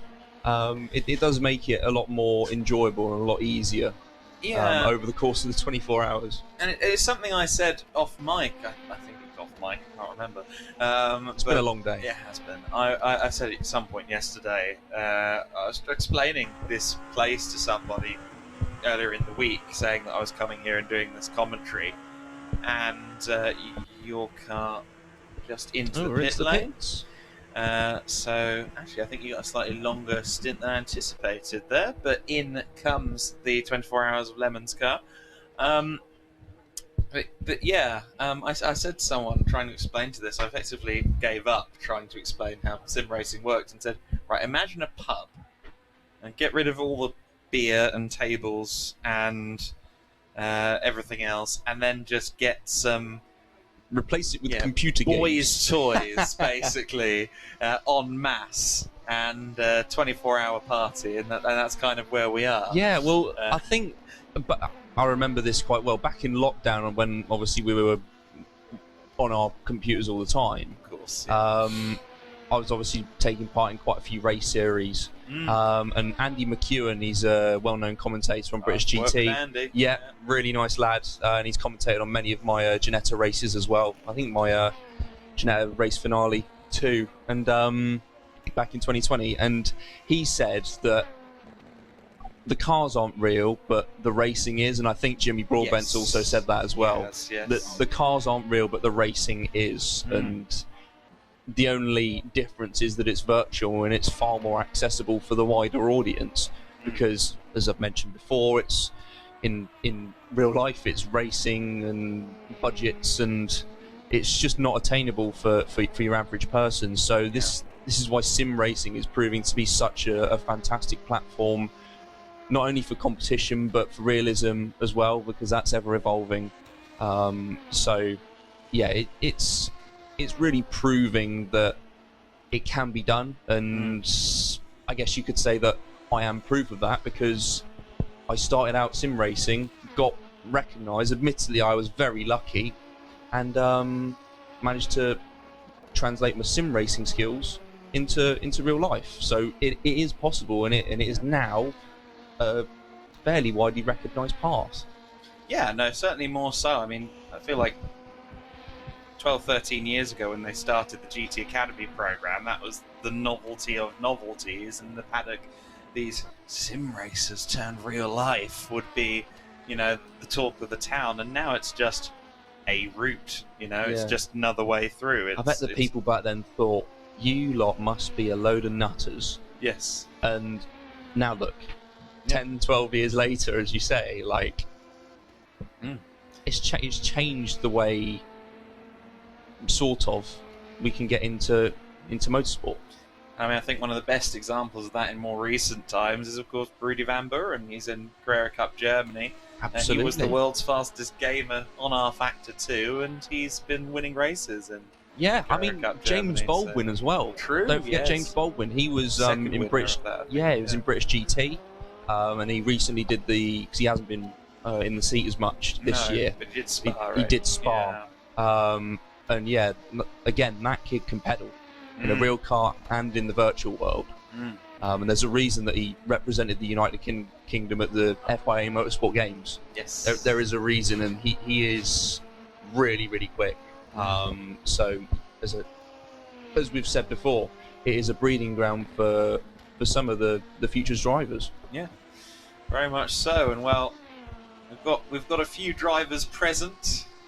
I don't just mean that in the sense that they're here. We've got yourself, we've got Rob Weldon, we've got Mr. Matt Bell as well, among those who are racing at national, if not international levels. I will let you go back to your team to make sure that they're not about to wedge you in the car, although you have just pitted, so I think it's safe for about 16 I think I've got a while yet, yes. So we should be fine. So what I was going to do, though, is draw some attention to Henry. Mr. Skelly walked in about 5 minutes ago, hobbling like a champ. And I was going to ask you about that. Are you all right, mate? I'm all right. It's just get him on the mic. Tell us about the story. What's happened? No, I'm all right. It's just I'm quite a tall bloke. I'm 6'2" something. Yeah. So in the pods, you do tend to sit in a bit of an awkward position for an extended period of time. Yes. It's not the most comfortable of situations. So it's worth it, but you do end up having to do a few stretches when you get out. Yes, I know. You do get increase the old joints. Yeah, you do get a few cramps. Now, Kinder in Need have done 18 laps in this stint, and they're still going. So this is quite a long stint. Look, 18 laps since the last pit stop for Kinder in Need. They're right now just 1.2 seconds ahead of Race Ventura. Obviously, they're about to pit. You'd hope, unless they've found the first wind-powered car. Steve Rowley at the wheel of that machine at the moment, and Steve is clearly doing a masterclass in fuel saving right now. But yeah, you're able to crouch despite your leg problems, so that's good. Yeah, I can crouch. I'm attempting to stretch the legs out. I was going to say they must have saved up like 71 litres, I think, is the max you can keep in these. It was 61. No, when you refuel, it puts in 61 litres, but the maximum it can hold is 71. So they must have pitted with some fuel left. 75. 75 is the maximum. So they've obviously saved up some fuel to do a stint this long. Yes. I hadn't thought of that. That's quite a... Yeah. Hey, go for an extended stint. Or you can do what Sam... overtaken. I only had a couple of laps left on the stint, so I just pitted early and then added a couple of laps on the next stint. Oh, right. And in finally comes the Kinder in Need car. So we will see Steve Rowley into the pits. Whether we see him out of the pits or whether there's a driver change, I'm not so sure. Although Duncan Ford wasn't in the car that long ago. I am well behind on this document, so I need to be updating some of these drivers. But I don't think Steve has been in there that long. That's what I was about to say, because if it wasn't for you, we probably wouldn't be out. Steve Rowley. Run over and told him to put the clutch. We only had 0.3 of a litre left. Got himself You into saved the our pits. race there. Ollie Swift. Where is Ollie Swift? Chandler's Ford Chargers. We need to He's at the replace. front. Yes, well, we know that. But we need to replace Michael Hillman with him in this magical document of many things. Yeah, one thing I was just discussing with Henry is that, well, Henry, tell him for yourselves. I mean, what happened earlier? Well, we almost had a very early retirement from the race. Several laps ago, I think the last stint that Samuel did, it got to, I think we had 3 litres left in the tank, which is about the safe point to pit, and just cruised straight past the pit entry. Much to Josh's credit, you immediately ran over his shoulder and said, whatever you do, don't touch the throttle and put your foot on the clutch, and just cruise the entire way around the lap. Needs to coast. Just had to coast the entire way. By the time he got around to the pit entry the following lap, we had 0.3 of a litre left. Oh dear. So that was a bit intense then, I imagine.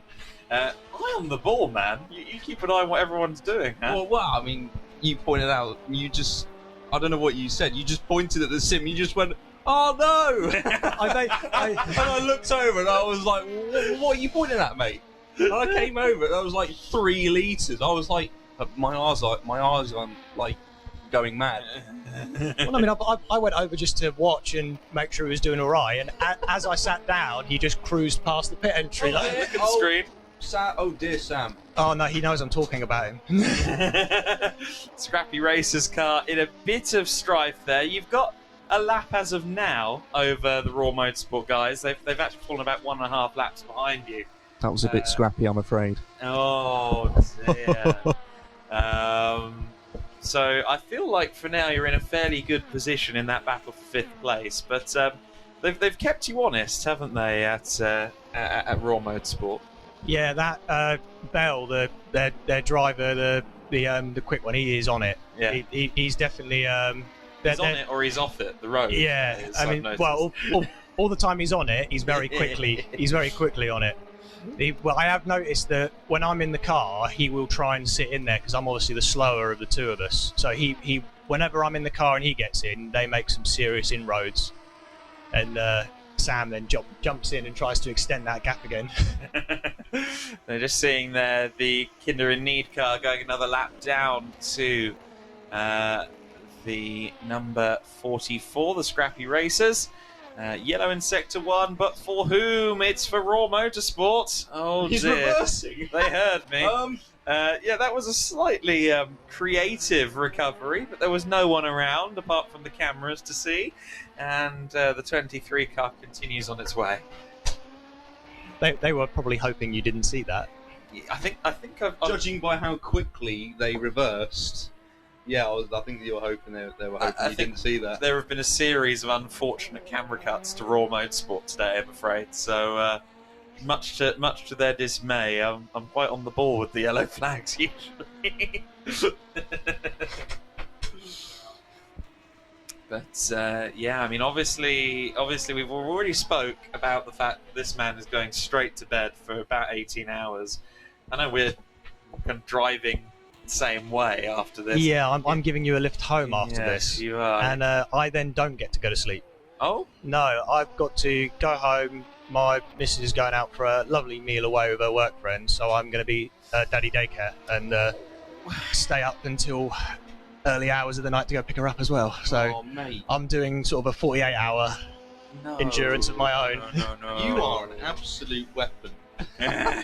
Positive, negative. No, positive. Mate, I would not be standing. I mean, I did manage to have a few slight kips in between stints.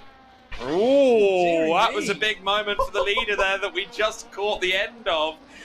Race Ventura were sideways on at turn 7 exit, and the Chandler's Ford Chargers, Ollie Swift, did a very good job of avoiding disaster there.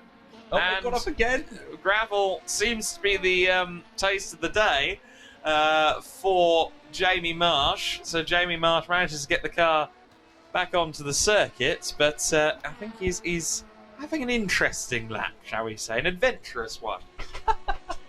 Oh dear, I didn't expect to see that. That was as soon as we cut to the cameras, we almost witnessed the Race Ventura car almost being sent to the Shadow Realm by Chandler's Ford Chargers. That would have been quite a spectacle. That would have been a dramatic twist, wouldn't it? I think the lead is such for our leading car that they probably would have been alright. I don't think it would have mattered to them, to be honest. I think they might have just done it for a laugh, and they would have still gotten away with it. I should have do the last stint. That would be a proper laugh. I think I remember T-boning someone in the night, and I just absolutely biffed them out of the way, and I just carried straight on. And I was laughing for like the whole lap. I remember. I remember this because I was genuinely confused because I carried on hearing laughter from outside. Like, is it something I've said? Like, what's going on here? No, it's just the way I biffed them off. I can still picture it now. Like you had to be there and like you had to see it. Like from the point of view, it's my sense of humour's broken. broken. Much like your voice. 1-1. Very good. Well done. Did this biffing off happen before or after you left a banana peel in the road for me? It was during the middle of the night, mate. I can't really remember much. It probably was around the same time. Well, you left me a lovely advertisement. So I think it would have been before that happened. So yeah, I didn't mean to leave the boards out. I do apologise for that. I don't blame you. If I'm honest, I was so delirious and sleep deprived I didn't even know what had happened. I had to ask one of the directors just to say, did I hit something? Did a phantom deer run in front of the road? What happened? It was so hard to see. Before. We've had deer at Road America in real life. To be fair, I kind of wish it wasn't you that hit it and more the people ahead, but I'm not gonna be, unsportsmanlike at all. I completely agree. I'd much rather it wasn't me either. If you're just joining us and wondering what has happened, we've got the kind of after-school club going on here with Misters Malin and Skelly. Josh Malin, of course, from the 24 Hours of Lemons team, and a rather cramped up scrappy racer. Just trying to get himself up on his legs at the moment in the form of Henry, but hopefully he'll be alright to drive later, for my sake and his own. I was just actually looking to see if I should be getting back out there. Oh, yes. I think I should. He's got 8 litres left, so I'm probably up next. You're in next, are you? Oh, goodness me. Oh, off you go. All the best, Henry. Hob Along Express is at full steam ahead then. As he runs towards his car. We've got 3 hours and 16 minutes left of this race. So Rob Weldon's out of the Raw Motorsport car, and it's now Matt Bell that is currently driving. Okay. Looks like they've not long come out the pits. Running in 6th position, just ahead of Race Ventura. So I'm just going to update a bunch of stuff all at once, actually. This file has long escaped my grasp, I must admit. It's hard to keep on top of everything when there's like different strategies and people are pitting at different times. It's more juggling Zoom calls and trying to keep an eye on what's happening and just occasionally losing track of who's in. Yeah, that begs the question: is there any more Zoom calls? We do have one more. We have Freddie Lubin, who raced in Euro Formula this year, and as Christian alluded to in his interview just now, went to the WEC test at Bahrain to drive one of these things. Yes. Last week, so we're going to get a bit of hot off the press insights from Freddie, and he finally got that win at the very end of the season. Freddie worked very hard to get that win in Euro Formula this year and had some rotten luck along the way. So I look forward to congratulating him on that, because I think I did, but not by way of actual conversation. So I'm looking forward to doing that. And it'll be great to chat to Freddie. He'll give us some insight on this car. Of course, we were speaking to Franco Colapinto earlier on, and he, I think, quite modest about his own successes, but he's had a few race wins in LMP2 in the Asian and European Le Mans series himself. And I mean, if you were afforded a prototype, I'm sure you'd be up for that, wouldn't you, Josh? Yeah, I mean, it'll be great to drive one and to experience one. I don't know whether my lack of fitness levels would be able to cope with it. I wouldn't say they struggle in a Carrera Cup car, but they are being pushed in a Carrera Cup car. And I'll have you know, I actually haven't seen the inside of a gym for a very long time. So I think that's more me than anything, just being a bit lazy. Right. If I don't have to do it, I won't do it. Oh, dear. So no, I've been coping well in the new 992. It's with more aero and more grip overall.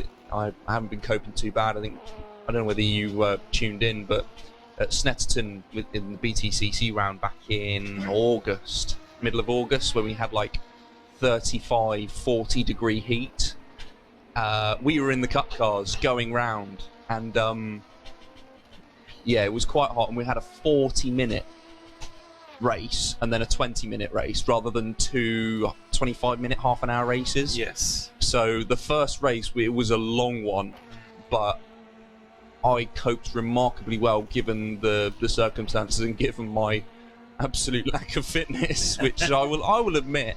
But I just get in the car and drive.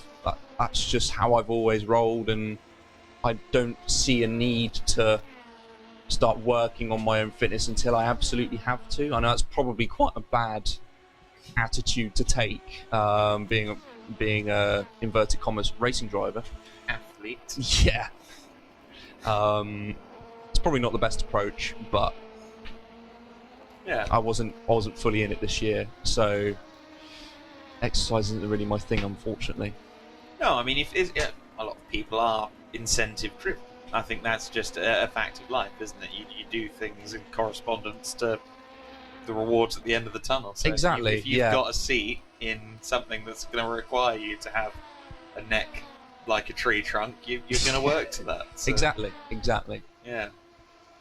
I don't think that's the worst admission of the broadcast by any stretch. That's all right then. Let's put my mind at rest. I feel like unpopular opinions on Radio 1. Ooh, I've not heard it, so I don't know. It's the thing that Greg James does. Oh, I have. Yes. I there was something about a cat the other week that I accidentally heard on the motorway. Accidentally heard? I was in the car, but I wasn't in control of the radio. Yeah, accidentally heard.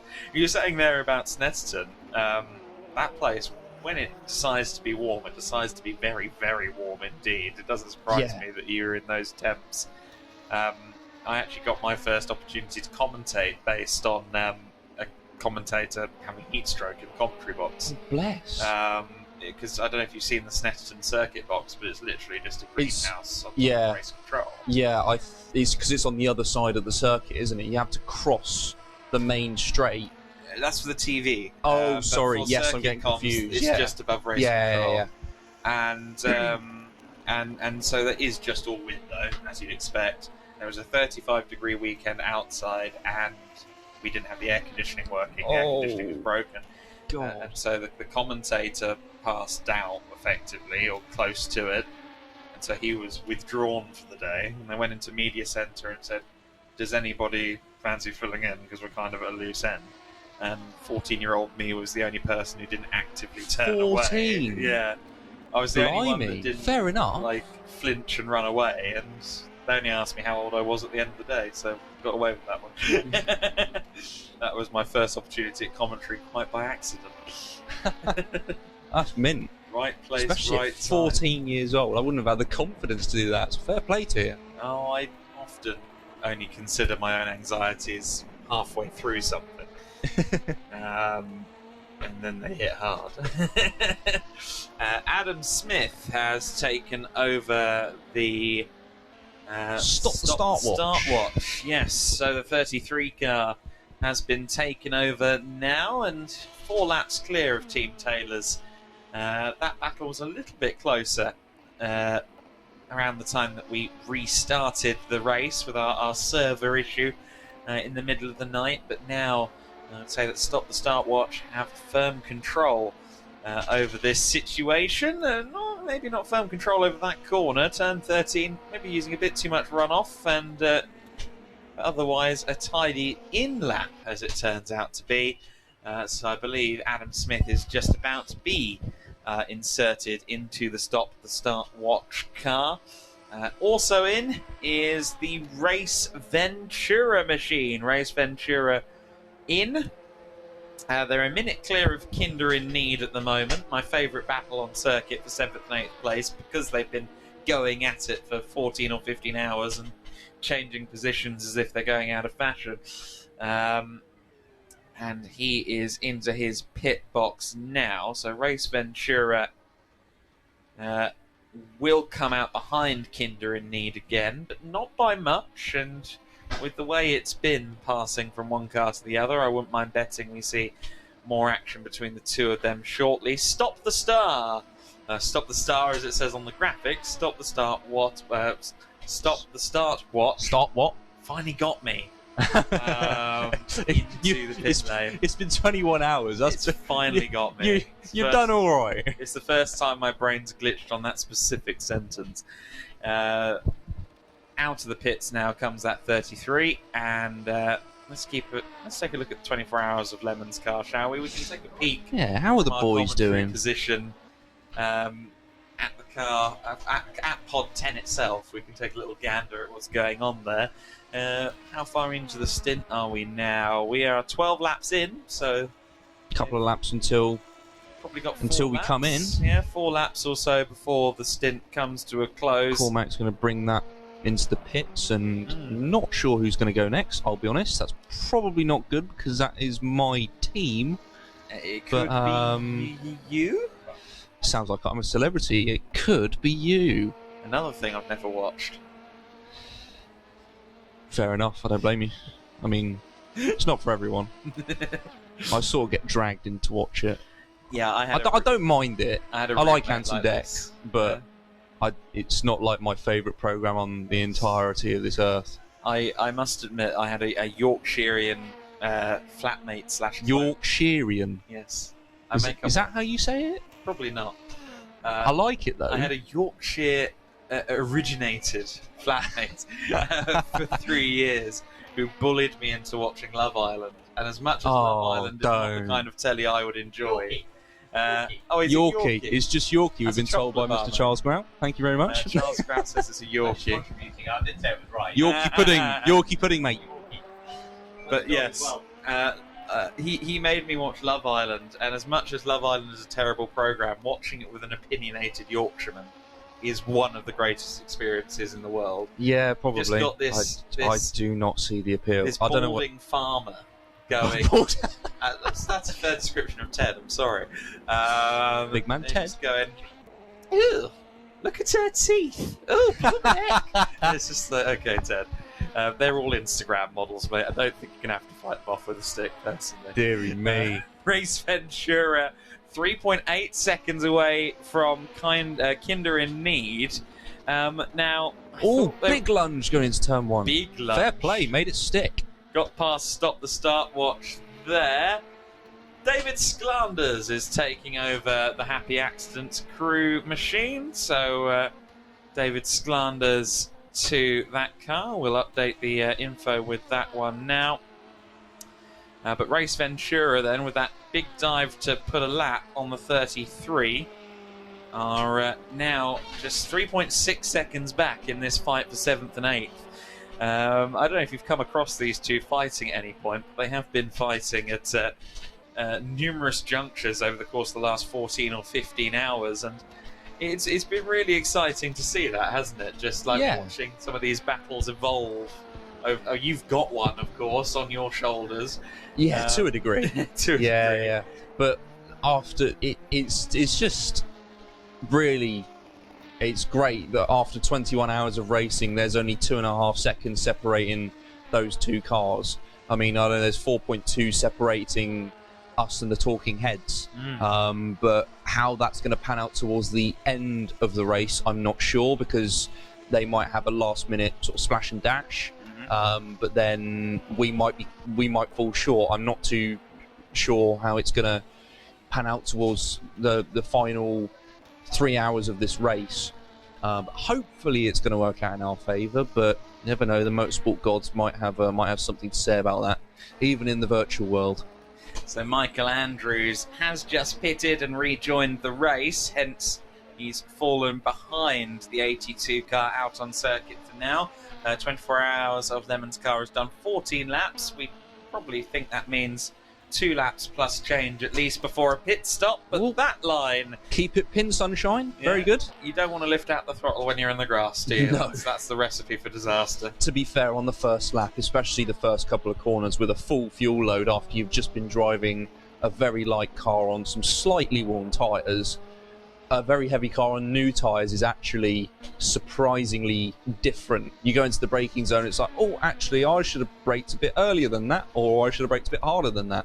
So yeah, it takes about a lap to get the car in basically, and then from there you can start attacking. As we see Michael going on to the start-finish straight to start his first full lap of the stint. Yeah, let's take a look on board with him as he starts this lap then. I do love the first corner at this track, because it's very fast. Exactly, it's a fast corner, but it's still a corner where you can get an overtake done. There's a good bit of that at this circuit. There are some sharp corners, some corners where, yes, it is a 90-degree bend, but it seems all of them have character and challenge, and great many of them present opportunity for overtake. It is a good track, and there's quite a bit of elevation change as well here, mainly as we come around the left at turn 3, going up the hill under the bridge. I know that's not turn 3 technically, but I'm going to call it turn 3 because it looks like a turn. We've had a yellow flag. Race Ventura going to the beach. Yeah, so Kinder in need with another bit of respite there up against Race Ventura. Into the gravel trap goes Jamie Marsh, but Marsh regains his mojo, gets the car back on the circuit, and hopefully can take it to Kinder in need shortly. Who's at the wheel of Kinder in need at the moment? It's still Steve Rowley. He's been in there for a little while, and he is one of their quicker drivers in the 23 car. I don't know if you're aware of the story of the Kinder car. The story of the Kinder car? No, please enlighten me. So I believe actually it involves another Spencer. I'll get the information up just to make sure I'm not wrong about this, but I believe there's another Spencer involved somewhere. Shout out Madman. So basically, one of their team regulars who can't make it today, who is indeed called Spencer, had a few race nights during lockdown where they had to design a livery night, and apparently consistently Spencer was attacked by a random driver wearing a Kinder Surprise livery. So in tribute, they now run Kinder colours whenever they can. Kinder in need. And when Spencer isn't able to drive, he's plastered on the front nose of the Oreca as he is on this livery. Ah, very good. So he's still with the team in spirit and in the firing line if they have a big crash. It's a big old target to hit. Driver change going on here then for your team. There we go. Cormac it is out. Mr. Luke Papworth that is jumping into the driver's seat. Luke Papworth back in. He's got a pretty good sized YouTube following. Have you two done a collab? Not yet. Not yet. yet. Not yet. Does that feel like not hopefully at some point. Hopefully at some point should be good fun. Luke's a great guy, and hopefully he's gonna have another good stint. But unfortunate earlier on today. Don't know whether it was sort of a change in conditions from when he last drove the car, but didn't quite gel with it as well as he did. So hopefully now he's got a bit more experience in the in the daytime running. He's gonna come good. He's been setting some good times. Just unfortunately had a few mistakes. I mean, that's been the case with everyone on the grid. Even I've had my mistakes, and I don't know whether it caught me having a spin earlier. I think we might have caught it. Yeah, you might have done. Yeah, It happens, it happens to all of us. It happened to the Chargers on lap 1. It did. So, just shows you how anything can happen.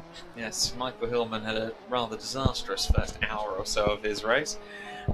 We are 10 seconds away from beginning the final 3 hours. 5, 4, 3, 2, 1. 3 hours. There you go. 3 hours remaining then in the race. Let's run you through the order. It is the Chandler's Ford Chargers in the lead of the race right now. And it is Ollie Swift at the wheel of that car. And Swift is Ollie. The talking heads 2 laps further back. At the moment, they have Michael Andrews at the wheel. 67.1 seconds back is the 24 hours of Lemon's machine. That is the 82 car, of course, and just recently taken over by Luke Pagworth. Packworth, sorry. Pap. I've been reading that as a G all day. No. P-A-P. Oh, Papworth. I apologise to Luke. He's running in 3rd position. In 4th place is the Happy Accidents crew, the 46, and just taking over the 44 car, the Scrappy Racers, is. He's just changing now. Ever so slightly crampy. He's Henry just stuck Skerry. the name up on the window so we can see who's in the car when. Yes. And so- he's just run over to his pod to jump in. Oh, he's actually running again now. That's Oh wow, progress. he's already up and running. Yeah. No. He's running now. Oh, As in wow. He's actually able to run, whereas he was hobbling earlier on. Oh, we must have greased the joints up. Yes, indeed. So Henry there in 5th place, a lap clear of Raw Motorsport right now. Raw Motorsport, surprise of all surprises, Henry. You told me that they were kind of, getting Matt in the car when you were in the car. Matt's in the car now at Raw Motorsport, so it's happened again. Can Matt Bell try and close in at all for that battle for the top 5? Kinder in Need and Race Ventura. Don't need to tell you about them because we're seeing it on track now. The battle for 7th and 8th is within half a second. 9th place is the Stop the Start Watch team, and rounding out the top 10, Team Taylors. But let's keep an eye on this battle then. Kinder in Need with Steve Rowley at the wheel, with Race Ventura bearing down. Jamie Marsh at the wheel of the Race Ventura car takes a wide berth out of the second phase of the carousel. Toward the kink they go. Canada Corner awaits a good overtaking opportunity if you can get the car close enough. He's 4/10 back at this stage. I somehow doubt he's got the appropriate run towards he's the gone corner, for but it. he disagrees. What a move! Side by side, here we go. He got the car stopped, Fair and that play. was mega driving. I doff my cap to Jamie Marsh. I was saying, well, he's nowhere near close enough, and he disproved that in a heartbeat, and he got the car to the apex critically. Absolutely. Fantastic stuff from Jamie there. But hey, here we go. Kinder and Nikar's fighting back. Race Ventura's defending. There's quite a strong toe here, so expect the Kinder and Nikar to fight back. They're alongside each other going down into turn 1. But Jamie's just that little bit better on the brakes there. Yes. Coming down into turns 2. He's going to have another run, possibly going up to turn 3. Slightly scrappy exit there, and looks like it's an okay exit from the Kinder and Nikar. Slipstream is going to be taking effect now. Here we go. He's coming up the inside. Oh, that's not a car's width. Oh dear. That's not a car's width. That was a little bit leery there. 4 wheels onto the grass then for Steve Rowley, but he kept the car planted. He kept the car in a straight line. He's locked up there going into turn 6, but nonetheless, he presses on now behind the Ventura crew. Ventura up into 7th place for the time being, then courtesy of the efforts of Jamie Marsh. But there have been some interesting moments. There are still interesting moments happening almost from corner to corner between these two. And this is a great example of the fight we've been seeing between these two cars all throughout the 24-hour, and I get the feeling that this isn't going to be fully decisively concluded until we reach the checkered flag, because they've spent a lot of the race within 20 seconds, pretty much all of the race within 60 seconds, and 7th place still very much up for grabs. Yeah, we've got 2 hours 55 minutes left of this race, and being separated by what is now 1.2 seconds. It can ebb and flow depending on who's in the driver's seat of each respective car. So it looks like Jamie Marsh is getting into a rhythm now. He's checking out and getting out of the tow as the Kinder and Need car comes into the pits. Yeah, Kinder in Need is in. Was expecting a stop from them shortly. Steve Rowley, I think, maybe traded out for this one. I think this might be his final stint for a while. Got more lemon drops coming in here for Ben. Once again joins us in the room. And what are you guys planning? Are you cooking up some strategy or something right now? He's having a look at the timing screen. It's being... Yeah. What time has Luke done? 1 minute 53, 6:29. Very good. That is actually the fastest... Is that the fastest lap on track? Yeah, oh, currently. no. Chandler's Ford, 153.5 was on their last lap there. So some good pace being shown by people out there. There's still time out there. 55.3 from the talking heads just then. Yeah, not at all bad. The people are still in the 53s consistently this far into the race in itself, especially those who are in, say, a two-driver combo or people who've had to do a lion's share of the race. You've still got the mental stamina for that now. Is quite impressive. Yeah. I mean, I think consistency now is going to be sort of paramount. Obviously, we've got 2 hours 53 minutes left. That anything can happen in that time. So we're going to have to keep ourselves on our toes and keep concentrating and keep hitting our marks. While I was driving earlier, I was noticing that I was getting quite consistent the more I drove. It didn't really make a lot of sense. But once you sort of get into a rhythm and it's all about muscle memory. When you start realizing what the car is doing from corner to corner, you can then start linking those corners up and essentially memorizing them as to how the car's going to react. And the only thing is that if you do hit a bump ever slightly wrong, it can pod you off. That's especially a problem at turn 7. Yes. Well, turn 7, turn 1, 2, 3, 4, 5 technically. Yes. The fast right-hander just after the left-hander over the hill. Yeah. Yeah, if you hit the inside curb on that wrong, that's going to send you out and it's going to give you a track limits warning. Yes. We've got a limit of 99 track limits points. Yes. I'm not too sure what we're on. Teens a couple of hours ago. So no, we're more like in our 30s now, I think. Yeah. Cormac, what is the track limits number? I know we don't have to worry about it, but it's something to talk about, so I actually sound intelligent. we're on about 40. We're on about 40. Wow, fair enough. Anyway, guys, for the next couple of minutes, I'm going to sign off on this mic for just a minute so I can quickly relieve myself. You can either keep talking or not. It's up to you. I can. I mean, I don't really know what I'm doing, but I'll keep us occupied for the next couple of minutes. Chat. You've got an audience with Josh. And we will also have an interview in about 25 minutes, I believe, with Freddie Lubin, if he's remembered, which I'm sure he has.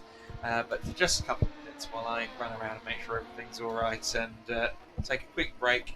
You're in the capable hands of Josh, mate. Cool. No worries. Thank you very much, Adam. This is actually my first rodeo, so I do apologise, ladies and gentlemen, if this isn't the greatest quality stream in the world. Let's have a look and see how everyone's doing. So, Chandler's Ford Chargers getting on well with Ollie Swift at the wheel at the moment, coming round sort of coming into the last sector of the lap. Talking Heads, they're also doing fairly well with Michael Andrews driving at the moment. Setting some good times. I can't remember what their last lap time was. 1:54 flat, not too bad. Quickest time out there is a 1:52.8 on their last lap under Ollie's guidance. And then we've got our team, the 24 Hours of Lemons. We've got Luke Papworth in the car at the moment. Just started out on his first stint. Good driver is Luke, and hopefully there'll be a little bit more consistency in here. I'm being joined by my teammates in here, Mr. Cormac Wilton and Ben Straffen. We're on 40. There we go. We're on 42.5 instant points for track limits. So I think we did take a few liberties earlier, didn't we? There was. That's with the reset as well. Oh, and that was with the reset, yeah. So I don't know how much it was before we obviously had the unfortunate server reset. Yeah, too many. Yeah, 55 we've cheated. Yeah. There we go. Charles Grout baiting us out there. Yeah. Talking Heads baiting us out. Oh no, I think we've been caught. Moving on further down the grid, we've got Happy Accidents with David Schlanders at the wheel. Currently coming down the first straight. We're now in heavy braking zone, locking an inside front there. It's very easy to do in these cars, especially when you come down into first gear for the slow speed left-hander. You can easily lock the rear wheels there. Oh, we've had a yellow in sector 3. Who is that? Stop the start watch. Oh dear. Going off at... What turn is that? Turn 12. There you go, Talking Heads just going through, putting another lap on them. Fair play to Stop the Start Watch for letting them through. And there we go, we've got Scrappy Racers coming through as well. Putting another lap on Stop the Start Watch. Raw Motorsport currently in the pits, and they're not having any driver changes as far as we're aware. We've still got Matt Bell at the wheel of that car, and then Race Ventura in P7 still going strong, about 75 seconds in front of Kinder in Need. As you saw, they had the fairly good battle a few minutes ago, and then the Kinder in Need car had to come into the pits. Obviously, we just seen Stop the Start Watch get a few laps put on, and then Team Taylor's down in P10, still plodding on round, getting on okay. So yeah, it's been a really good event. I mean, this is the first event that I have personally been to, so it's a great atmosphere. As I was saying earlier, it's been an enjoyable experience, not so much from a sleep point of view. But yeah, it's been good fun, and something that definitely I think more people should get on board with. Endurance sim racing is a great laugh, especially with the right people, and people down here at the race centre in Chandler's Ford. It's been a really good event. So credit to the hosts, the race centre for this.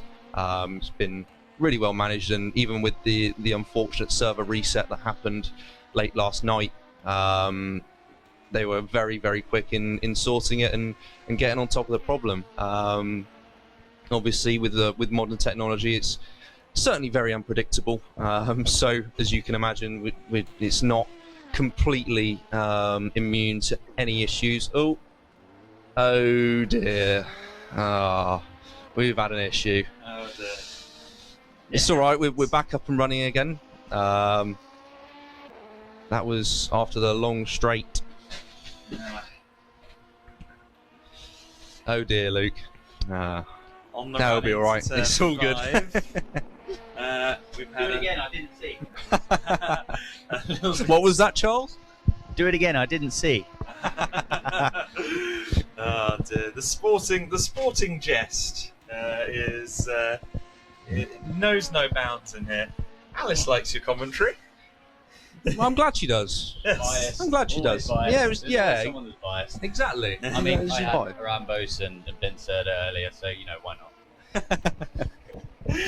Oh dear. So we are now approaching the 2-hour 45 mark, which excites me as an old school American Le Mans Series fan, because 2 hours 45 used to be the length of their races, including here at the Road America circuit. So we've still got a whole American Le Mans Series race left to go. Meanwhile, Chandler's Ford Chargers have made, or are about to make, or in the process of making, a driver's change. It is going to be Ethan Jonas taking over from Ollie Swift. So Ethan in for what I believe will be his final stint of the day. Although I think he said he was taking the flag, if I'm not mistaken. Yes, I did. I got that. Typed that wrong. Jonas is in like the Jonas Brothers? Yes, the Jonas Brothers. Don't worry. I have been saying Jonas all day, but I just meant to type it wrong because it's late. Caught you before you put it up there. Thank you. So the third place car, we continue to watch 69 seconds back. It seems that you're zigzagging around that 60 to 70 second barrier all the time. It's been in stasis around there for a while. It's been ebbing and flowing. I mean, I think there's been a slight extension in that gap. Oh, another off-track excursion there. It was 1 minute 17 at the start of It was 1 minute 17. Wow. Okay, so we have actually gained sort of 8 to 10 seconds. Yes. Good reason? What was the good reason, good sir? It was a spin or two. Well, yeah, there's always been incidents. Incidents happen, but also some of us have actually started looking towards the end of the race at this point. So that's all I'll say there. I see that. I see. I don't. What? Fuel saving. Fuel saving, more than likely. Oh, you're a sprint racer. Can't be doing that. I know. Well, when you're in a position where sprint racing gets you nothing but a loss, there's no point in sprint racing. Fantastic lap. Just completely digressing from the Raw Motorsport car on the last lap there. 152.285. Matt Belling. That is a cracking lap from Matt Bell. Fair play. Matt does like to come out with a stonker every once in a while during these 24 hours. He always likes to go for fastest lap. But with the quality of Ollie and Hillman, I'm not sure he'll get it, but he'll certainly try. He's close. Let's see how he can do. He's 2 laps down now on the scrappy racers, unfortunately. So I think Raw Motorsport's chances at a top 5 are, if not at an end, certainly firmly diminished at this stage. He looks absolutely on it. Yes, I think the fastest... He is a man on a mission. The fastest lap hypothesis, I think, is probably more than accurate now. It's something he always goes for. It's something he'll always try for, and here he is going for his attempt. Absolute. I mean... Yes, it's all gotten a bit chaotic. Communal. Yeah. Chaotic, communal, same vibe. Well, that's good, isn't it? Yes, I firmly agree with you. Cozy. Alice, I hope you're going to be awake by Tuesday and caught up on sleep. Yes, yeah, because I'm going up to see her on Tuesday. Probably before, so... We'll leave that there. Yes. Oh, don't! You didn't have to do that to the poor lad. Charles Grout. But it is going to be a long recovery. I know it's going to take me a good 2 or 3 days to get my body clock back to something like normal after this. How long was the kind of post-mortem period for you last year, Charles, after your 24 hours of VR-induced nausea? It was fine. Really? Just for some reason, I just was not hungry for the rest of the day. I went back to the hotel, ordered some food, ate a small portion of it, gave up, went to bed. Nice. It was fine. And there was nothing? There was, tiredness and exhaustion, but nothing. It didn't ruin my sleep schedule whatsoever. But right. it wasn't actually that bad. It's just the physical aches of obviously exerting yourself for that long. Mm. And were they away in 2 or 3 days, just standard? Yeah, or just took the day. Oh wow! The next day, and then maybe this is what being healthy feels like. I don't know. I don't know about healthy, but the bounce back ability isn't strong with me. I went karting on a Thursday ahead of a GT Masters weekend, and I was still feeling it. Karting's so much more physical, though. We all know that. Yeah.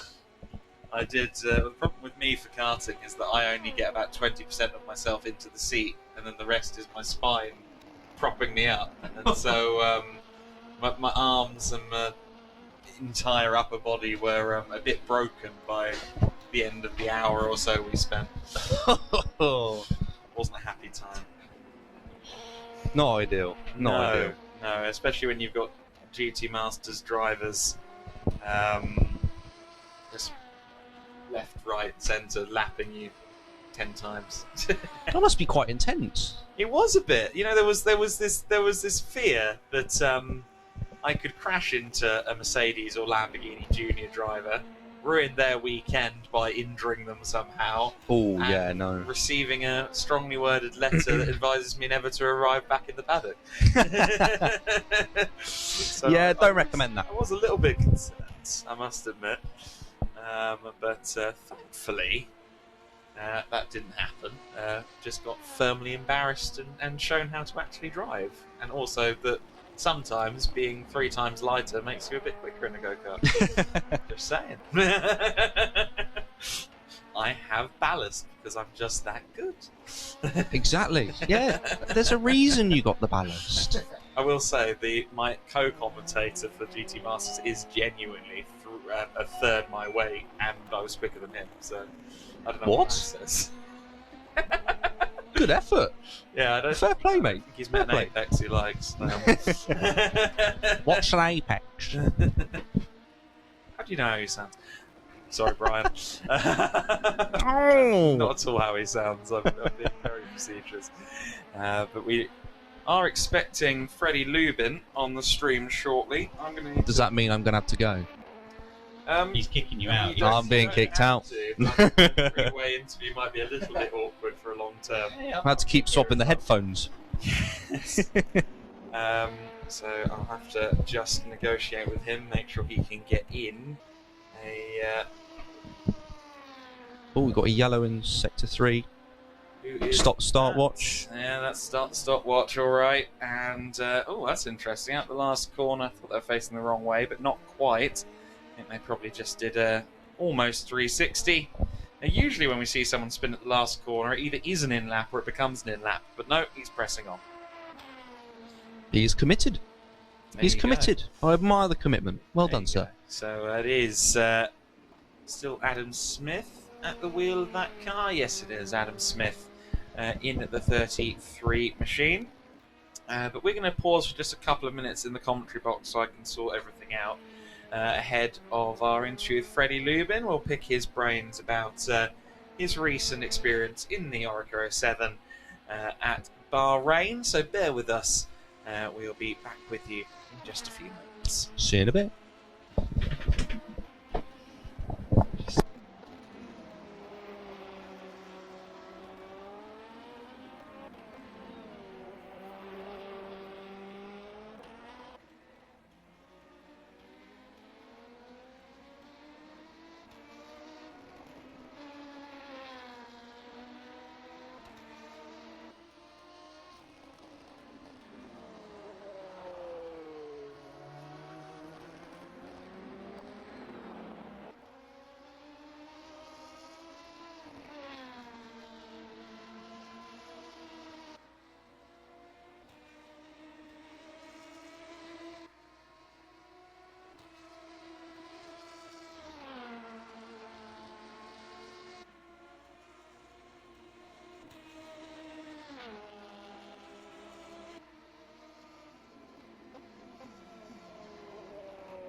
Penalty for Race Ventura.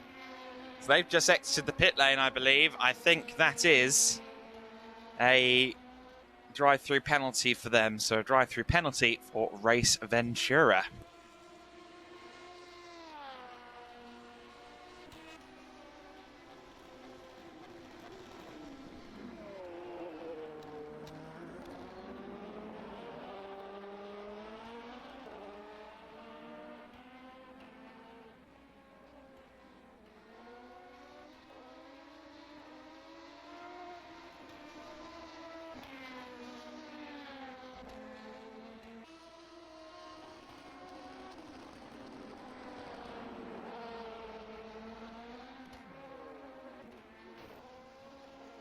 Oh, and off the track there went the Kinder in Need car. We just caught that.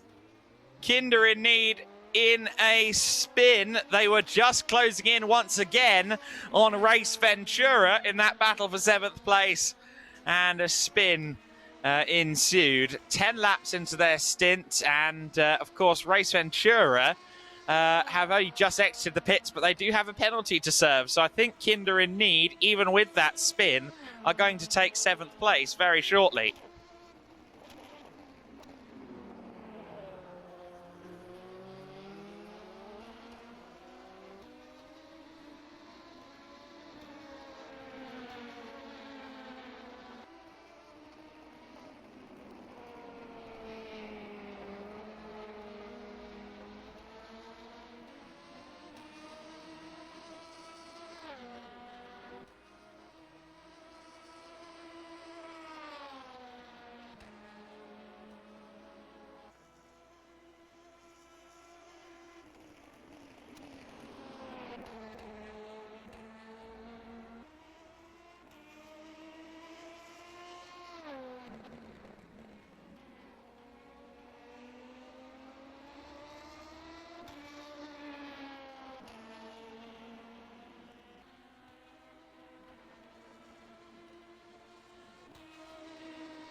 So then the Kinder in Need car, as predicted, has moved back into the lead of this battle for 7th place. Courtesy of Race Ventura having their penalty. Meanwhile, the Talking Heads just 3.5 seconds back from 24 hours of Lemons right now. Of course, Lemons owe us a pit stop. I think they'll be in this lap once again. So Lemons ahead briefly based on the pit stop sequences, but if they can find that little bit more time they need, then it's quite possible that they could still take it to the Talking Heads.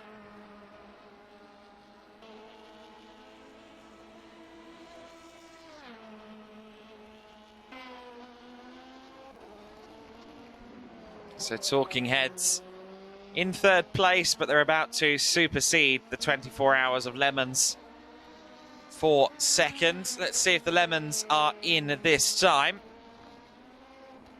Yes, indeed. I don't know if we're expecting a driver change this time by, but I think Luke Papworth is in for at least another stint. Ah, no, okay, we are having a change at Team Lemon. Let's see.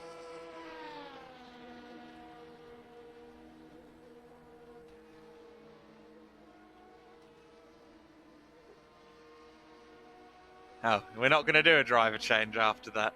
I'm being trolled. Thank you, thank you. So then the 24 Hours of Lemons car is remaining at the custodianship of Luke Papworth for now. So Papworth will rejoin the race momentarily. Let's take a look at our leaders, though. I don't think we've seen the Chandler's Ford Chargers in a little while. Still 2 laps clear of the chasing pack at the moment, and therefore with a comfortable advantage in the race lead. I'm delighted to say, though, that I have been joined now by Freddie Lubin, who has had a rather interesting 2022 season, finally getting himself the result he was chasing, I think, all year long. I don't think I'm wrong in saying that, in Euro Formula Open towards the end of the year. And, of course, most recently, driving the tin and metal equivalent of what we're using here, the Oreca 07 at the WEC Bahrain test. And I think we'll start there, Freddie. Firstly, thank you for coming, but secondly, how was Bahrain? Yeah, no, thank you for having me. It's good to speak to you again. Bahrain was great. Warm, sunny, weekend atmosphere was fantastic, and obviously the cars honestly really not that far away from the Euro Formula car, so yeah, really? It was a lot of fun. Yeah. Twice the power and quite a bit heavier, I'd have thought, Yeah. but similarities there. Yeah, there were similarities. I mean, obviously, they took a lot of horsepower away and a lot of downforce away in the WEC car, and yeah, I mean, obviously you can feel in some aspects that the Euro Formula is a little bit better, but because this thing has got so much power behind it, honestly, the balance-wise was not that far away. Yeah. Yeah. So, and around Bahrain, there's not that many high-speed corners, so you don't really get to test it as much. But when I drove around Portimao, and it was quite similar. So yeah, it was really good fun to drive. When was your Portimao test? I did the Portimao test the day after the Barcelona weekend. Okay. Yeah. Yeah. And so this is this an indication that you're looking to cover your helmet with a canopy for the years to come? Yeah, maybe yes. I think it looks like for next season we'll probably be doing endurance stuff, and then maybe some single seaters in 2024, but we're not sure yet. Well, I mean, obviously, we were speaking earlier on in the stream to young Mr. Colapinto, and he obviously had a great year with Freca and various prototype categories in 2021, and then leapfrogged into a very good year in F3. So it can be done. There's no reason not to diversify on your way up, is there? Yeah, exactly. It can definitely be done. I mean, a lot of single-seater drivers are starting to do the same. And I mean, in the rookie test, I think Marcus Armstrong and Ollie Caldwell were both there. So, I mean, it is starting to be a thing that single-seaters drivers are doing, and especially now because they changed the grading. So, I think the drivers that were thinking about doing it are sort of being forced to do it now. Otherwise, they're going to be golds instead of silvers. Right. Yeah. So, and obviously, it's easier to find a drive if you're a silver. Absolutely right. Yes, it is. And I know that I spoke to Stuart Hall yesterday as well, along with Ollie Goethe, and he's celebrating the fact that he's about to be a silver. Yeah. So he's itching for some opportunities. He's probably going to be in the same paddock as you, judging by some of the stuff he was saying. Well, who, Ollie or Stuart? Stuart. Oh yeah. It sounds like he's got some stuff lined up as a newly silvered driver. Yeah, I would have thought that Stuart would have potentially. been a silver or a gold, but yeah. Yes. No, he was a gold, so he's celebrating being downgraded, as it were, because now he's getting the opportunities again, you see. Yeah. Yes. It's a funny system, isn't Yeah, it? My to be original honest, I interpretation... didn't understand how it worked. Yeah. I think it's basically now, if you do well in any sort of FIA championship, you're a gold. I think that's how it works. So I think it's basically to stop single-seater drivers coming across and being silvers. Yeah. No, it's bizarre. Yeah. I will say that. Yeah. The way it works. I mean, my original interpretation of the rankings when they came out years and years ago was bronze is for gentleman drivers, silvers is for quick gentlemen, and then gold and platinum was where the pros lived. But yeah, it's definitely not the case now, if it ever was. Yeah, exactly. There's a lot going on there. So that's what they're trying to do, so we'll see how that goes. I mean, so far it seems like it's going all right. Yeah. I mean, obviously, we should talk a bit about second place car with a moment there. Let's just take a look at the talking heads. They get the car going again. You probably should be clued in on the fact that these cars aren't running damage at this charity 24-hour race. Okay. So a car in a barrier isn't a sign of immediate danger. But nonetheless, the talking heads, Michael Andrews into the barriers there, and that loses him time up against the 24 Hours of Lemon's car, and that is critical because those two are switching positions as we cycle through the pit stops. So we have to keep an eye on the progress of Michael Andrews for the rest of this stint. But I mean, of course, Freddie, your path so far has largely been in single-seaters. And are you kind of relishing this new challenge now to kind of get to grips with these new elements, driver changes and compromise with setups, that kind of thing? Yeah. I mean, obviously I'm going to miss single-seaters. It's a completely different ball game. But at the same time, I have been given the opportunity to sort of race at a world stage, and it is skipping a few steps, it's putting me in front of the people that I need to be in front of. So, I mean, I can't wait. I know it's going to be a massive challenge. It's very much the deep end of the swimming pool, but I'm ready for it, and I've got the right people behind me. So I think it's going to be a really good year. Lots of learning, which is obviously valuable at my point in where I'm at with my career, and the track time you get is immense. So yeah, I'm really itching to sort of get at it. But at the same time, I know I'm going to miss single-seaters. But yeah. I imagine then, obviously we're here on our Factor 2 with these Oreca 07 chassis. I imagine that you've probably spent some time in virtual equivalents of these cars lately to try and get to grips. Yes, yeah. I've been doing some sim stuff for a couple of teams, and I mean, it's quite. I think when you're doing something as new as this, I think because I'm coming from such I've done 3 seasons in single-seaters, so I think because I have such a habit of doing that, trying to come into something and be fast, it's been really helpful to have simulators, because it teaches you a bit more about that car. So yeah, I have been doing quite a lot of stuff on the sim, especially on iRacing. Even though that's a different chassis, at least it's still a P2 car. And, yeah, I mean, it's been really good to get to grips with. I mean, did a lot of sim for Bahrain, and that really helped me. So yeah, it's been pretty good. And I mean, obviously you reference your 3 years in single-seaters, but you haven't made a secret of the fact that obviously your second year in 2021 was quite heavily curtailed by health issues. I know you worked incredibly hard to get yourself back into the car and get yourself fighting shape. These days, are you old Freddie? Do you feel yourself? Yes. Yeah, I do. I do feel myself. I mean, this year was a really good year, and the boys from Motor Park sort of helped me find my swing, if you will. And I learned so much with them, and obviously I'm going to carry that with me into next year and the years to come.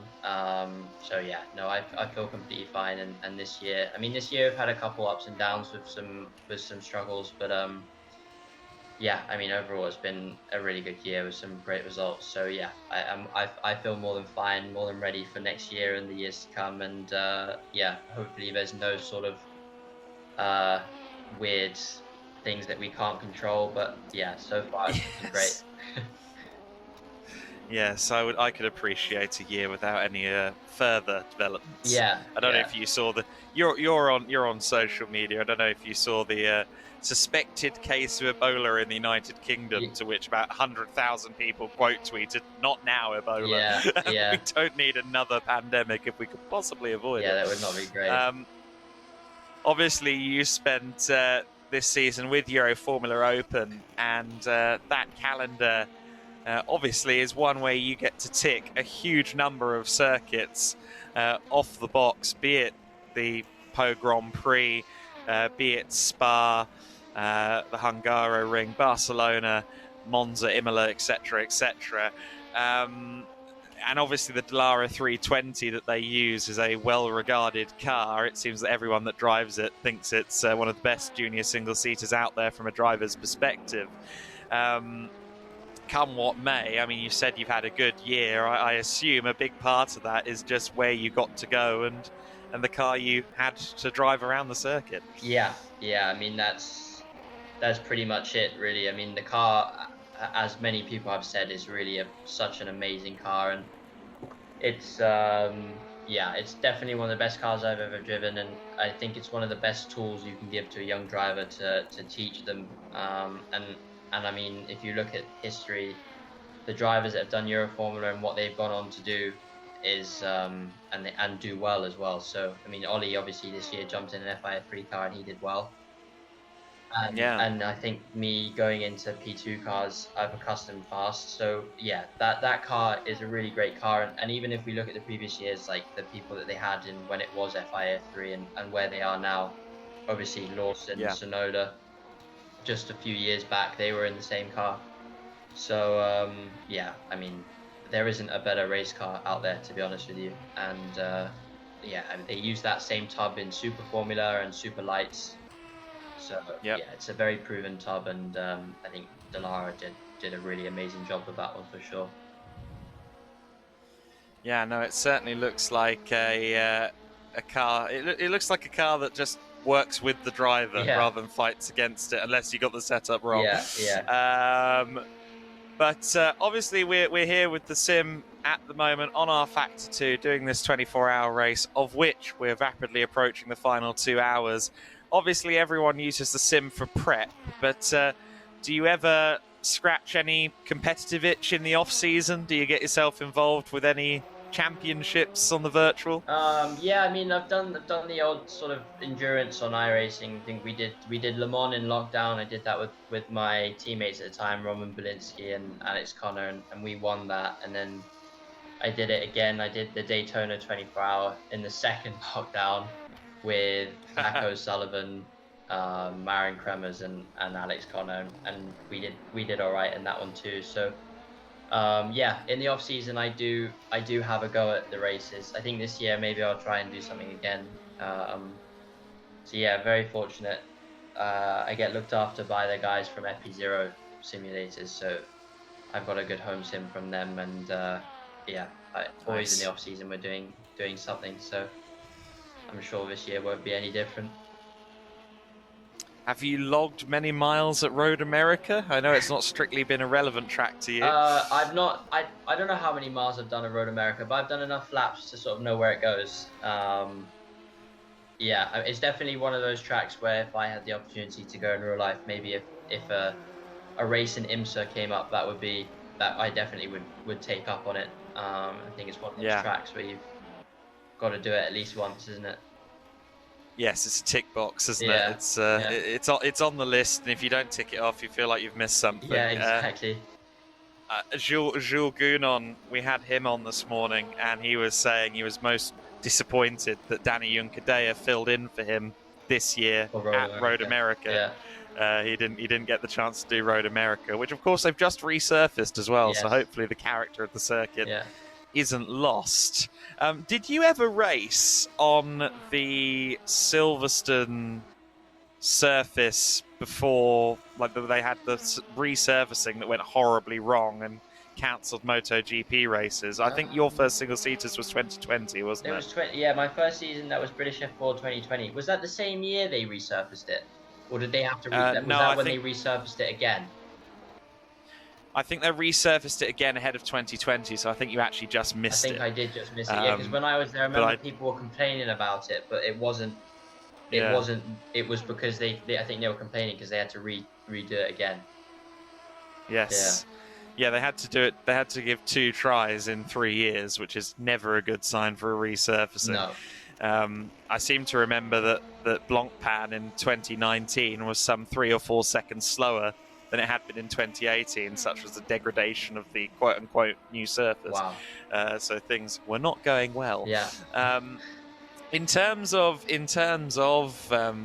some of the circuits you've driven, I mean, I know that obviously sometimes you rack up miles at circuits that aren't on our conventional calendars. Yeah. Has there ever been a circuit that's made you one way or another go, wow, this place is sketchy? Like, I think yes and no. Like, obviously, I think when you first turn up to a track, your first few laps is when you would sort of think, okay, this is like fun, or this is sketchy. You know, that's sort of when you have those thoughts. Maybe, I think Oschersleben, so Motor Park's home track in Germany. Yes. The first few laps around there was quite, because it's such a high speed circuit and also so tight. It's a bit like, okay, this is a bit sketchy. But maybe when I was doing British F3 in the UK, I mean, Alton Park's a good one for it, especially when it's wet. And Brands GP around the back when it's wet. I mean, even when it's dry, it's really fast and there's not much runoff. So yeah, most of the English tracks, to be honest with you. Yes, I think. Funny enough, we've got Josh Malin with us in here, who's raced Carrera Cup several times, and his car has just spun, but just rejoins the circuit there in 3rd place. Josh isn't at the wheel. It's Luke Papworth at the wheel of the car at the moment, but this is the battle for 3rd place. We saw the Talking Heads having a drama, losing some time a few laps ago, but if the Lemons team do the same thing, then any benefits of that spin from Talking Heads will be eradicated. But yeah, talking about the UK circuits, we were talking about the Porsche Carrera Cup GB series with Josh Malin, and we're like, 500 horsepower GT car around some of the UK circuits. Yeah. Just on paper doesn't make sense. No, but for some reason we keep doing it. Yeah. Have you raced the full GP loop at Alton? I feel like you would have run the full GP config. Yeah, in British F3. F4 does the short one, and then British F3 does the long one. That is one of the argument I've made. I don't know if you'd back me on this, but with some of the kind of decisions made regards overtakes at, say, in Formula One, I think the rule should be if you'd both end up in the hedge at Alton Park, it shouldn't be acceptable somewhere where there's lots of tarmac runoff. Like, if you would be in the grass and in a spin at Alton, why should you get away with it by driving 8 car lengths off the track? In an overtake situation, say Interlagos last year, you know? Yeah, exactly. But I mean, I get it's tough for the FIA because so many sort of people go to these tracks. I guess when you go to tracks like any FIA track in Europe or just any track in Europe in general, they just have so much runoff now just for safety reasons. Yeah. Whereas sort of maybe like the UK, because it's sort of less looked after by the FIA, it's like they don't have as much runoff. So places like Alton and Brands, you know, you've got like 5 meters of grass and then the Armco. Yes. Yeah, and the grass is always wet too, so there's really no runoff. Yeah, exactly right. And I mean, the FIA grading system obviously caters for all down the scope, and yeah, quite a lot of the circuits we have in the UK are grade 3, so they're a bit further down there. So for the rest of the season, you've had a couple of tests in the LMP2 already. Have you got any more reasons to get the race suit on before the end of 2022? Yep, very lucky. I get to be back with the boys from Motor Park next week in Portimao, and then that'll be my last 2. We have a big drama here, as there's been a battle ongoing between Race Ventura and Kinder in Need. They've still been going at it, and I think Kinder in Need are stuck inside the tyre barrier. They've now got the car running, but after a period of time spent in the tyre barrier, they finally got going. I think Race Ventura and Kinder in Need were directly involved in that impact. But the battle for 7th continues to ebb and flow then. Kinder in Need have gotten through, but that was, to put it mildly, quite a big incident. Of course, Freddie, I feel like I asked Christian about this when I had him on the stream earlier on. You guys, obviously, in the Motor Park and Crypto Tower garages, it felt like quite a close-knit little group that you guys had. As much as obviously everyone progresses in different ways and teams split at the end of each year in junior single-seaters, are you going to miss kind of having regular paddock interaction with those guys in 2023? Not all of them.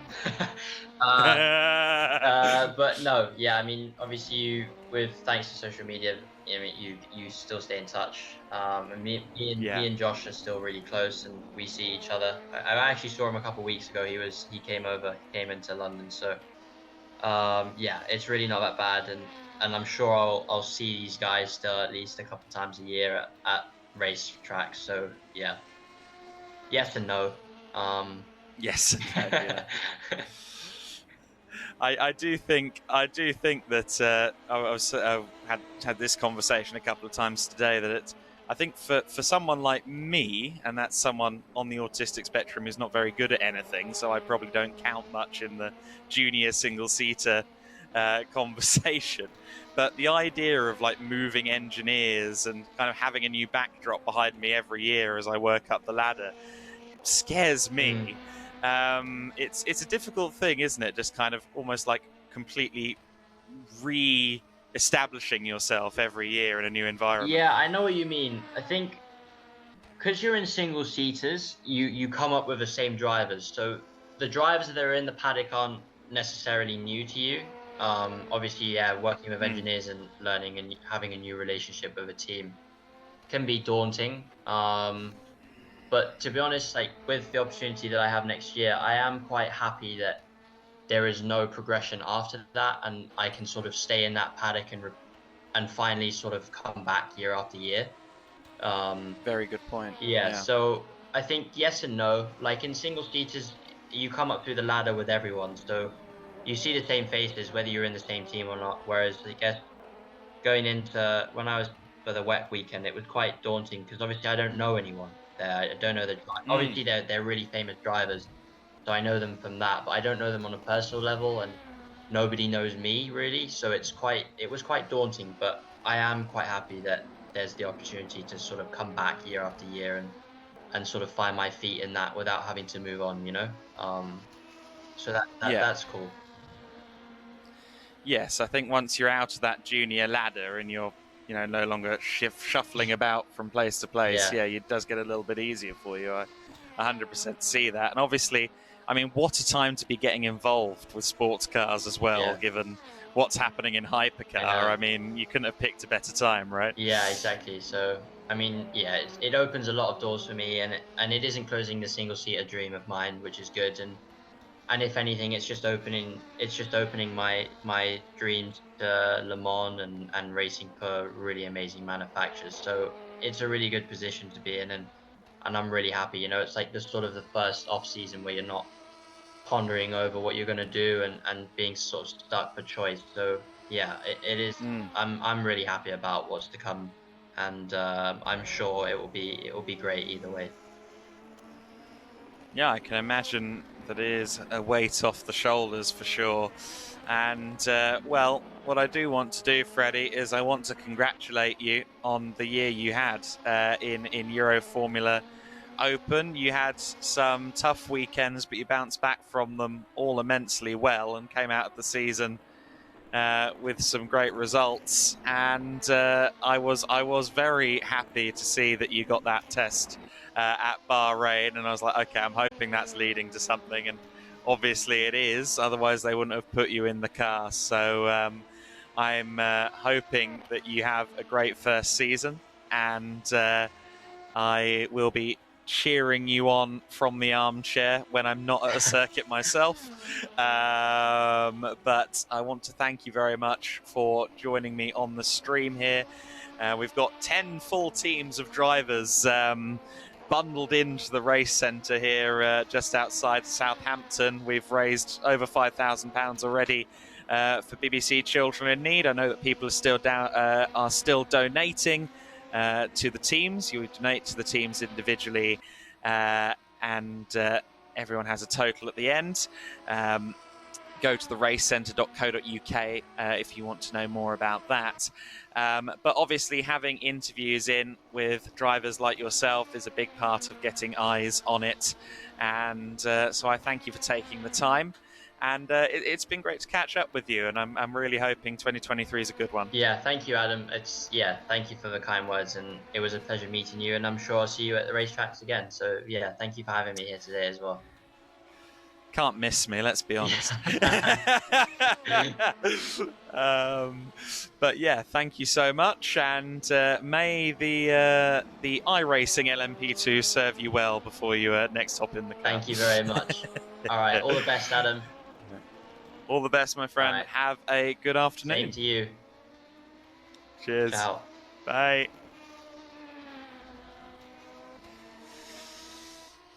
So then that was Freddie Lubin, who is the last of our interviews for the 2022 edition of the Race Centre 24-hour for BBC Children in Need.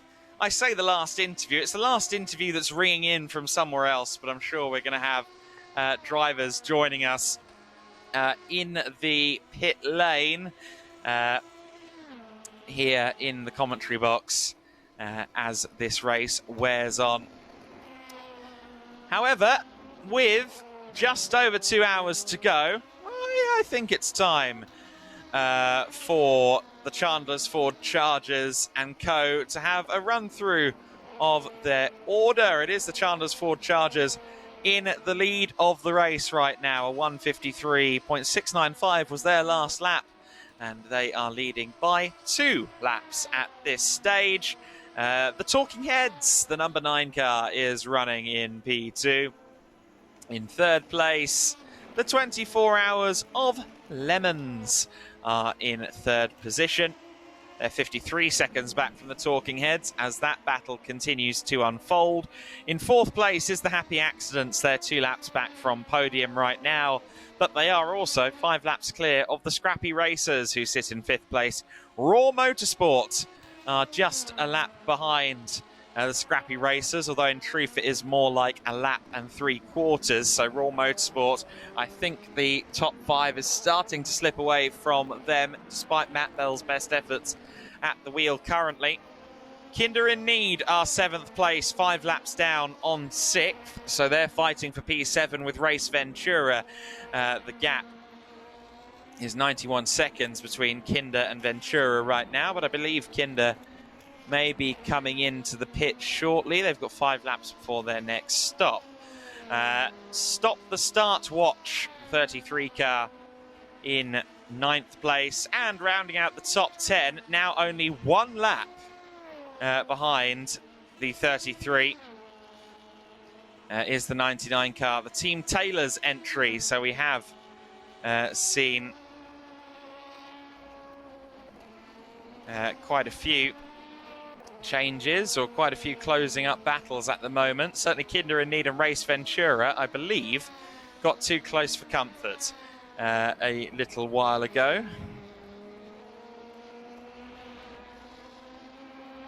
I'm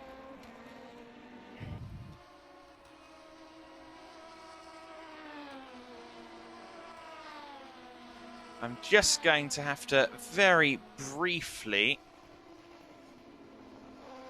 step away from keyboard. Just give me 10 seconds.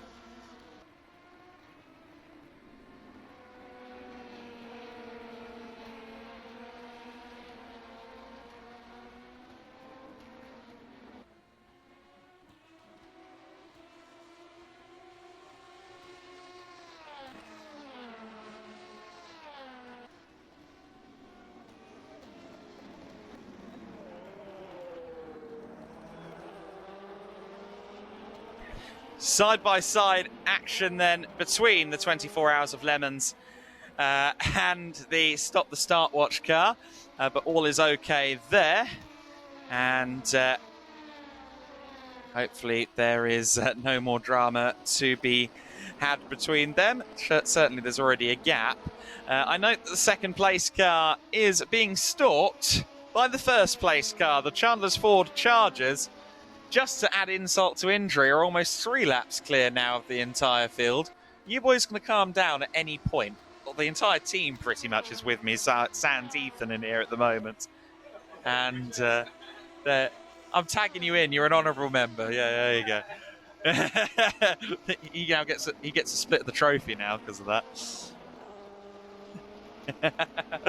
There you go. So we are into the final 2 hours, and I understand that we have someone who wants to join us from all the way out in Orlando. We will organise that in the next few minutes, but just give me a few seconds and I'll make that happen.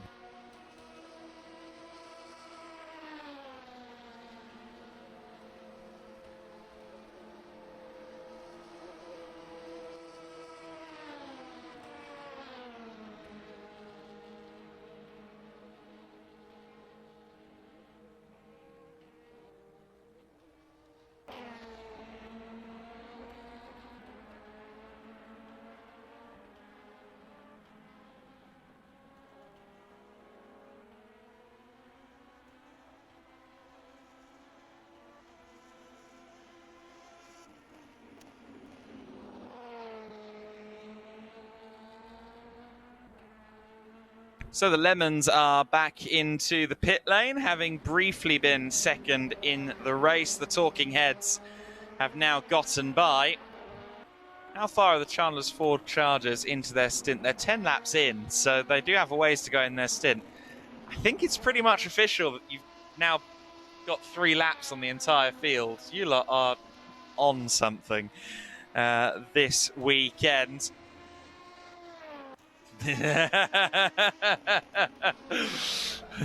Say that on the mic, Michael. Go on. It's called talent. There you go. You sounded so much more meek and mild when there was a microphone in front of you. That's the voice of Michael Willman, who has got the fastest lap so far this weekend. Straight up talent, 151.953. And I asked Josh Malin, hey, are you going to beat that time? And he goes, not a chance, mate. So you've got the actual racing drivers on their heels.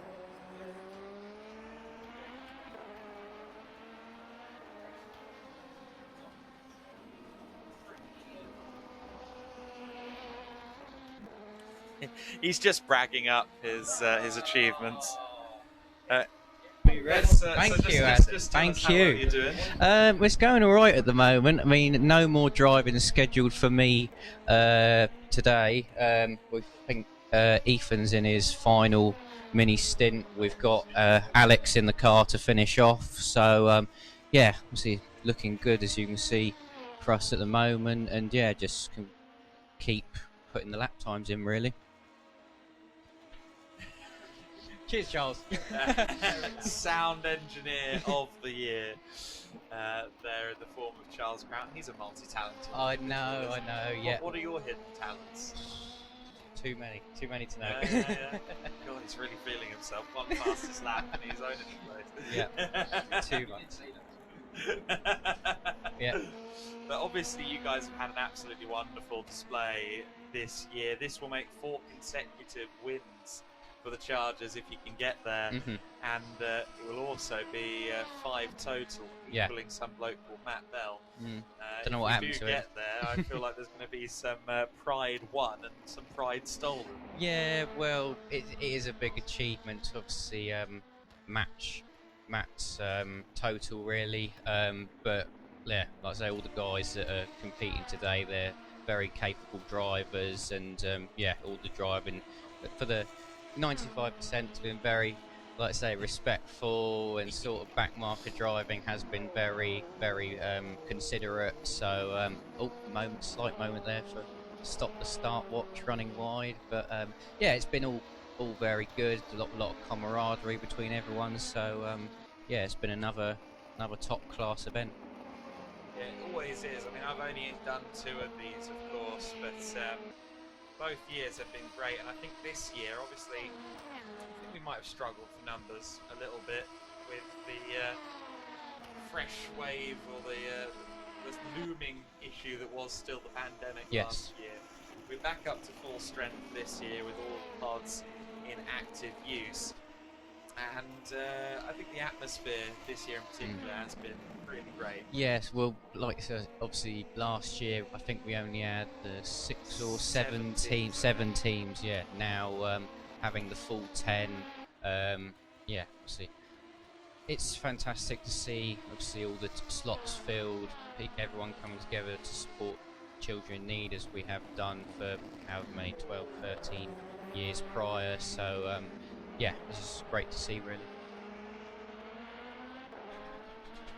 Yeah, so I'm just in the process of updating the sheet, which is always difficult on one hand, but we are just updating who is in the car right now for each team.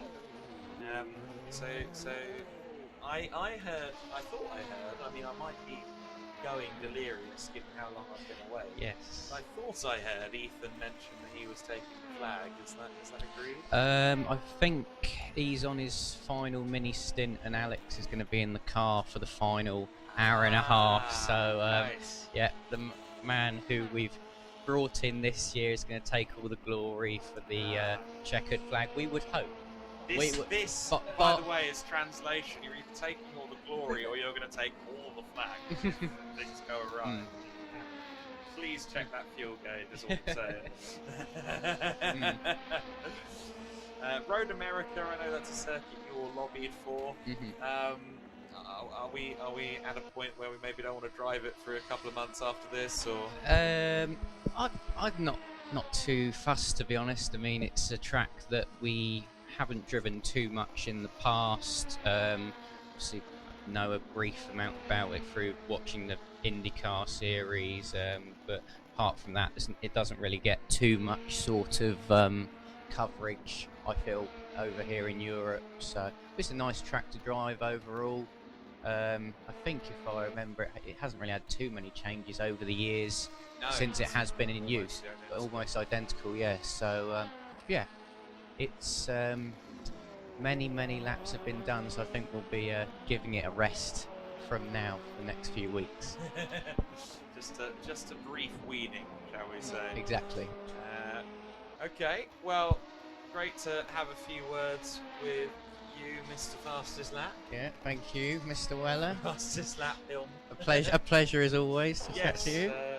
I was rather worried in the first hour or so for you guys as a collective, but you've stumbled and then done a triple backflip. I think something like done that. Very well. Yeah, it was a bit harem scarum in the first sort of hour for us, but managed to pull it back, and it's been all smooth sailing from there, really. So hopefully we can bring it home, and Alex can do the business for us when he gets in the car. There we go. All skill from the Chandler's Ford Chargers team, but they've still got an hour and 50 minutes to face up to here in the 24 hour. Thank you to Michael for a little bit of a chat. there as we wind ourselves down here in the race centre here at Chandler's Ford. I'm getting updates from Adrian about his potential appearance, but just need to chat to him for a second.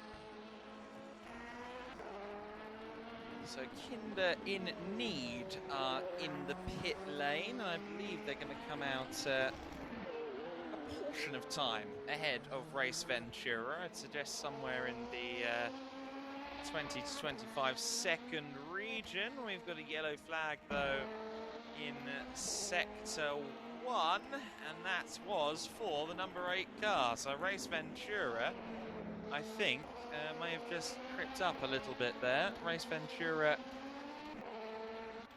will maybe not then be able to capitalise up against Kinder in Need, because I thought they were going to come out maybe 20 seconds behind Kinder in Need, but now with that little off that they've just had, maybe that's not looking quite as likely. Andrew Barton is following in the Team Taylor's 99 car at the moment, and looks like he's running nicely in the Gainsco liveried car. The JDC liveried machine, and he dives up the inside of the Race Ventura car. Well, they're not fighting for position, but no one has told Andrew Barton that he's on a mission to get some quick laps in, and that was a very committed move. Very well executed move for track position there. Race Ventura have Graham Smith at the wheel at the moment, and he's coming under fire from all parties, the scrappy racers. And Henry Skelly get by now, so Race Ventura getting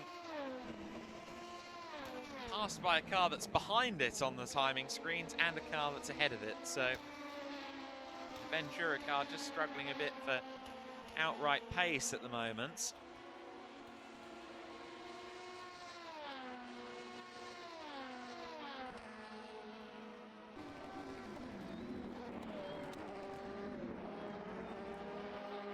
Chandler's Ford charges 3 laps removed from the talking heads. Then at the moment we are 3 laps between the leader and the second and third place battle, which is still very much a battle. There's still just 54 seconds in it between talking heads and the 24 hours of lemons, so realistically just about anything could happen over the course of that last couple of hours in amongst the battle for second and third. The Chandler's Ford Chargers are in, so let's take a look at the Chargers.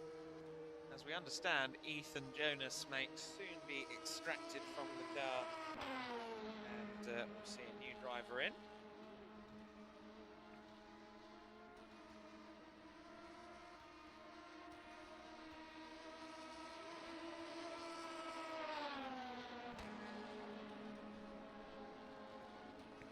Drama for Race Ventura, I think. Yes, again, having a bit of a moment, rejoining the circuit at the last corner, turn 14. Ethan Jonas confirmed as getting out of the car, as was reported by the Chandler's Ford Chargers. They feel no need to double bluff us at this point by the looks of it. It is Alex Brine taking over the car, so Alex Brine will take the final stint of this race.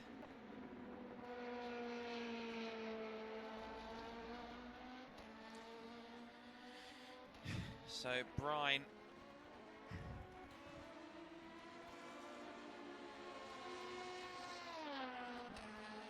is taking over the lead car. He has now taken over the lead car and is underway. Don't worry about the telltale smoke. That only happens occasionally, and it's a misnomer when it does.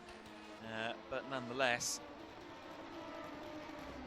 we head into this final stint of the race now with quite a bit of a weight on Alex Bryan's shoulders, but he's got a comfortable advantage to eke out home at this point.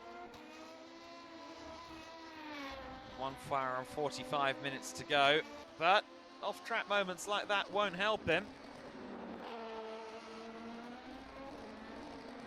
69 car continuing to okay, I've just been informed that Alex Bryan isn't at the wheel, so it is Ethan Jonas still in the car. So Ethan with one last stint before he goes.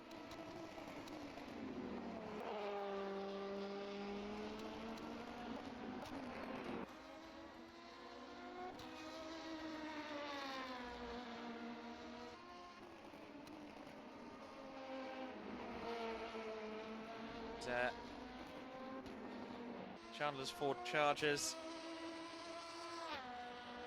and Ethan have put a lot of work into running this event, it must be said. I know that Ethan has been incredibly busy in the weeks leading to this event, making sure everything, including the broadcast, runs as smoothly as possible, and Ethan has done a fabulous job. Certainly part of the heart and soul of this event, along with the rest of the Chandler's Ford Chargers team. And they're proving once again that they a consequence, a byproduct of spending all of your time at a simulator facility is that you might actually get quite good at racing simulators. The Chandler's Ford Chargers doing a stunning job. The Talking Heads, in second place. As we just see a bit of a wobble there for our leader. But here are the Talking Heads, about 2.5 laps down at the moment, all told. Where are they on their pit cycle? They're 10 laps in, so they're not overly far away.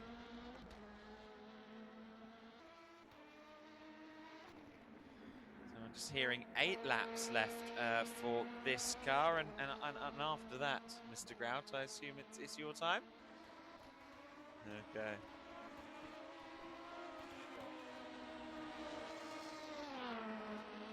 And now you can be heard. Yes, it will be myself to the end. So with the way the pits were going, I was going to be in for these 2 stints that he'd just done, and then he was going to do the next 2, and that left a half-hour stint at the end, and he didn't want to finish.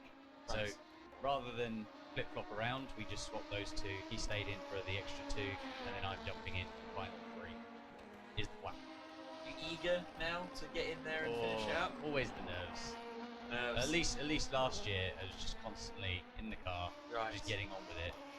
But you know, when you're part of a team, you get out, you watch your teammate do it, and then you know that you've got to jump in and perform.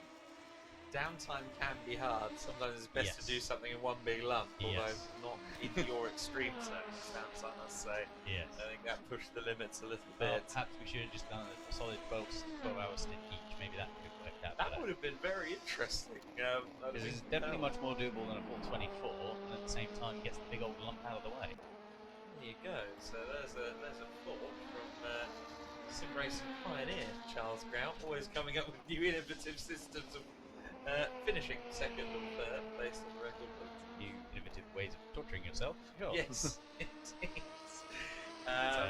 Definitely hoping for second. It would be the best team result that I've managed as part of this. And, I'm glad it's Mike, the one that's doing it with me. Yeah? Yeah. He seems like a reliable driver, especially He is a good reliable. Again, I've said it before, I'll say it again, we've always been on par with one another. Yeah. Occasionally, you know, you can never get exactly the same times down to the 1,000, but you know, sometimes he's barely in front of me, sometimes I'm barely in front of him. But in terms of our standards of racing, we've always been there or thereabouts. even if our styles of driving are rather different. He strikes me as a very smooth driver. Yes. And you talk about using the tail out a lot, Yes, yes. I'm very on the nose. He's very much more smooth. Carlos Sainz, smooth operator. I think he's the driver I try and be, except I lack the precision to do it. So, yeah. Michael, I think we all lack that precision from time to time. Yes, indeed. But he has been very impressive, as you said, especially given, I mean, he was still kind of on practice mileage for the rest of you at the point of probably a second stint in the race. So he's absolutely. Yeah. You just have to look at how much Chandler's Ford Chargers gained within the first couple of hours to see, what sort of pace was at the start. But now he's matching pace with the 24 Hours of Lemons drivers while fuel saving. So doing a good job. And so, I can't remember if I've had this conversation with you or not, because I've had it with a couple of people.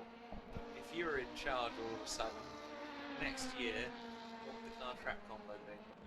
Well, we discussed this earlier, didn't we? Because I said I'm very much a formula kind of guy. You did. So Yes, you did. And I then at the same apologise. time, being a sim, you can sort of bend the rules a little bit. Yes. Do cars that wouldn't And I necessarily vetoed that be. immediately, Yeah, didn't I? So something a bit more out of left field, a bit more eccentric, a little bit unexpected. The Daytona perhaps. 10,000 with Indy cars. Targa Florio with yes. Renault Megane RS Trophy. Oh, good lord. That's I'm not sure great about fun. Great fun. Lap record 30 minutes 33 seconds. Oh, great fun. That does sound good, actually. The more you talk about it, the more I'm thinking that's not bad, actually. If you get a chance, give it a go. It's Okay. believe me, you'll be restarting it over and over again until you've memorised each and every corner, and then you just go for it.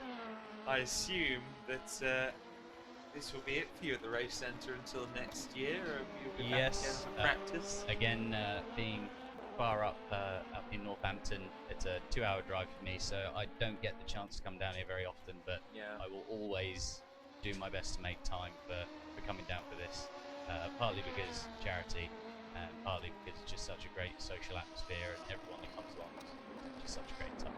I will say, now that we're in the non-competitive element of donations, it no longer has an effect on the event from here on out regards the donations.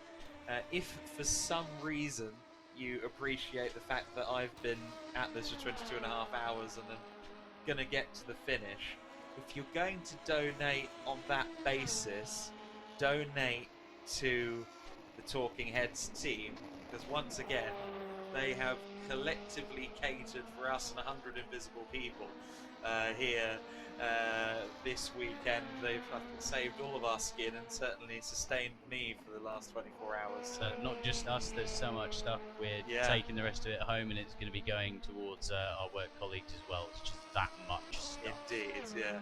There's a lot of stuff there, but obviously the Grout clan have provided well for the race centre 24 hours, and if you are going to make a donation just on the fact that you've enjoyed it across the last 24 hours, I think that should be the team you go for, really, I'd say. The Talking Heads. Well, we have / provided a good battle at the Gators. front. Chandler's Ford Chargers, they're boring. They just run off and left everyone in the dust. At least we provided a battle with the 24 Hours of Lemons. Donate to us or them. There you go. We provided you entertainment, not just a charity race. There you go. I'm trying to be all nice, and Charles has come in with yet more I'm always claws out. Yeah, I'm always claws out. You've got to be competitive. You've got to do it. Yeah. Such a diva. And just watching your car, it never gets easy, does it? Sometimes, every time there's you almost. The only reprieve I have is admiring the livery. Yes. Again, shout out to Ethan once again. Fantastic job. There's the cone on the shark fin on the one side. Do we get to see the other side? Nope. We get to see the cone again, but you'll see the horn. You'll see the horn on the other with the right angles. Yeah, the horn. But, the livery in general, just fantastic job by Ethan. Not just our car, all of them. Yes, Great job all around. Like I was saying earlier on, Ethan in particular, as with all of the Chargers, are weeks into making this event happen, Absolutely. And, I've worked here before when we did the ones in 2016 and 2017, and it was manic. And I know it's not any easier for them because we didn't have a streaming setup then, we didn't have a commentator then, and it was on R Factor 1, so things are very different, but very much the same. So things very complicated. I apologise. but all the same, provides a better experience for everyone, and it allows people to watch rather than just donate and hear about it. They actually get to see it. Yeah, exactly. Well, I mean, I must say, from a self-indulgent point of view, this is a lot of fun. Getting to spend the day in the sim racing bunker, as it were, and right next to the paddock, no less. Right next to the paddock. This is the thing. Paddock access has never been easier than this. Proximity to all the drivers as well. Exactly. No, and some of them will volunteer themselves to talk to me. Absolutely. It's a rare thing. Unfortunately, this driver is going to have to volunteer himself Yes, away I was because going my to stint is say, very shortly your going to stint is start. coming, I'm yeah. not sure exactly when, but It's I'd on rather its be 15th prepared. lap, so it'll be this time or next, won't it? Hopefully, it'll be another couple because then we can make sure we can make it to the flag. But if we have to make an extra pit stop, we'll make it. But he's been fuel saving. Hopefully, we've saved enough to save that pit stop. Okay, interesting. We'll have to see. Interesting, right. I'm gonna go. Catch you later. Remember the quote earlier on from this man as he walks away? Some of us have been thinking about the end of the race. Have they been thinking hard enough?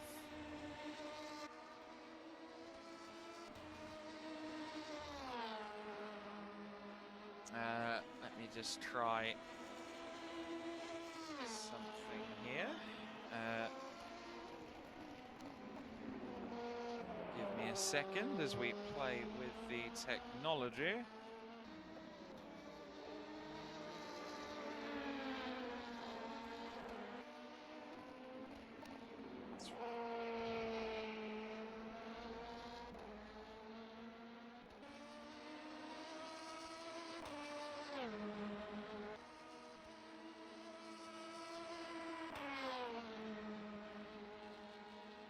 So then the Chandler's Ford Chargers continue to lead the way here with 22.5 hours almost completed of this race. 2 laps is the gap between the Chargers and the Talking Heads. The 24 Hours of Lemons in 3rd place, 58.6 seconds back from us in P3. In 4th place, the Happy Accidents in the 46 car. In 5th place, the Scrappy Racers in P5. There's some 5 laps off of the Happy Accidents though, so I think the Scrappy Racers, currently driven by Henry Skelly, are unlikely to challenge for any position above 5th place. Raw Motorsports are still there or thereabouts.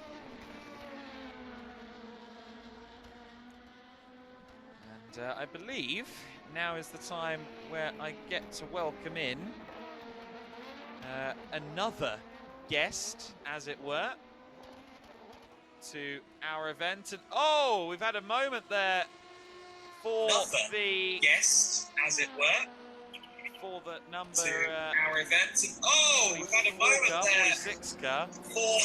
Adrian, I think it'd be a good idea if you turn your audio off. Yeah, I have killed the audio. I have killed the audio. There you go. Good stuff. We are joined, and hopefully everyone can hear him, Adrian Thompson. Hello, Adrian. Good morning from here in Orlando. Good afternoon for you guys. Yes. Oh gosh, yeah, we are into 13:26. We are into our afternoon now.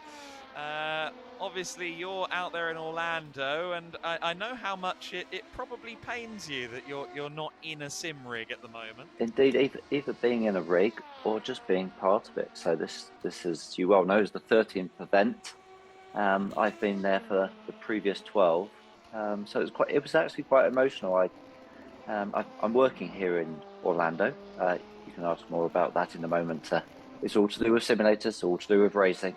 Oh, I know. I told my guys I was working with yesterday, 10 o'clock in the morning. Hey, so guys, I've got to stop. There's a big thing happening in the UK, and I am going to go and watch. So logged in. It was quite emotional to see it all happening. Something that I and a group of the earlier regulars back in 2006, 2007 pulled together to see something happening without me being there. It was quite emotional, and watching what a great job Ethan and Ollie have done pulling it all together. So yeah, I've been logging in and out over the last 20 odd hours. It's just really nice to see it all happening, and the great job that they've done, and all of the teams. And just quickly check the fundraising. That's nudging 6,000. It's getting there, isn't it? Yes. So yeah, really nice. How has it been for you? It's been good for me. I'm sure you've been actively able to chart my gradual descent into sleep-deprived insanity over the course of the 24 hours. You've been hiding it well. Often based on who I've let co-commentate with me at various points this morning. But yeah, no, it has been brilliant in this second edition. Obviously, I think before we'd even fully shown the hand of cards, as it were, as to what we were doing this year, we had all of the pods booked out, and having a full grid of cars, having a full room, has really added to the atmosphere for this year. Well, and really nice to see. I think basically testament to last year, that not only was it a full grid of 10, they were sold out before we'd officially announced. And I think a number of factors, that the advances we've made with the technology in recent years, and so many people have said that your commentary has absolutely transformed the event. So the the technology and your contribution, and the great work that Ethan and Ollie have done, just to have an event fully sold out before we'd officially announced it. We've never done that before. Hoping to sustain that momentum going forward year on year from here. Yeah, absolutely. And I mean, obviously you've alluded to it already, the fact that you're kind of out there on a professional basis. I haven't been told much about what you're doing, but I know that you've got some new software on the go, from what I understand. Yeah, I mean, at any point say, Adrian, you know what, that's enough information. People don't want to hear any more about that, but it's something that we're very passionate about. I guess to give it context, so yeah, we have time. That's one of the nice things about a 24-hour endurance, isn't it? It invites people to give the long version of things. And I think you know some of the history. I'm an IT geek at heart. Used to work for IBM, and 2004 had this crazy idea that putting simulators in a room might be something that people enjoyed using them, to have all of the joy of using a professional simulator, but without what turns out to be quite a light amount of hassle and expense to set one up, and that's only got more so over the 15 years since I made that jump. So yeah, the race centre was the creation in 2004, 5, 6, but then very quickly, myself and a bunch of other guys in the team, we realised that running a race centre needed some kind of a management system, and that's what runs at the race centre now. And a few years later, other people were starting to build race centres, and I realised that I could better contribute to the industry, not by running a race centre. I now leave that to fine young chaps like Ethan and Ollie, and Hayley has recently joined the team. We have a female on team, which we are delighted about, to make it slightly less testosterone based in the venue. But that's released me to go and work on the technology, and we're very proud to say that the technology is in use in 30 countries around the world. But then coming back to what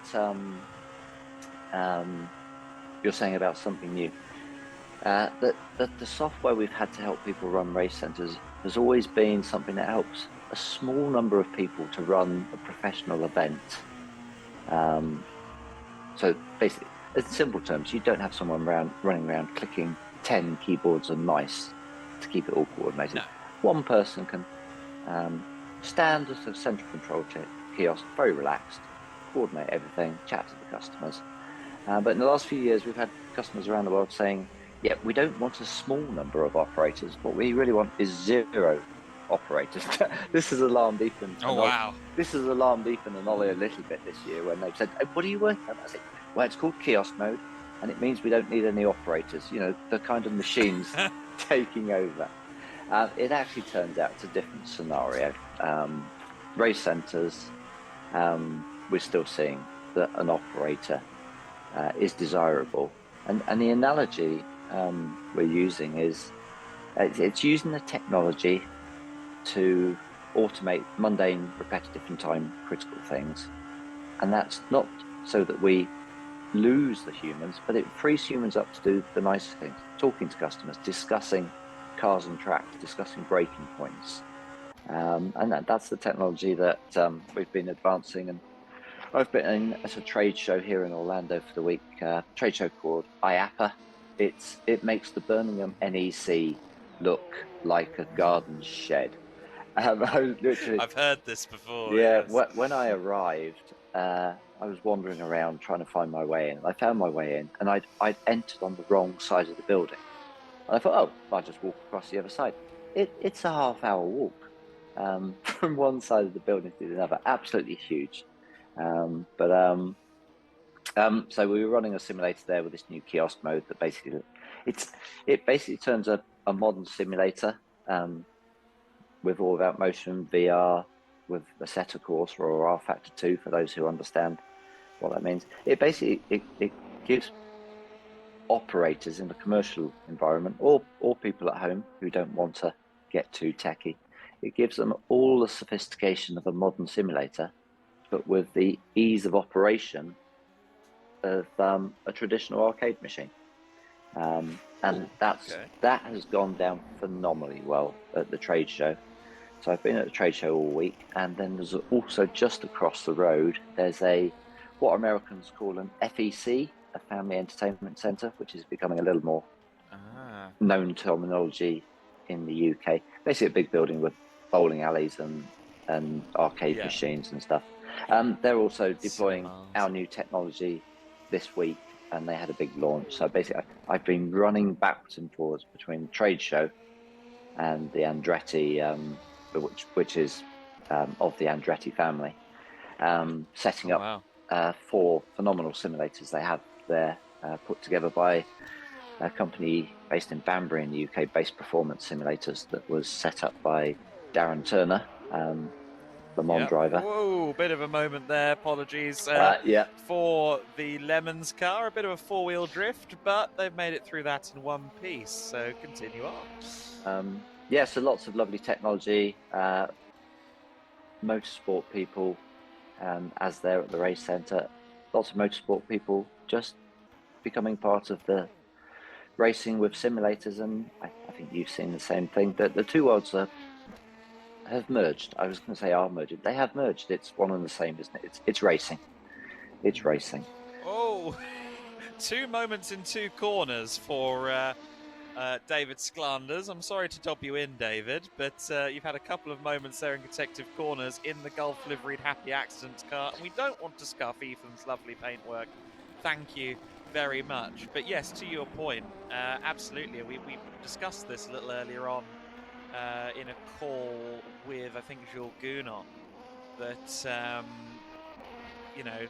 12, 13 years ago, people were coming in as the first GT Academy graduates in racing paddocks, and people were going, pardon? You're a gamer, and you're going to go car racing? Okay, that's a bit odd. And now, 12 or 13 years later, it's the norm. It's not odd at all. Everyone comes from Sims. Yeah, quite right. So it used to be everyone comes from karting, and that there's still a lot of grassroots karting, but yeah, equally simulators. You're right. It's gone from a bizarre thing to it would be strange if you didn't. I mean, there's so many teams. We hear about things like, well, obviously formerly GT Academy, World Fastest Gamer, but there's a whole bunch of scholarships that teams run on an individual basis to get esports people into real cars. There's a lot of, I guess, copycats of what Darren Cox did many moons ago. So lots of opportunity. Yeah.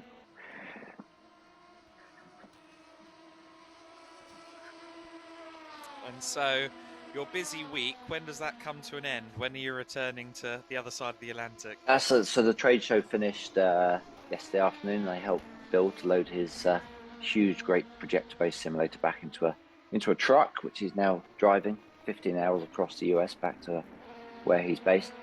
And I am, for the first time, chilling with a coffee on a Saturday morning here in Orlando. I'm very lucky that I have an old university friend who lives a stone's throw from the conference centre, so I crashed with him for the week, and then now enjoying a Saturday morning, being able to watch the live stream. So I woke up about 5-6 o'clock this morning because my brain is still a little bit on UK time, and have been watching you guys this morning. I'm waiting till I was at least a little bit awake before daring to suggest calling in. But I'm still not quite there. But now got a nice weekend here in Orlando, catching up with my old uni friend. Probably go to Disney World. Apparently there's some experience based on the Bourne Identity, which is worth checking out. So we're going to go see that, and then fly back again Sunday, and then straight back on it. The interest in this new kiosk mode means that the rush to get it set up is now going to change into a rush to chase up customer leads and add the new features that everyone's been saying they're wanting. So no rest for the wicked, apart from maybe just 2 days here in Orlando before coming back again. I'm wondering quite how much rest David Sklanders has had, because he's getting a little bit slippery there in 4th place in the 46 car. The happy accidents are having more and more accidents, and I'm wondering quite how happy they are. They are 6 laps clear, though, of the 5th place car, so I think that the Gulf liveried machine can take a few knots without any significant reason to worry. I mean, for the years to come, Adrian, I imagine it's going to be harder and harder to get multiple race centre teams into this race, isn't it? Because with the level of interest we seem to have at the moment, I think you're going to have to end up becoming a Chandler's Ford Charger if you're not careful. Indeed. Or we might need to get some more simulators in. That would be fun. Indeed.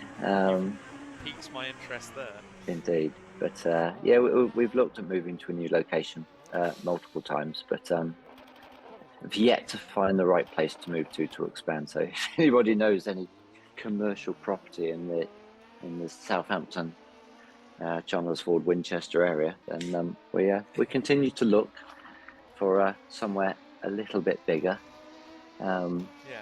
But that location, it's not the sexiest location in the world. A lot of people, when they arrive in the car park, think, have we come to the right place here? But we always love the fact that once they come in the door, their concerns about where they've arrived soon disappear as they join in the fun. Yes. And one of the things I have loved hearing this morning is reiterated again and again the atmosphere in the place, the friendly, competitive, but friendly racing, and nice that for me, it's a lovely thing that so many of the previous team members are there. So we've been lucky enough to have, I think over the years, it's probably 20 or 30, mostly young lads who have worked at the place, and it's so nice that so many of them come back for Children in Need each year. And join in. And I understand where we have both Ethan and Ollie both organising and running the event, and without me to even help out this year, although increasingly I do feel kind of redundant. I'll come back to that point, which is a mixed blessing. It's so nice to have people like Charles, and Chris Leach is there this year as well, isn't he? It's so nice to have people who know the way things work there, who can step in. I understand there was a server crash in the depths of the night. There was, but it was all handled beautifully. I always think that if we go a full 24 hours and there are no technical glitches, that's the surprising thing. At least one technical glitch is the given. That arguably arguably needs more investigation if you've had a completely clean run. To You go, figure out what? Yeah, let's what happened reverse engineer that. But for me, that's like throwing 50 heads in a row. You're going, there's something weird going on here. But the important thing is that the guys were prepared for it. We have processes in place. The management system logs all of the data, both locally and to the cloud. So I understand it was a central control PC. Windows, bless it, decided that it was just going to reboot itself in the depths of the night. But yep, this is not the first time we've done this, and all of the data is captured, which means that we don't suddenly... I remember I went to a go-karting team endurance event many years ago. I won't name the company because it's nothing against the company, it's just where things were. And in the latter stages of the endurance race, which was very important to us because we've been doing it throughout the year and the points mattered. All the systems went down. We said, oh, okay, all right, well, we can get it started. And they said, yeah, we've no idea who was in what position, who was how many laps down. We said, oh, we'll just start you up on the grid again. And yeah, we were like, no, this is important to us. So, we have systems in process that we know that PCs do strange things, as indeed, and it's no different to real motorsport. Cars do different things. Breakdowns and mechanical failures are a given. It's just what process you have in place to deal with it when it happens. But I was very pleased to hear when I was listening a couple of hours ago that the lads absolutely dealt with it quickly, calmly, and professionally. I think it was a 15-20 minute window where we're paused. I barely had time to canvass the room for a couple of interviews, and then suddenly I was told, "Oh, we're getting started again." So I had to rush back. And it's quite often a welcome break. We always encourage teams of 3, 4, or 5. If you're a team of one, as Charles Kraut well knows, Matt Bell has done that crazy thing twice. Yes. If you're a team of one, you've got no one to talk to and no opportunity to talk. But also a team of 2, the dynamic there is one's driving and the other's waiting and resting between drives, and they don't get a chance to talk to each other. It's only when you get a team of 3 and above that you have a teammate to talk to for any length of time. So actually when the systems go down, it's quite often a great opportunity to catch up with your teammate and discuss strategy. But as you said, before you know it, guys go, right, let's all go again. Yes. How did it didn't take long? For my interest, and obviously I'll catch up with Ethan when I get back. How did they handle it? Was it back on the starting grid and then a staggered start to recreate the appropriate? Yes. Appropriate 10 distance? second intervals between people getting off the line. Yeah. Reset everyone to the lap distances apart they were, and then we released everyone off the line. So effectively, handled pretty swiftly. Effectively, it's a safety car scenario, isn't it? Basically, a few cases, maybe someone gained 20 or 30 seconds, but by and large, at that point in the race, we're actually probably a little more spread out than we are now. So there were laps between everyone anyway, so there really was quite a minimal effect on proceedings. Yeah, very good. I was intrigued. I meant to log in, but it didn't work out. How did the fundraising rubber banding go on the 2? Were there any good catch-ups that took part there? I think Raw Motorsport have probably capitalised more so than anyone else. They are the top fundraiser, yes. Comfortably. Let's not beat around the bush on that one. Matt, they've done a very good job. Matt, his father Trevor, and the wider family, they always blow us away with the fundraising, and I believe they've once again supplied the barbecue. Did that ever get assembled? I was watching that chat with interest. If it did get assembled, no one told me. I haven't seen any meat, put it that way. It was making me chuckle watching the banter yesterday morning, as nobody could quite work out how to get it out of the box and put it together. Yes, but obviously, I think Project Meat Smoker or Project Barbecue went away pretty quick, unfortunately. But other than that, It was pretty smooth as we see the happy accidents into the pit lane with a little bit of flair on the grass there. But yeah, Raw Motorsports, I think, is the only team that really capitalised in any significant way from the catch-ups this year. In a couple of instances, like Team Taylor's down there in 10th place, they're now closer to stop the start watch after our 10 a.m.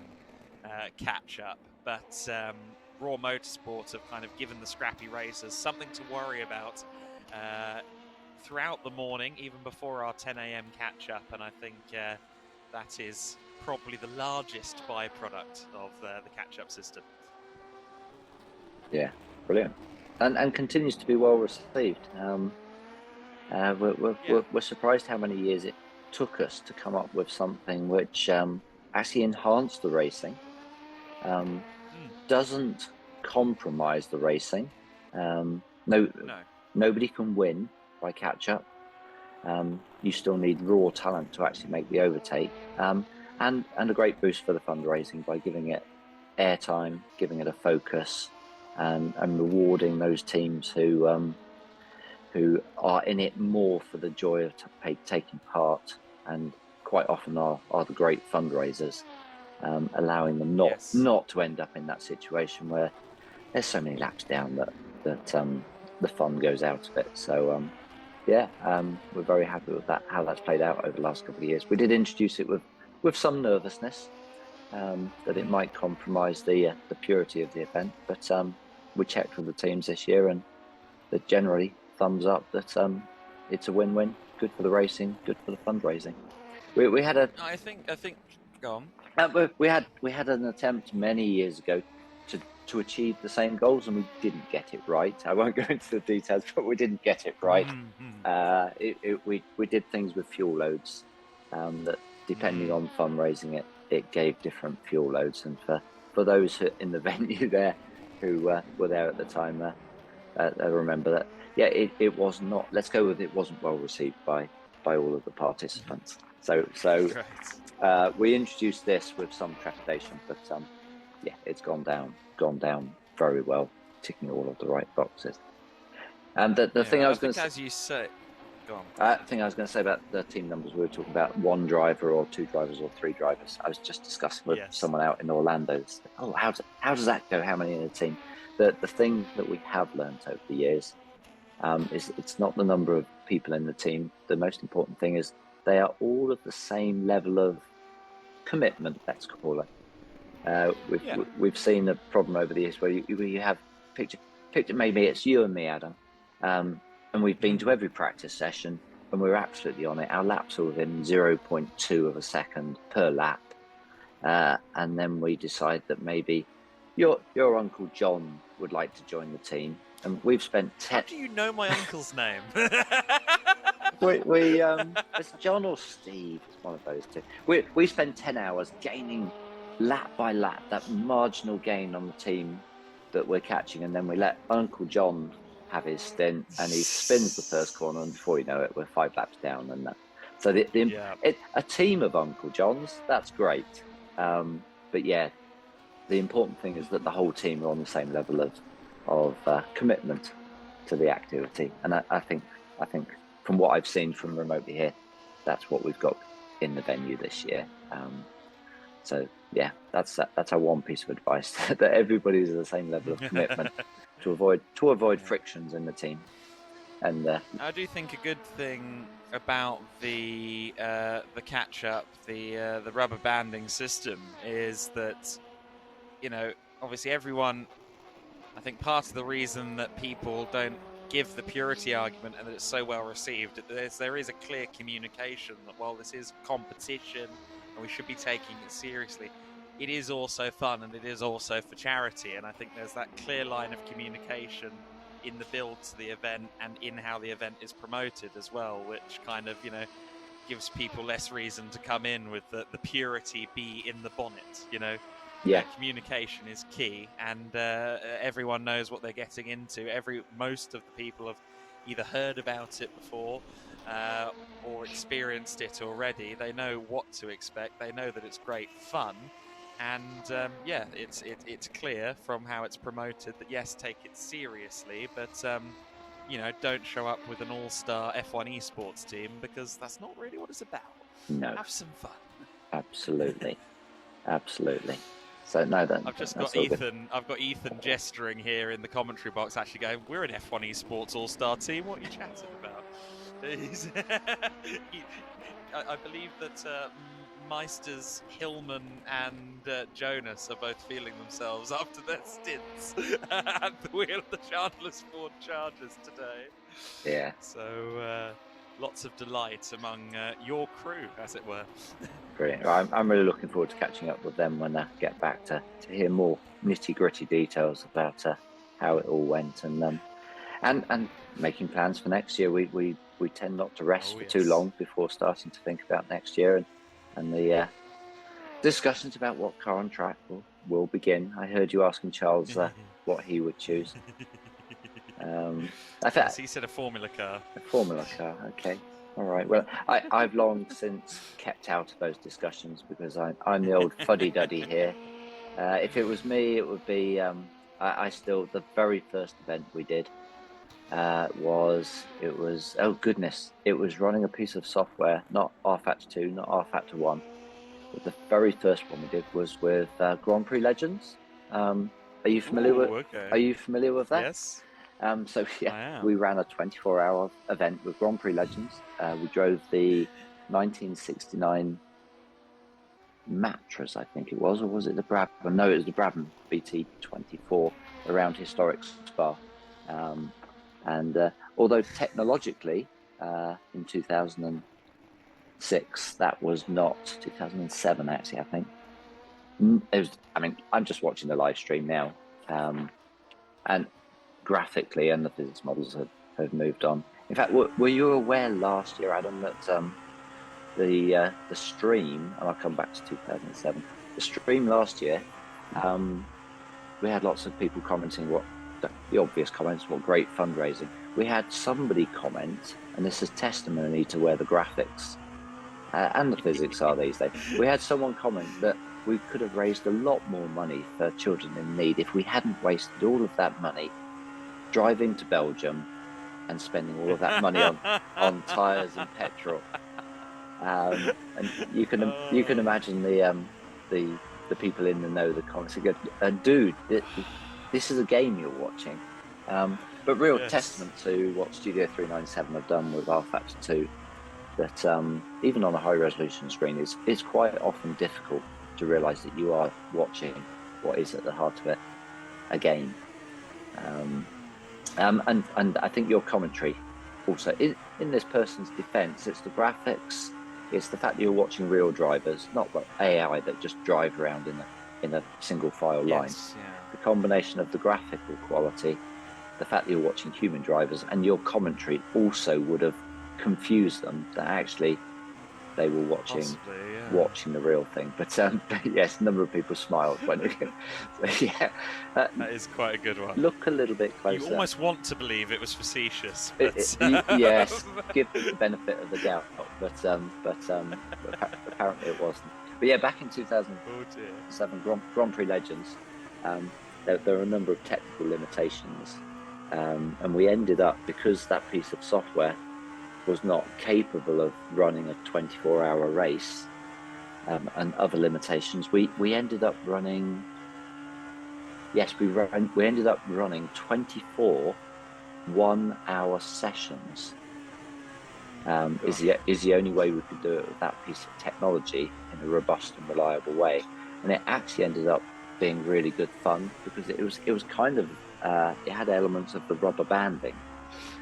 Right. We had to do 24 one-hour sessions, and that basically meant at the end of every hour, everybody stopped. We put everybody back into the pit lane. Yeah, we did a pit lane start every hour, and then we released them from the pits as you did in the middle of the night with 10-second intervals. So basically, it equated to being a safety car every 60 minutes. And what was nice about that is basically any gain you'd made on a lap was lost back to 10 seconds. So every hour your challenge was to get past the car ahead, because once you got past the car ahead, you remained ahead of that car. And that's got some parallels with what we now do with the rubber banding, because a few people have spotted that you can take advantage of that rubber banding, because let's take Raw Motorsport, for example. If they were 5 laps down on the car ahead, if they were 5 laps down on the car ahead and that car was 5 laps down on the car ahead of them, if they can get past the car ahead, then their 90% catch-up applies to the gap ahead of the gap. Whereas if they don't quite get past it, the extreme scenario, let's say they're 1 lap down on the car ahead, but that car's 5 laps down on the car ahead of them. Up to that deadline, there's not only a push to do the fundraising, but also there's that push to get past that one car to be able to take advantage of it. Which again, actually, I don't see as a compromise to the racing. It's strategy. It's all strategy, and again driven by the fundraising. So I can't remember what I was responding to there, Adam. I'm going to blame the ongoing jet lag and lack of coffee. But well, it is. We have just entered the final hour of the race, so just quickly, I will run us down the top 10 here with the Chandler's Ford Chargers, of course, leading the way at the moment, still by a comfortable margin of 2 laps and a considerable amount of change. Behind them is the Talking Heads, the number 9 car, and the car behind them in third has just had a bit of a moment. The 24 Hours of Lemons car with a momentary spin at Canada Corner turn 12. So that is a little bit of an issue for Josh Malin, the hot shoe in the 82 car. Hopefully won't cost himself too much time, but that could be advantage Charles Grout. He always finds a way, doesn't he? In second place at the moment. In fourth position, 2 laps further back from the podium, is the Scrappy Racers crew. At the moment, the Scrappy Racers with Sam Jewell at the wheel. He just got in the car, so he'll be going to the finish. In 5th place, as we said, Scrappy Racers. In 6th is Raw Motorsport. No prizes for guessing who's in the car towards the end. One Matt Bell in 6th position. Just a mere 6 laps clear of 7th place. Quite comfortable in P6. From the Kinder in Need car, which runs in 7th place. Still, though, as has been the case all race long, Kinder in Need and Race Ventura not settled yet for 7th and 8th place. It's not as close as it once was. It's been out over a minute for a while. But the Kinder in Need number 13 car of Chris Orrit and the Race Ventura entry driven by Nathan Handley, 7th and 8th place. That could still go either way in the last hour. Stop the Start Watch in 9th place. That's the number 33 car. Tom Adams at the helm. And latterly, down in 10th place, Team Taylors with John Barton. So that's our top 10 going into the final hour. And I must say, 23 hours and 2.5 minutes has absolutely flown by here. I don't feel really like I'm into Saturday yet. I feel like it's still Friday, but we are here. In the final hour. We're well into the afternoon here in the UK, 2 p.m. local time, and it's almost time for that checkered flag. Goodness me. Indeed, so I probably should let you focus on the final hour there. Are we still connected, Adam? Yes, yes. Brilliant. I should probably let you focus on the final hour there. So just reiterating, blown away by the Ethan and Ollie for pulling it together, the teams for the fundraising, and I think it's probably gone over 6,000 now, and we'll continue to rise for the rest of the day is what we normally see. Final thing, thank you to you, Adam. Obviously you earn your living as a professional commentator, and for those who don't know, and anyone who wonders, you dedicated your time last year to the charity cause, and have done so again this year, and we really appreciate that. It has transformed the event, and that you offer your time with no payment, and even refuse, despite my many offers to pay your expenses. You won't even accept that. Really appreciate it. You've transformed the event, and you're a big part of the fundraising that we've achieved this year and last year. So big thanks. Really appreciate it. And look for that arrangement to continue for many years going forwards, if that still works for you. It's certainly working for the charity. Brilliant. Well, as long as my calendar allows and I'm not halfway across the world, I will be here for this. Indeed, It's always and obviously a lot of fun. Same for me. Obviously, my calendar got in the way this year. So, all right. Well, enjoy the rest of the event, and enjoy some sleep when the point comes later today for you. Hopefully, I will continue to watch the stream for the finish, and good luck to everyone.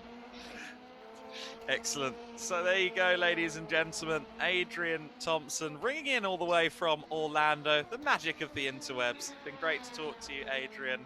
Have a good rest of your morning. I hope coffee number 2 serves you just as well as coffee number 1. Very good. All right. Cheers, Adam.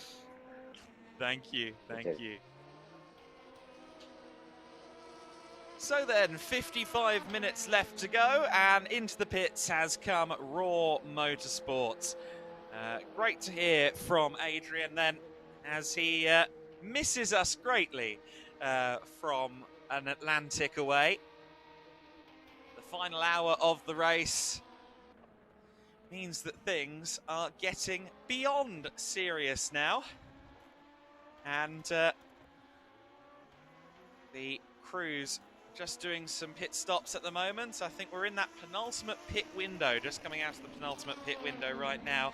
And Raw Motorsports, the 23 car, in the pit lane right now. I think still going to be comfortably over a lap down on Scrappy Racers after this stop. In fact, yes, they're already a lap down, and that's only going to extend. So I think the top 5 run for Raw Motorsports is at something of an impasse right now.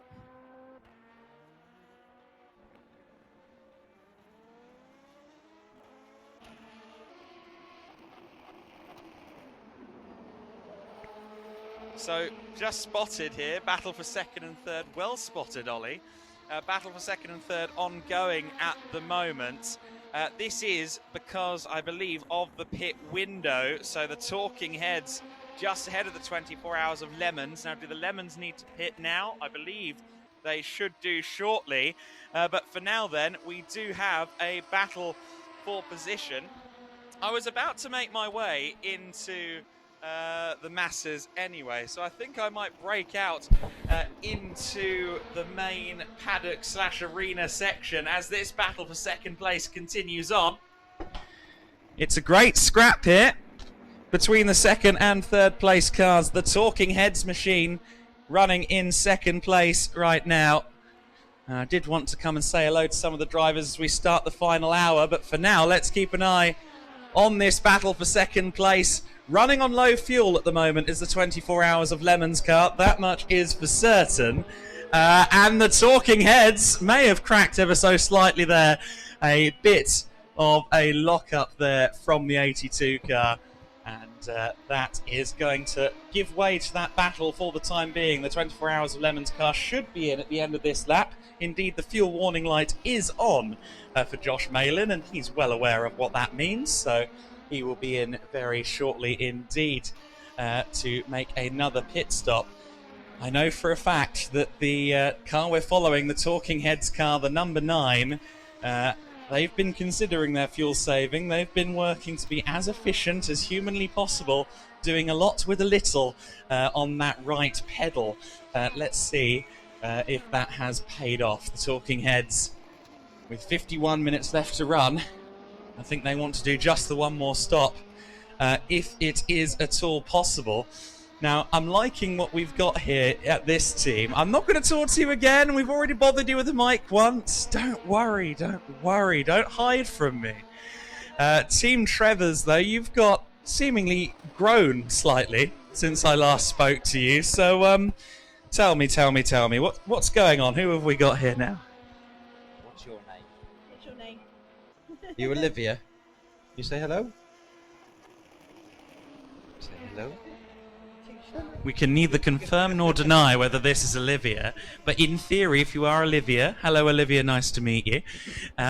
Obviously, you've brought the family along for the end of this race. Have you guys been watching along? Yes, we've been following it. Yeah. Not overnight. But, Since she's been there. Yes. And I mean, you guys have, as you said, you've been here before, you've done this event before, and it's been great to watch you guys having that scrap with the 33 car at various stages. I'm interested though, how much of is it a hard sell at all, trying to get people to understand that this whole 24-hour sim racing thing is actually a bit of a feat of endurance, and there is a good reason to donate to it.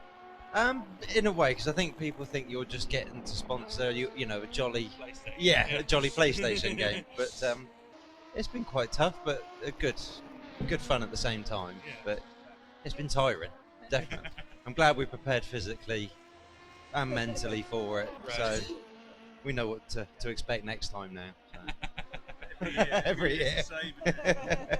You think you know what you're getting into, and then 6 hours in, we look at the situation and go, oh, yes. Well, it has been great to see you guys out there on circuit. I will say, I don't know if you picked this livery, but it is the best livery on circuit because it's the Gainsco colours. Oh, that's a shame. That's a famous colour scheme in American racing. So you've done a good job. You've been flying the flag of quite a famous car. And at the moment, you've got a bit of side-by-side action there with the number 2 machine. And we don't want to touch, but they do touch anyway further back in the, not battle for position, but 10th place, getting into the odd skirmish. The Trevors like a fight, regardless of who it's with, which is always entertaining. Let's try and talk to one of our leading lights. In fact, they're all going to be over here, aren't they? Of course, because they run the place. Ollie, I haven't spoken to you in a little while. We're into that final hour now. You've entrusted services to someone who I believe is unofficially called the new boy for the finish. How are you feeling? I'm absolutely confident in Alex. I mean, for the stints he's been throughout the 24 hours, he's proven he's got the pace. And we've got a nice cushion as well to the guys behind. Although I don't think he'll make any slip-ups. It's nice just to have that barrier. But yeah, absolutely. He's in it to win it. He'll take the checkered flag for us at the end. And, I mean, obviously, this has been the fruit of, effectively, the team's collective labours now over several weeks. And we heard Adrian praising your efforts. Are you a bit sad that it's over after all of that time spent? I wouldn't say sad.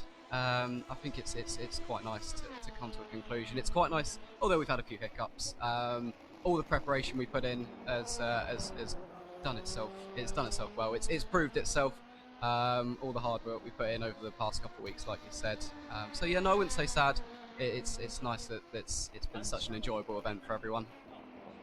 Yeah, no, it's definitely been great fun to talk over, and it's been great fun, I'm sure, for everybody taking part. It's this podium battle that is the one that people are keeping an eye on right now. The second place car on the screen is the Talking Heads entry. And let's have one last word before I put myself back in my den with Mandrews when he's ready. Apparently, I think, doing some coaching.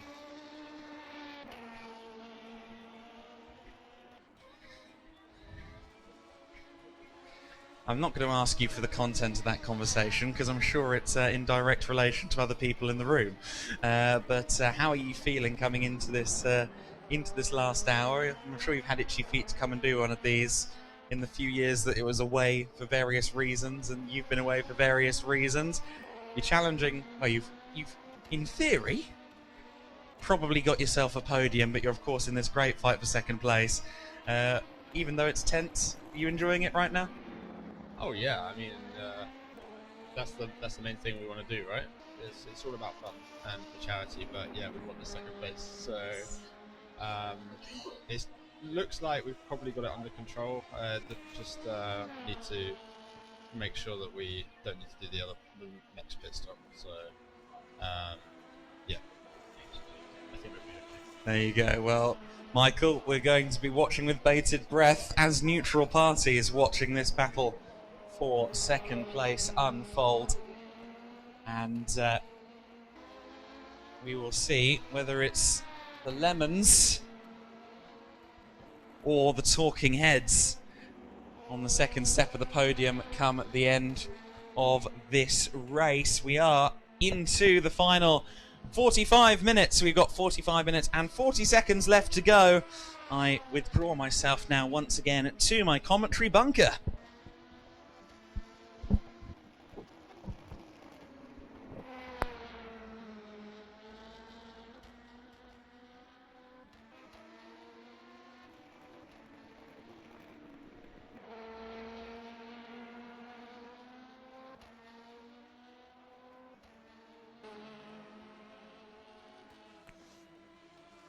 So the reason that there's quite so much tense energy around the race right now in that second place battle, even though they're 1 minute and 5 seconds apart, is because we know for a fact now, as confirmed by the team, that the 24 Hours of Lemons only have to make one more pit stop this race.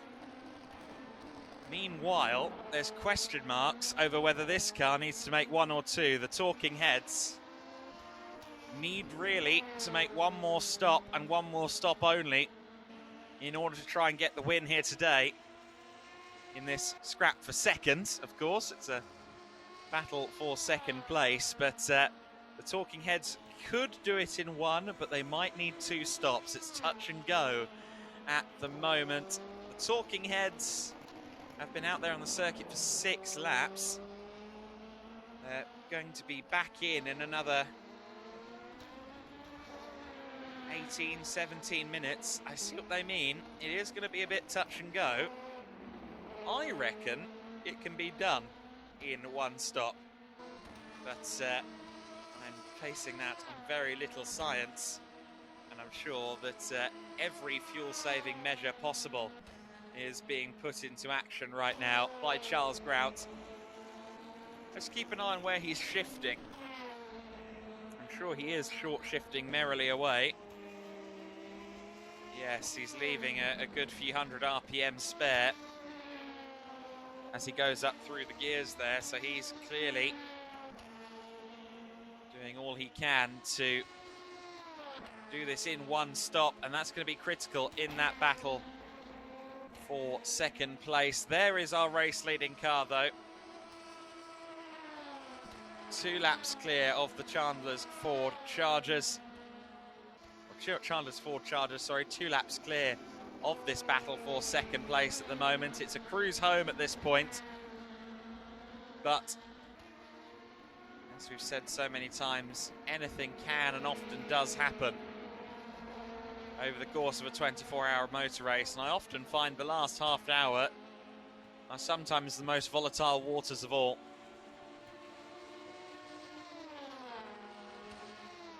Thank you, Arambos, who says good luck everyone on their final stints. Aram has been one of those who has kept an eye on the stream, kept an eye on the race, and supported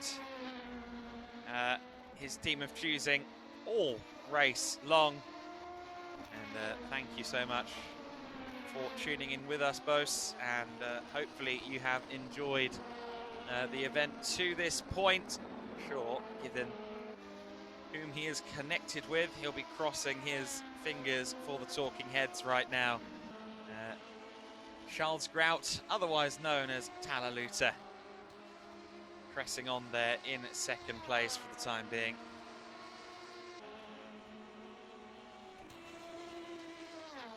Pressing on with a pressing thought of fuel conservation, of course. It's become a fuel race, this, very much, as endurance races often do. There's a fine edge between whether this is going to be a 1 or 2 stop run to the flag for the Talking Heads. Charles is trying to do it in 1. My hazy late night no sleep maths tells me that I think he can get it done, but does that prove to be the reality? Will he need one stop or will he need two? 69 car, Chandler's Ford Chargers, continues to ease around the circuit, however.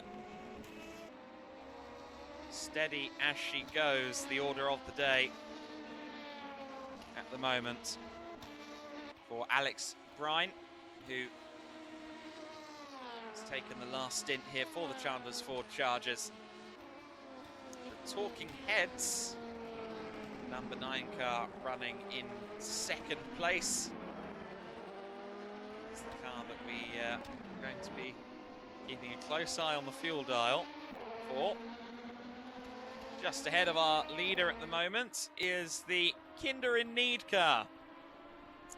I'm hoping that some of the Kinder crew are watching on still.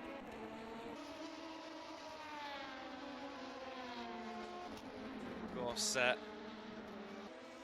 the Kinder car is so called, and indeed so liveried, because of a regular in this team, Spencer, who has had a troubled relationship over the years with Kinder Surprise liveried cars ramming him, and so the team decided to embrace it as a hallmark of their brand, if you will. So now they embrace the Kinder Surprise, and now running in this battle for 7th place and currently winning the battle for 7th place with Race Ventura. However, I imagine it's not going to be long before the pit cycle comes in to play once again. How many laps have Kinder in Need done? In fact, I think they may have just exited the pits themselves, so Steve Rowley, who has taken over the Kinder in Need car, I think has only just gotten in. And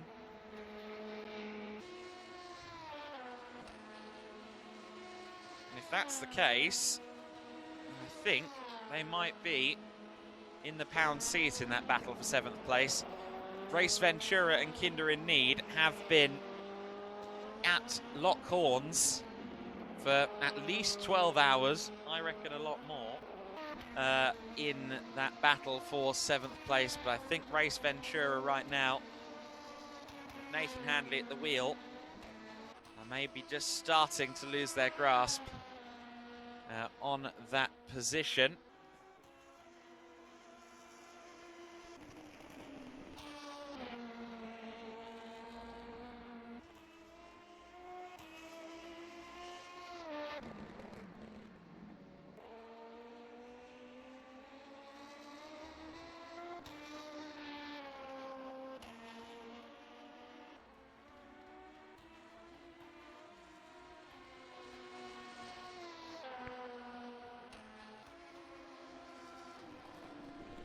So the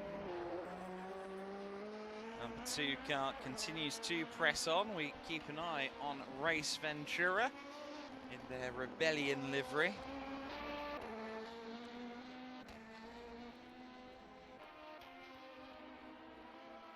And of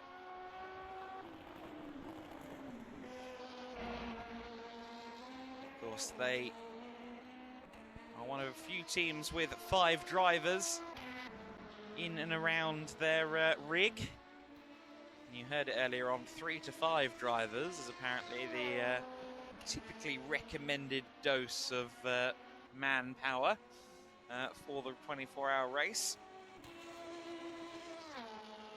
And these guys decided to go for the maximum. They split it between 5.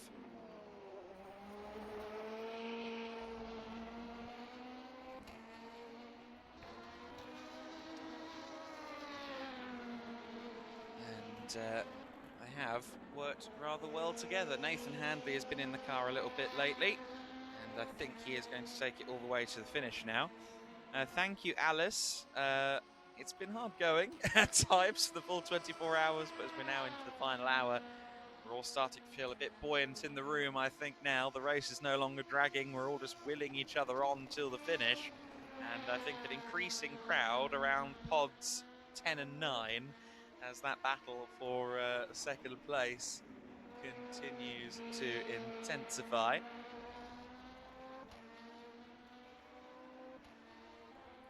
And the talking heads are just under 62 seconds clear at the moment. Let's see how the talking heads are doing up against the 24 hours of Lemons. That's the big battle, the one that will determine in what order the podium will be. And of course Kinder in Need and Race Ventura, who have been bringing us the action all day long as well. That's been a battle with an inordinate number of crescendos. That's scrapped for 7th place, so that's really where we are keeping our eyes peeled right now. We'll briefly focus in on that Kinder in Need car, because we have spoken to them a little bit ahead of the weekend, and I did very kindly get some information from Christopher from the team, and he said that they are karting regulars as well as racing game regulars. Kart clubs, ACC, iRacing, that's all with a maximum cap of somewhere around 2 hours. They've now gone from 2 hours to 24, so their longest sim race by 22. And not bad going, I would say, for the Kinder in Need guys. We've explained the origins of the Kinder name, of course. And Christopher Orrit, along with Tom Bark, Zach, Steve Rowley and Duncan Ford, have been great value for money in terms of entertaining racing so far in this one. And I can't help but notice that the Kinder in Need car is closing in once again, or rather being closed in upon once again, by Race Ventura. Ventura 50 seconds back and getting closer. I think Nathan Hanby has uncorked a little bit of speed out there right now. Last lap was a 1:54.800, which is good going for that team. That's some of their quickest times, I think, so far. 53s is considered pretty top race pace, and he's well into the 54s, so he's there or thereabouts right now. And Handley is definitely closing in on Kinder in Need driver one, Mr. Steve Rowley. So this could be interesting in the final 33 minutes. I think the pit window may have a determining factor on this, but let's keep an eye on it nonetheless as this scrap for 7th and 8th place continues to unfold. Let's talk about the family team, Team Taylors. Lots of the Barton family in and around the pod at the moment, pod number 1. They've grown in numbers certainly over the last couple of hours. The support are fully in attendance to see this car home to the flag. Still just one lap down on the Stop the Start Watch car in 9th place, but I think short of a dramatic conclusion, Team Taylors may have to settle for merely taking the flag, but taking the flag they seem more than happy to do. I think one of the spirits of the event, certainly not their first rodeo here at the 24-hour, and they always enjoy going the distance no matter what.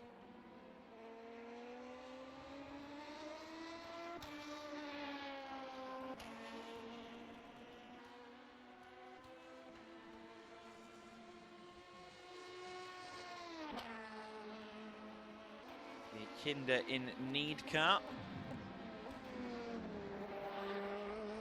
in 7th place. We've said I thought they were losing time, and that is proving to be the case, because Race Ventura again has taken a big chunk out of the time, 46.118 seconds back, so that gap is closing in. We had a brief yellow flag at Sector 2, but that's cleared itself up very quickly, so I think someone just had a little bit of a half spin.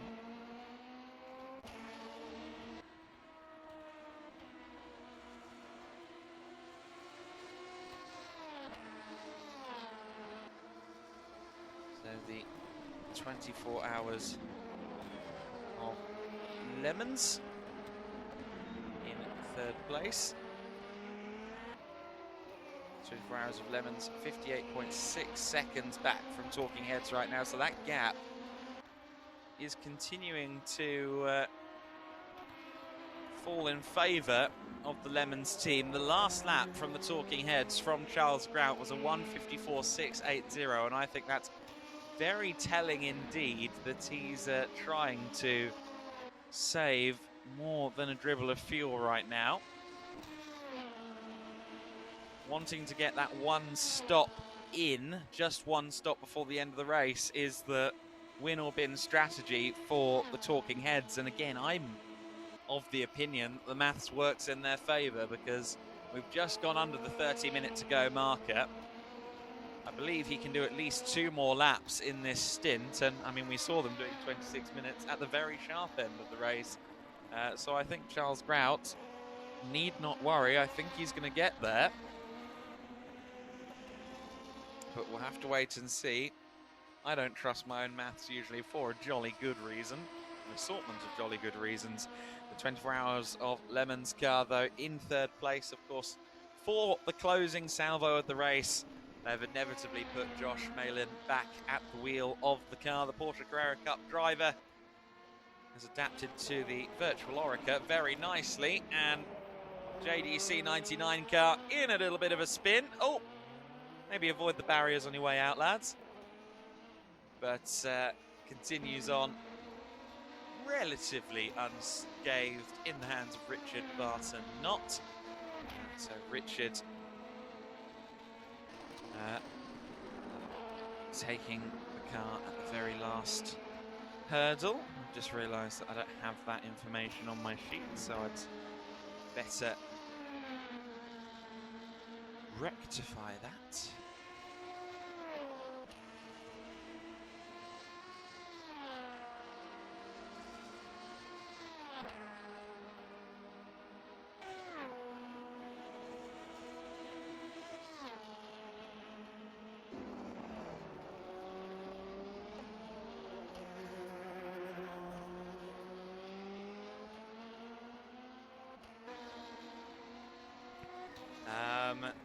The Chandler's Ford Chargers then will, in theory, have one more stop to do themselves.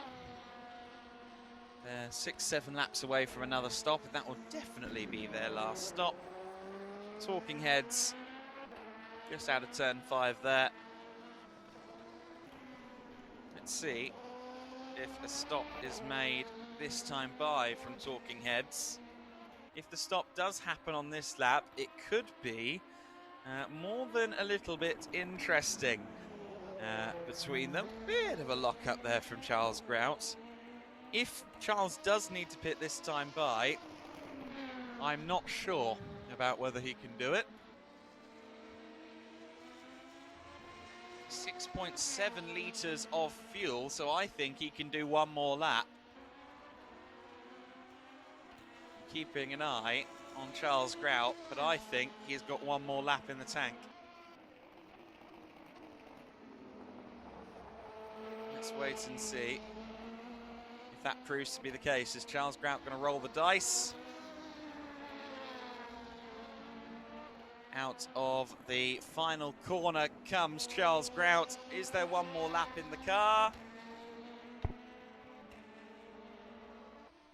Grout continues on. So Charles Grout into second place there. Or continuing on in second place, having decided to do one more lap. Charles Grout, I think with this extra lap, is securing the fact that he can do this with just this one more stop. He needs to make another stop, we know that for a fact. The stop is probably coming. In fact, it really has to come this time by. But I think that stop is the one and only stop he will need to make now. He's been a bit shaky about the field. He's been a bit worried about whether he can do it on one pit stop. By the time he gets to the pit lane, we'll have just over 24 minutes left to run. And that means I think he can basically fill the car up and go flat out in the final stint should he want to. I think the fuel mileage is in Grout's favour now.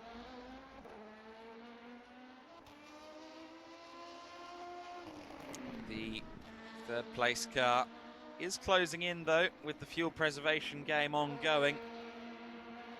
Josh Malin in the 24 Hours of Lemons car.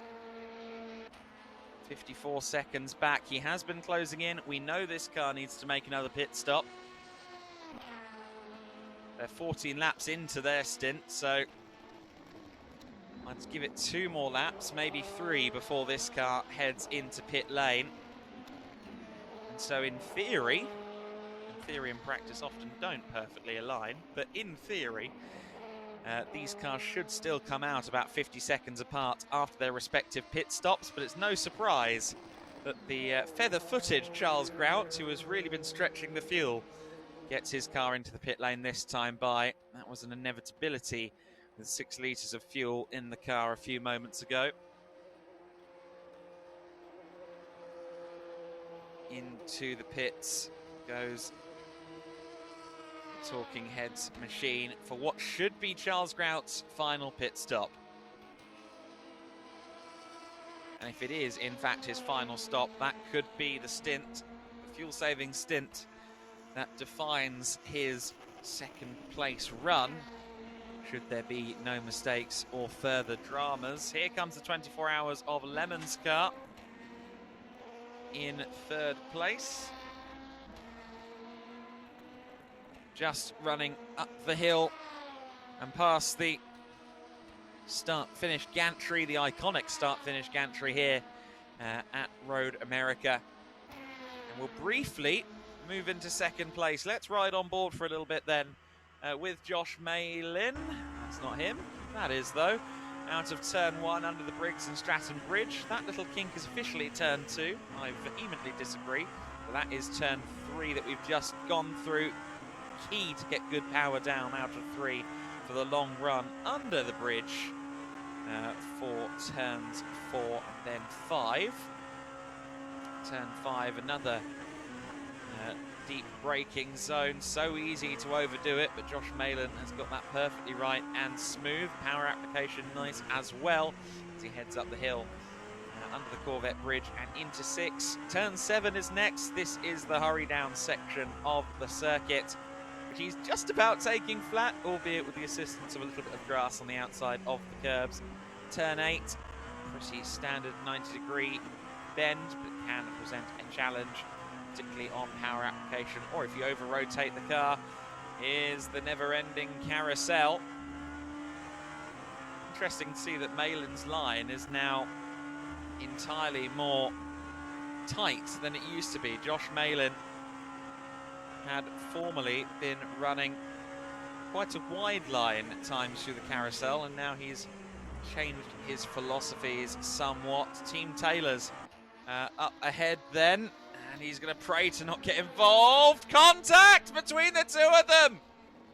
This could be a determining factor in the result. The 24 Hours of Lemons already due a pit stop with the Talking Heads seemingly on the front foot. Another couple of seconds lost there with contact with Team Taylor's.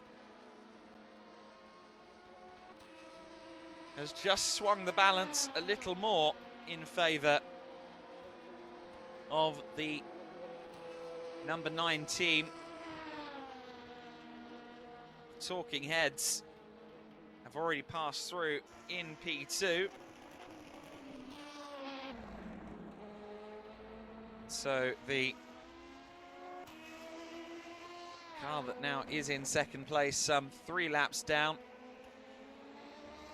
I think the this one has pretty much been signed, sealed, delivered now. I think no more stops required. However, I'm sure that Charles Grout is more abreast of the situation than me, and he didn't seem all the way sure heading into this final stint. So long as the fuel stays with him, weird sentence, he should be able to take this one home. Of course, he'll be hoping that he doesn't have to drive around too long after the clock hits 0 if he is marginal on fuel. That could be a determining factor as well.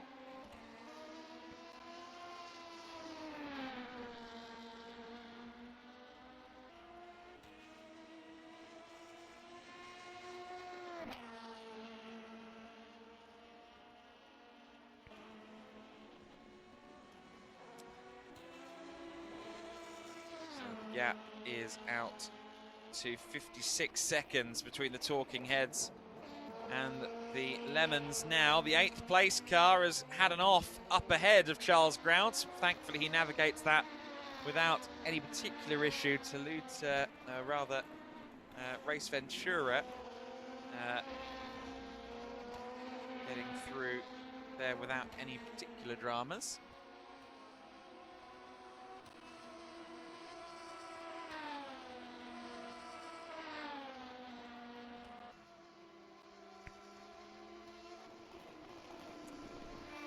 Aaron Boss firmly believes that he's fine on fuel as well. It would make sense, given we're doing 26-minute stints with ease at the start of the race.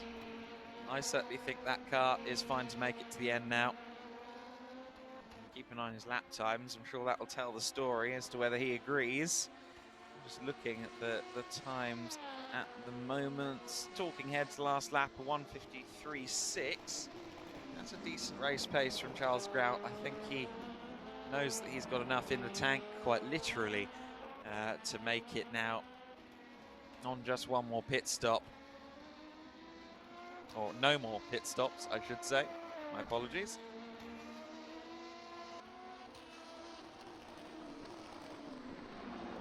Should be a run home to the flag for Charles Grout now. Of course, he's 3 laps down on the Chandler's Ford Chargers. And continue to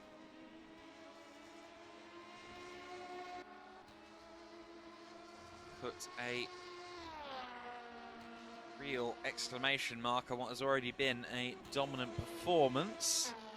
And as if to prove my point, just looking at the last lap time for Alex Bryan, that was a 1:53.1, which, yes, is over a second off the best that car has seen today. However, it's also a time I think most of the grid would kill for being able to do on a consistent basis here today. The Chandler's Ford Chargers really have been in a league of their own. We're well into the final 20 minutes now. It's funny, everyone's kind of excited and buzzing the fact that it is the last hour, but there is always a little bit of you that doesn't really want it to end.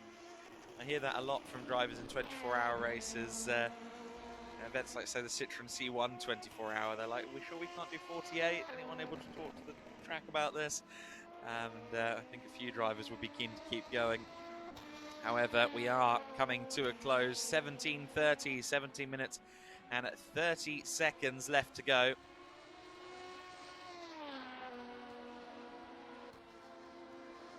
The Chandler's Ford Chargers.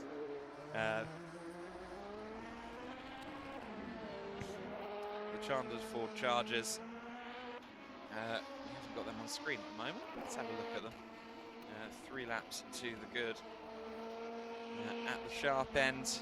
And it's actually more like 3.5 laps at this stage. And considering this is a 1:50 lap, that really is extremely impressive. Works out as well over 4 minutes. Well over 4 minutes clear of the 69 car. Of the 9 car, I should say, in second.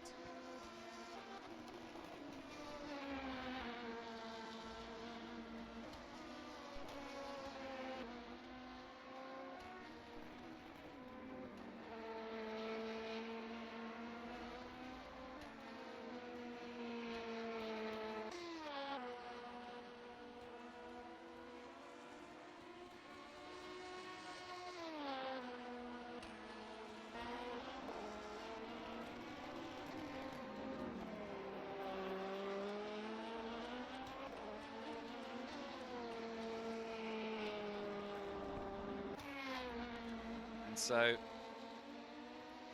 just to update you on that Kinder in Need and Race Ventura battle, 37 seconds, the gap between Kinder in Need and Race Ventura now in the final flurry at the moment.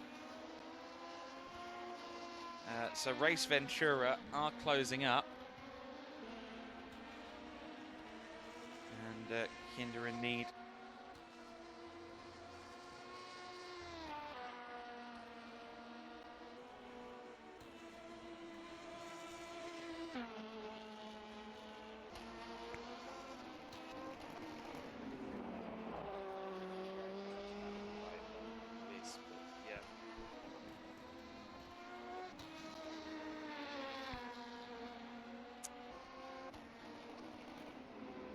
yeah, just sorry, we're just dealing with a couple of things in the box. But Kinder in Need in 7th position are still under a little bit of threat, it must be said, from Race Ventura behind.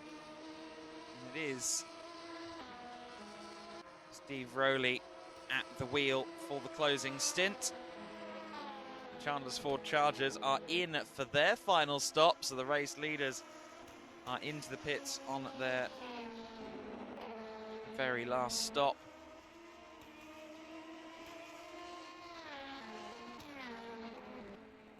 So that's a critical moment in the race with 14 minutes to go.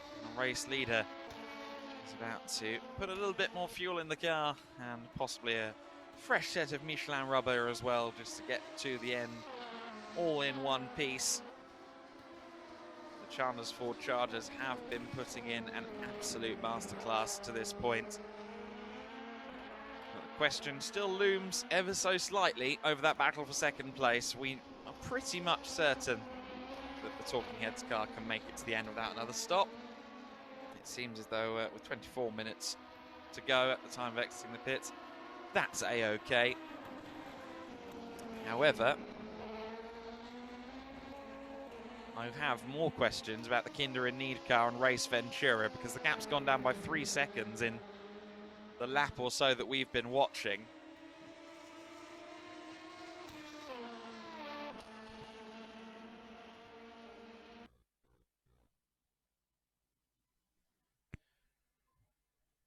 And the Kinder crew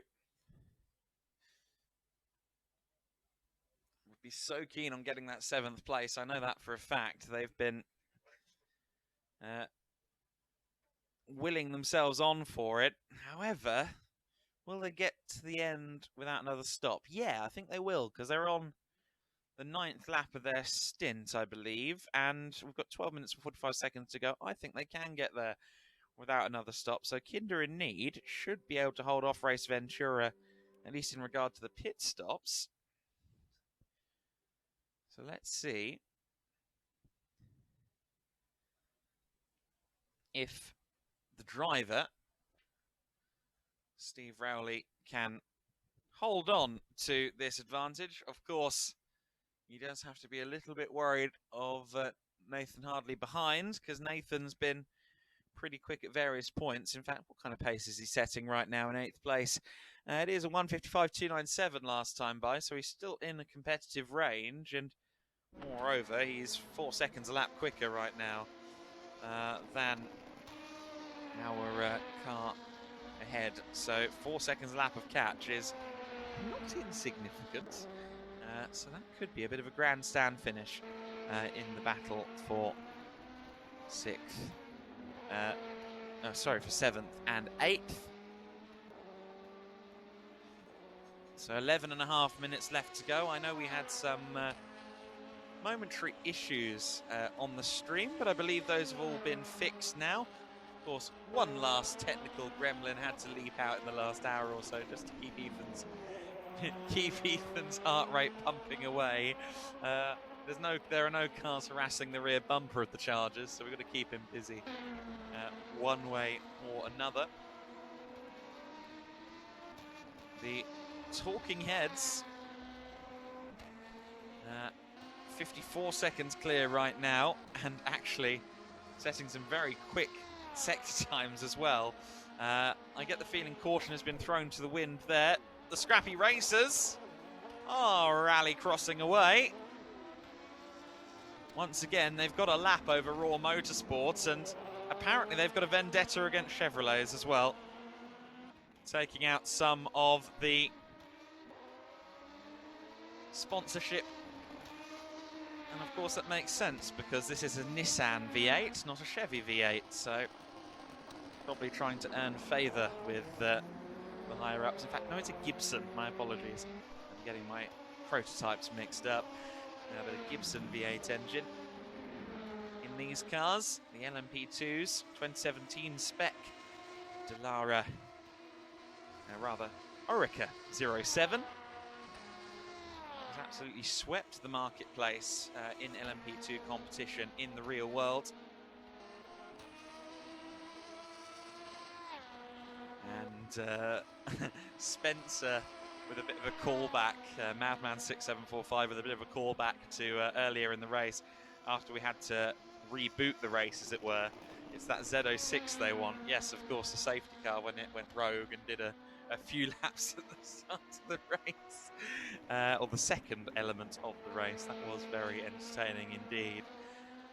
We've completed almost 450 laps in this half of the race alone. I believe the total's somewhere around 900 or high 800s, but with the race split in twain, it's not quite that simple of a mathematical problem. We do have all of that information saved. I'm sure someone will meld together the total laps in due course, but unfortunately I don't have that information to my availability right now. But the Road America circuit has certainly made for a compelling venue for the drivers to tackle here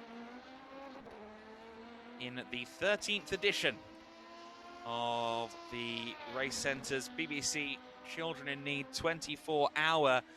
We're well into the final 10 minutes of this race, and if for some reason, despite my repeated plugs, you haven't yet donated to the team that you've been supporting, or indeed the team whose livery you like, or the team whose name makes you giggle, or the team who had the funniest guest commentary at one point at 4 AM, whichever reason they would gain your favour, if you haven't yet donated to the team that you've been gaining an affinity for during this stream, the time is now to donate. I would like to see some more donations for the Scrappy Racers in particular, because they're still down in the low hundreds and they deserve better than that. So the 44 car is one I think you should donate to, the Scrappy Racers.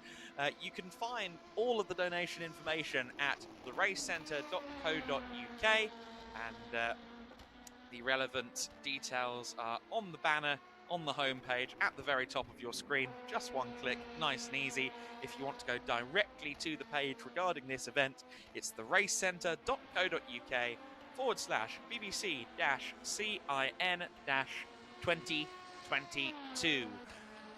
So we are having one last drive for that. If you haven't already put some money behind a team, please do so now.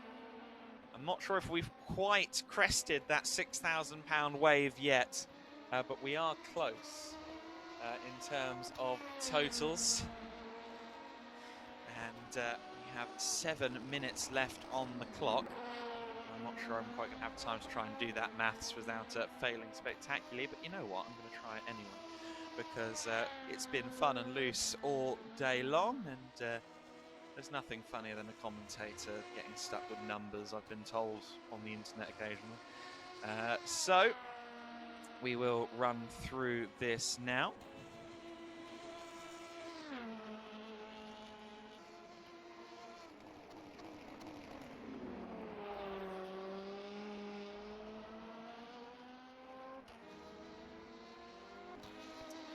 So let's run through everyone's totals as we go into the final 6 minutes and 20 seconds.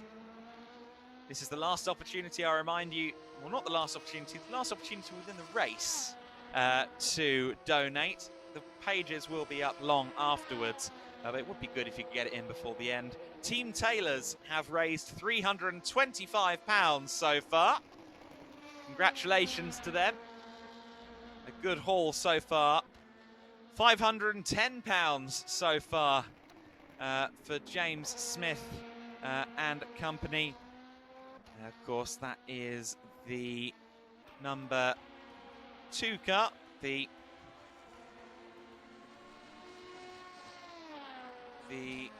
Race Ventura car.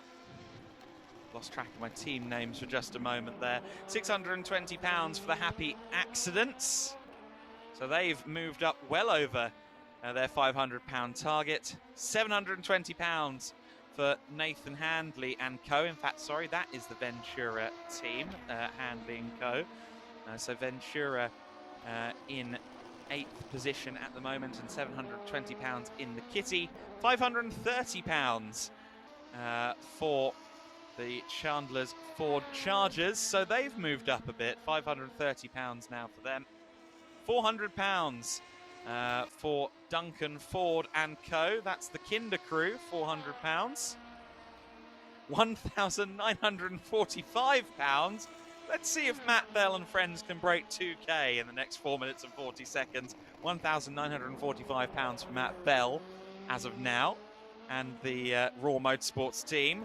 £105 for the Scrappy Racers. Come on, get some more donations into them, please. £548. Good to see that they've moved up. At the Talking Heads, they've gone up from 398 to 548. So £548 for the Talking Heads, and £590 for the Ben Straffen and co team. That, of course, is the Lovely Lemons in pod number 10, which means our total, thank you to Henry Skelly for a little bit of calculatory help, £6,293 we make the total with less than 5 minutes of the race to go.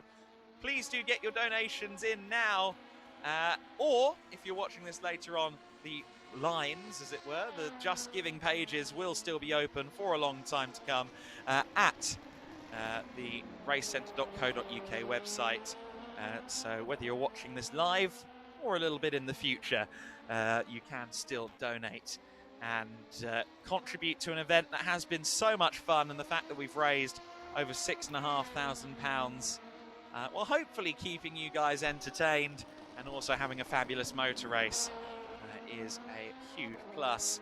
Race Ventura, we've been talking about this battle a lot over the course of this race, and again, I'm still not sure it's over. Yes, we've only got 3 minutes of racing to go. Yes, there's 18 seconds between Kinder in Need and Race Ventura, but this battle has ebbed and flowed and caught me off guard so many times over the course of this race that I'm still not sure quite which way this is going to go. So Kinder in Need now in 7th place with 18 seconds over Race Ventura. Yellow flag in Sector 1. One more time. The Taylor's car being shown in the process of recovery. The 99 car continues on. The Chandler's Ford Chargers lead the way, though, by 2 laps. At the head of the order, we're into the, or coming up to, the final 2 minutes of the race. So we really are getting into the closing stages now. This will be the penultimate lap of the race for everybody, incidentally. And so what is the fuel situation over at the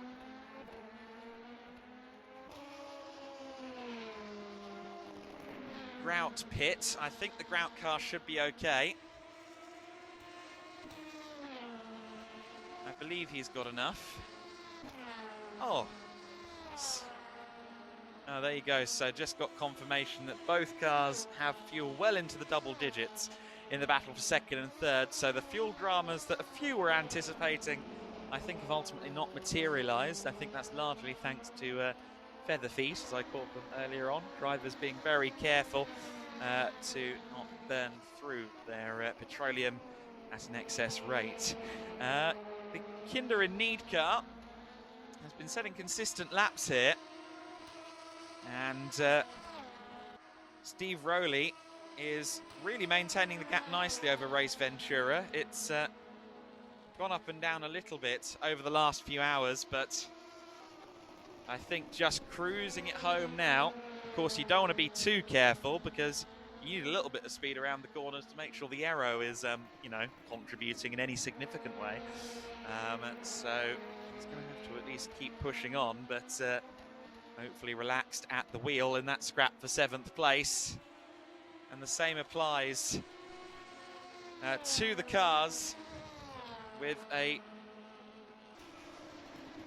2-lap gap to the lead, or rather the lead car will also be driving with bated breath. And that is, of course, the Chandler's Ford Chargers. They are on to the final lap of the race now.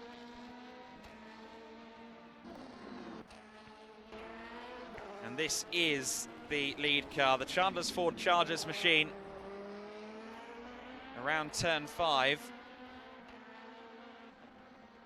69 car in the hands of Alex Brine. He's just a few moments away from the flag. The clock has struck 0. We are into overtime, as it were, in the BBC Children in Need 24-hour race at the race centre. For the last 3 years, the Chandler's Ford Chargers have taken the victory here at the race centre 24-hour. They also won it once before, a total of 4 victories thus far. And victory number 5 is on the horizon. There is literally just one more crest between themselves and the win, and that is the crest out of the final corner. The final corner now for Alex Brine.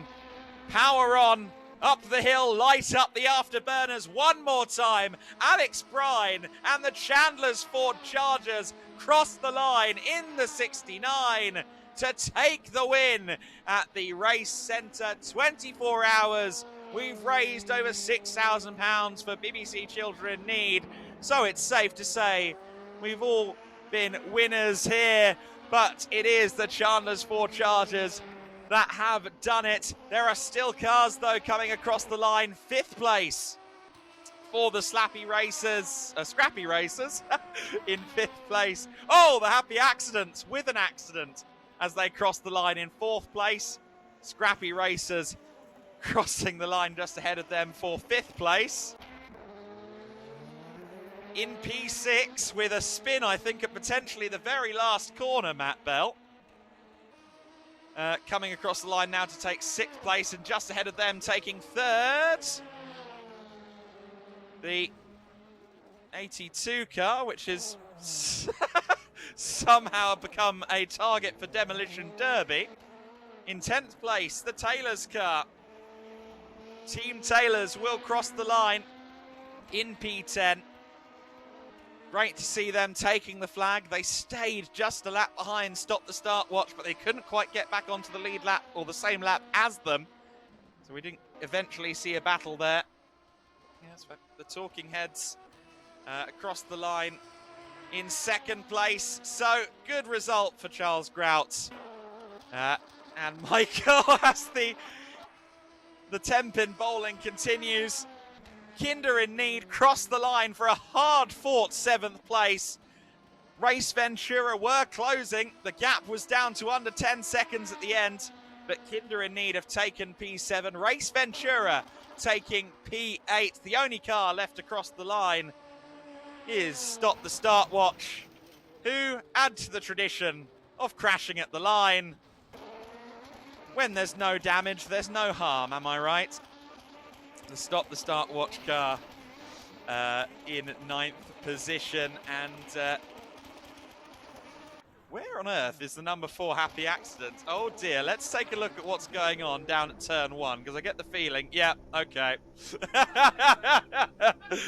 Team Taylors sent on their side as the one and only Charles Grout, hopefully a bit less spent than last year, celebrates his second consecutive second place with a bit of a smash, bash, crash, and so on. The post-race Demolition Derby then is in full effect. Benefits of simulators, you can have some wrecking fun after the race, says Aaron Boss, and yes, that's exactly what we saw. Again, I want to extend a huge thank you to those of you who have been tuning in, interacting, and frankly at some points keeping me sane during the 24-hour race here at the Race Centre, be on Twitch or on Facebook. I know a lot of you have been tuning in, and it has been great to be joined by you.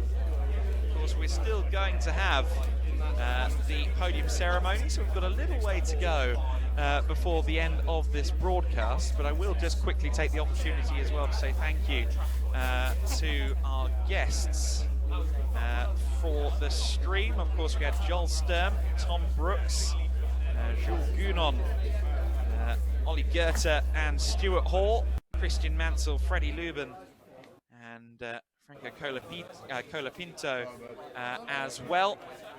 We've had some really amazing racing talent joining us to talk about the amazing racing that we have had on screen. Give us some insights into the year just gone and the year ahead. We hope you've enjoyed the stream so far, but you can't leave the stream before the celebrations.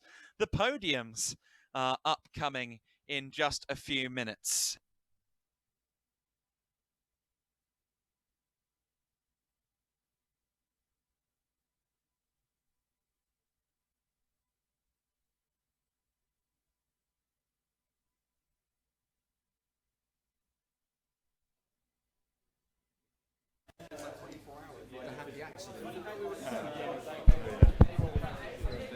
Okay, so if you all want to gather around the podium, we'll do the end celebrations in just a second.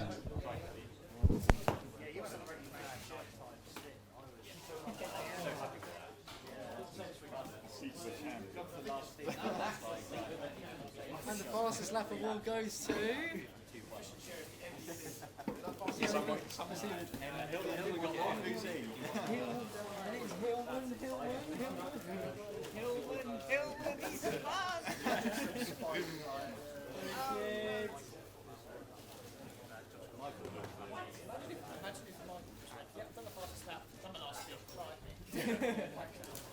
That's all he came for, was the fastest lap.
Okay, everybody, we've reached the end of the 24-hour race, and firstly, thank you all.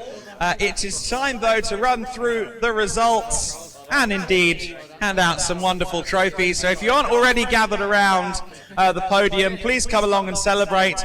Anyone out there, could we please try and grab them to come in if at all possible? Let's try and get everyone together here for the reading of the results and the podium. We've lived together for 24 hours. We may as well celebrate together for at least a few more minutes, right? Let's run you through it then, because it has been a dramatic race for all parties concerned. I will say there has been a team that has been a bit of a highlight reel at times. That is the car that finished in 10th place. That is Team Taylor's, taking the getting camera time by force approach. A great job to see you guys finishing in 10th place. Of course, just one lap behind, eventually, the Start Watch team in 9th place.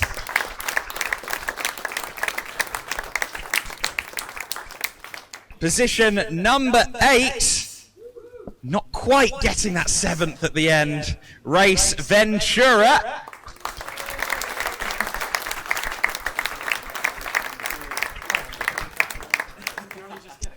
And I think perhaps they were a little bit surprised that they got 7th place. Kinder in Need got that 7th position in the hard-fought battle. Congratulations to Kinder in Need taking P7. In 6th place, it is Matt Bell and his Raw Motorsports team. 6th position for Raw Motorsports.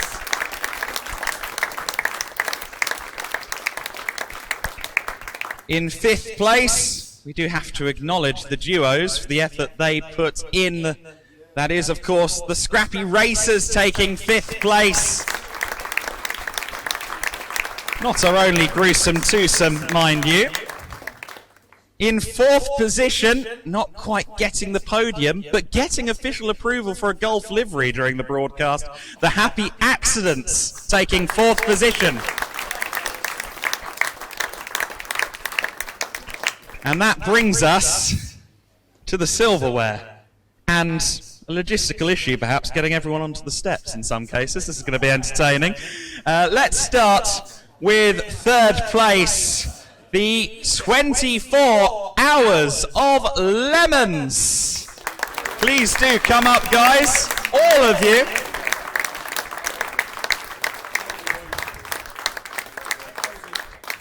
A great scrap in the closing salvo of the race. By salvo, I probably mean the last, 15 or 16 hours in the battle for 2nd place. 3rd place, ultimately going to the 24 Hours of Lemons team. Just beating them to 2nd place, though. It's our other duo. It's the Talking Heads.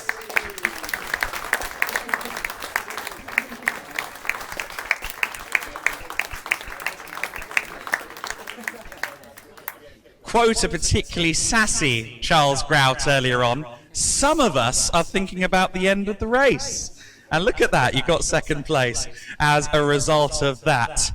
But there's a big trophy in the middle. And if you've been here for the last 3 editions, you may have a hunch as the team name I'm going to say next. It's the 5th win in total and the 4th consecutive victory in the BBC Children in Need Race Centre 24 Hours for the Chandler's Ford Chargers.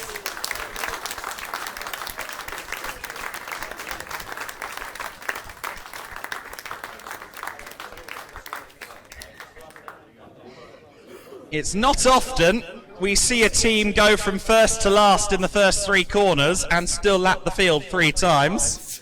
But that is the path that Michael Hillman chose for them this week. Oh, I was just criticising your first lap. And there we are. That is our trophy winners. I'll stay well out the way of the photos if I possibly can. And I mark more in the photos there. I'm not quite sure. So that is our podium trio of teams.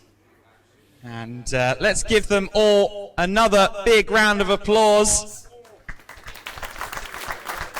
Congratulations, not just to our podium finishers, but to everyone who once again took on the challenge that is this 24-hour event.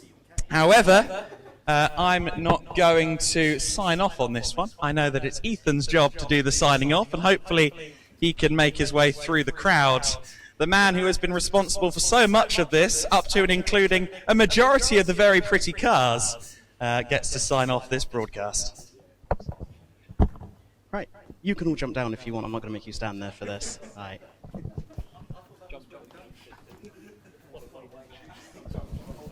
Cool. So, classic cliche. I'm not really one for speeches, but I was told that I had to do this, so I'm going to talk and we'll see what happens.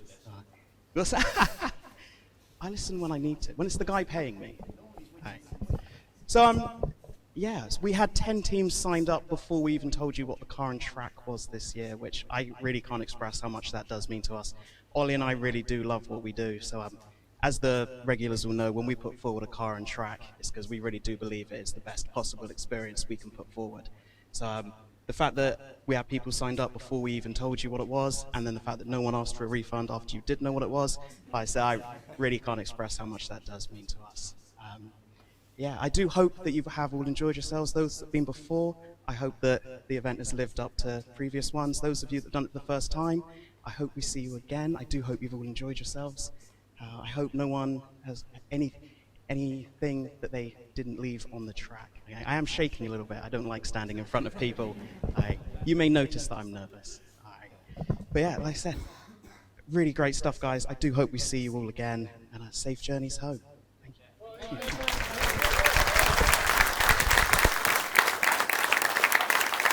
Actually, hang on. We're going to actually finish this properly. Adam, can we have a huge round of applause for Adam, please?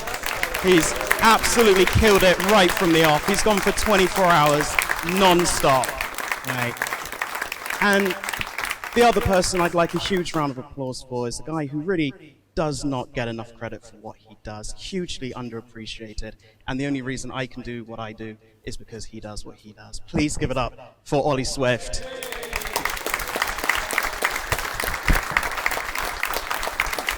You signing up there? Awesome. Yeah, like I said, safe journeys home. I do hope we see you all next year.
I'll meet you outside. I won't go until you're out.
Shame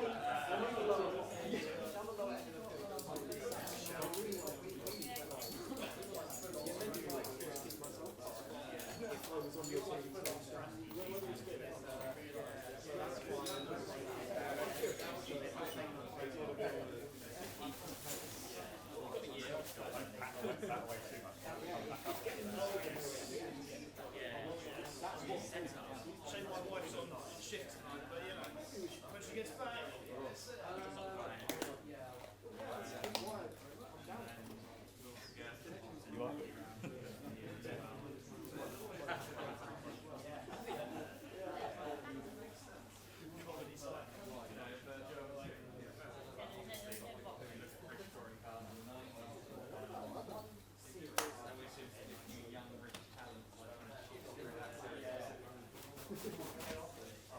especially when you're lucky to